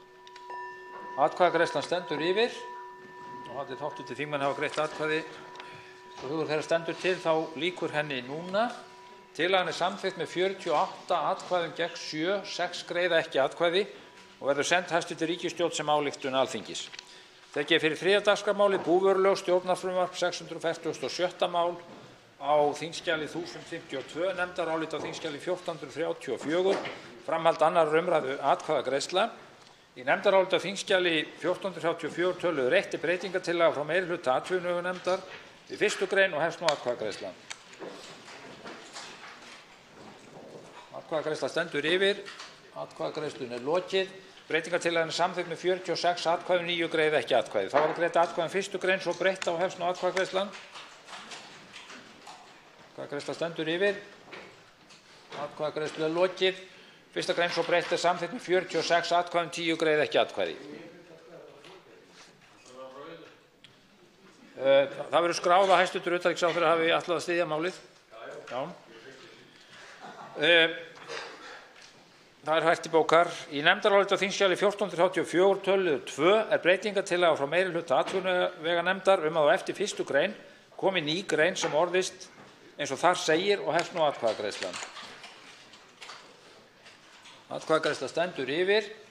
Atkvæðagreiðslunni er lokið. Breytingartillagan er samþykkt með 49 atkvæðum, 10 greiða ekki atkvæði og ný grein þar með ákveðin. Í nefndaráliti á þingskjali 1434 töluðu 3 er breytingartillaga frá meirihluta atvinnuveganefndar við 2. grein og hefst nú atkvæðagreiðslan. Atkvæðagreiðsla stendur yfir. Atkvæðagreiðslunni lokið. Breytingartillagan er samþykkt með 49 atkvæðum, 10 greiða ekki atkvæði. Þá er að greiða atkvæði 2. grein svo breytta og hefst nú atkvæðagreiðslan. Atkvæðagreiðsla stendur yfir. Atkvæðagreiðslunni lokið. 2. grein svo breytt er samþykkt með 49 atkvæðum, 10 greiða ekki atkvæði. Þá er að greiða atkvæðum 3. til og með 7. grein og hefst nú atkvæðagreiðslan. Atkvæðagreiðsla stendur yfir. Atkvæðagreiðslunni lokið. 3. til og með 7. grein eru samþykktar með 50 atkvæðum, 10 greiða ekki atkvæði. Í nefndaráliti á þingskjali 1434 töluðu 4 er breytingartillaga frá meirihluta atvinnuveganefndar að 8. grein orðist eins og þar segir og hefst nú atkvæðagreiðslan. Atkvæðagreiðslunni er lokið. Tillagan er samþykkt með 50 atkvæðum, 10 greiða ekki atkvæði og 8. greinin þar með ákveðin. Fyrirsögn frumvarpsins skoðast samþykkt án atkvæðagreiðslu ef enginn hreyfir andmælum. Frumvarpið gengur nú til 3. umræðu og er það samþykkt. Tekið fyrir 4. dagskrármálið samskiptaráðgjafi íþrótta- og æskulýðsstarf stjórnarfrumvarp 417. mál á þingskjali 558, nefndarálit á þingskjali 1460, breytingartillaga á þingskjali 1461, framhald 2. umræðu og atkvæðagreiðsla. Til máls tekur atkvæðagreiðsluna hv. þingmaður Willum Þór Þórsson.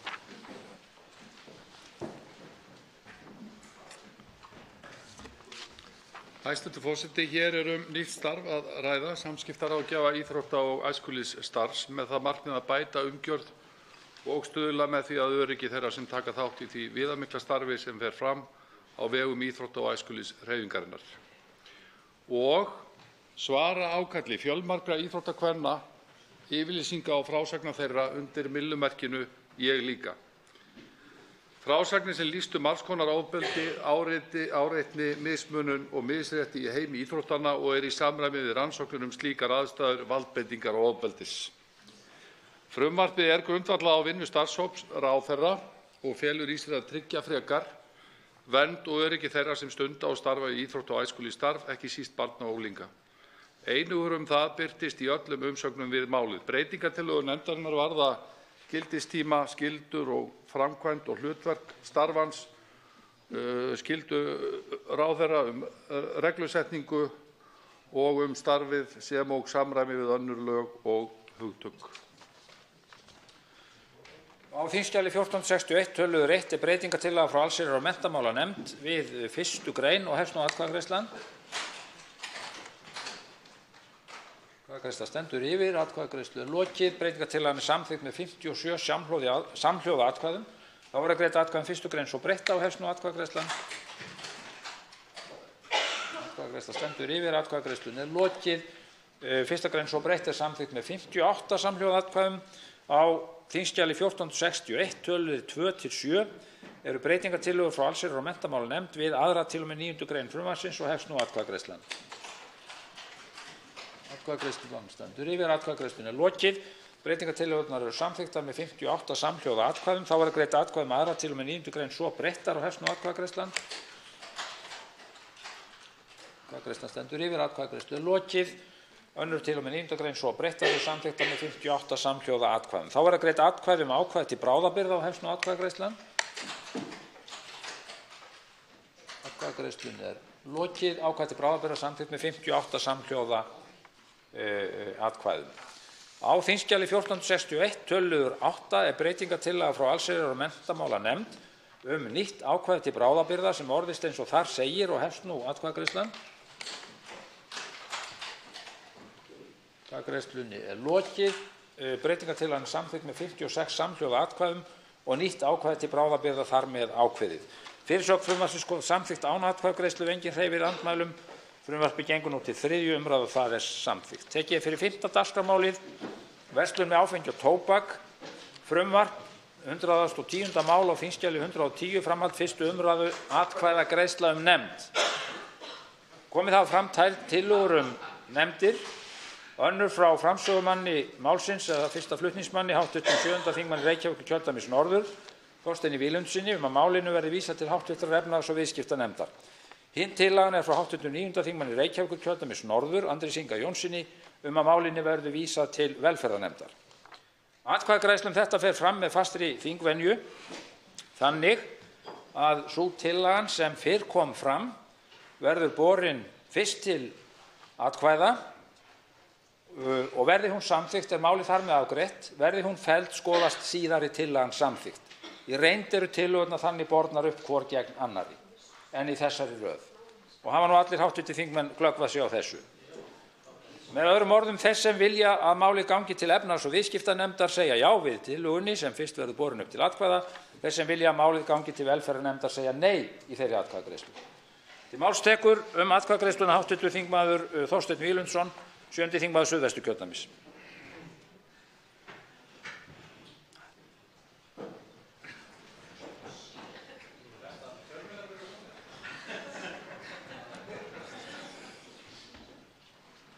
Virðulegur forseti, alltaf fær maður að prófa okkur nýtt.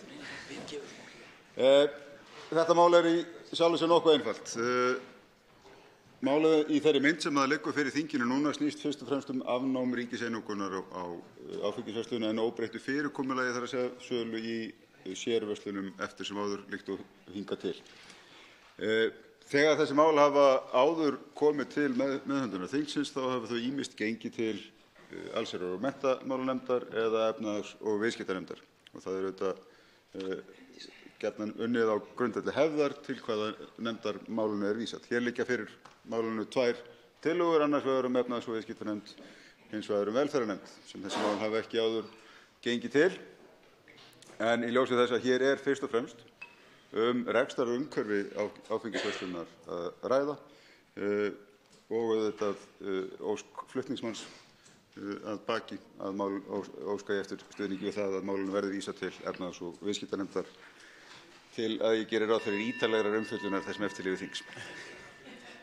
Þá tekur til máls atkvæðagreiðsluna hv. 9. þingmaður Reykjavíkurkjördæmis norður, Andrés Ingi Jónsson. Virðulegur forseti, ég tek undir með þingmanninum að það alltaf gaman að prófa eitthvað nýtt. Síðast þegar þetta mál kom fyrir þingið þá fór það til allsherjar- og menntamálanefndar.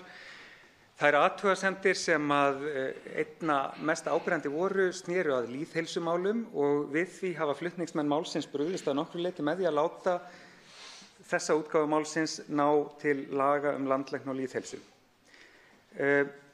Í mínum huga þetta einfalt, ekki einfalt, þetta mál á heima mögulega í 3 ólíkum nefndum.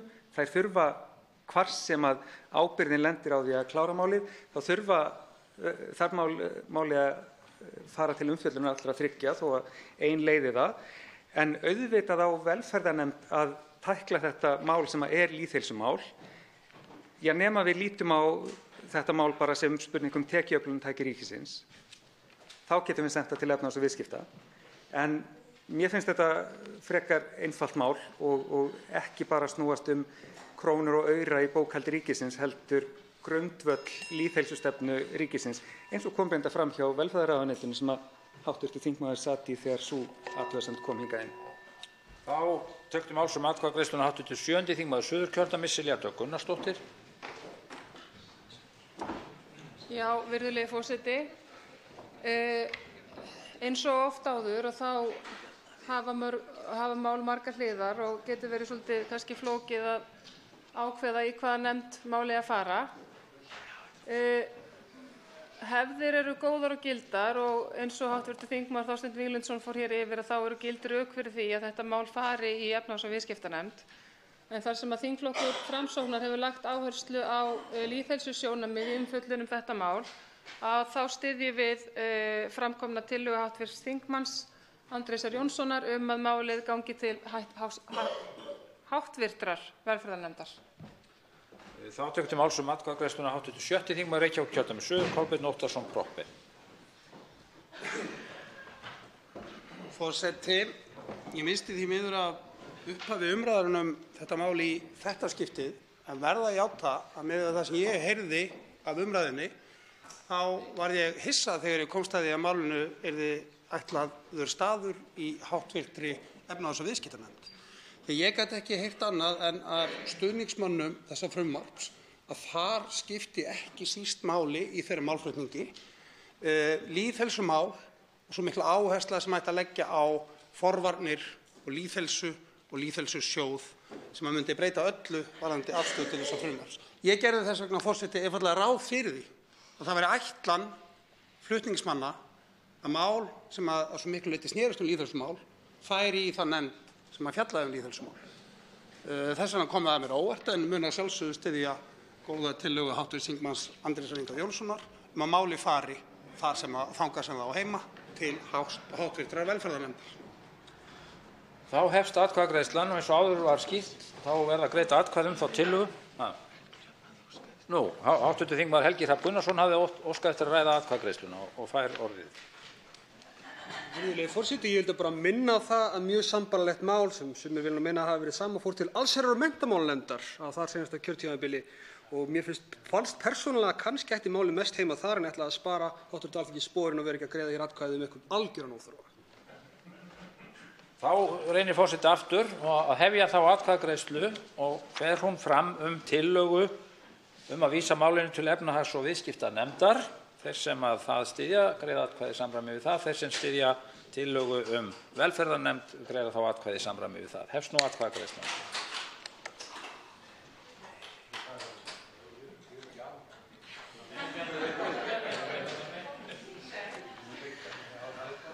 Atkvæðagreiðsla stendur yfir. Greiddur atkvæði að vísa málinu til efnahags- og viðskiptanefndar. Atkvæðagreiðsla stendur yfir. Forseti hvetur hv. þingmenn og ráðherra til að greiða atkvæði í hvelli. Atkvæðagreiðslunni þá lokið. Tillagan felld með 37 atkvæðum gegn 22 og skoðast tillaga að vísa málinu til velferðarnefndar þar með samþykkt. Útbýtt á fundinum. Forseti biður hljóð á fundinum. Honum hvergi nærri lokið. Á þingskjali 1498 útbýtt. Það eru nefndir, starfshópar, faghópar og ráð á vegum ráðuneytisins. Skriflegt svar heilbrigðisráðherra. Þingskjali 1504 ákvörðun sameiginlegu EES-nefndarinnar nr. 93/2017 breytingu á 4. viðauka orku við EES-samninginn. Nefndarálit meirihluta utanríkismálanefndar. Þingskjali 1515 heilbrigðisstefna til ársins 2030. Nefndarálit meirihluta velferðarnefndar. Og þingskjali 1506 heilbrigðisstefna til ársins 2030. Breytingatillaga meirihluta velferðarnefndar. Þá gerir forseti hlé á þessum fundi til klukkan 19:30. Fundinn með frestað.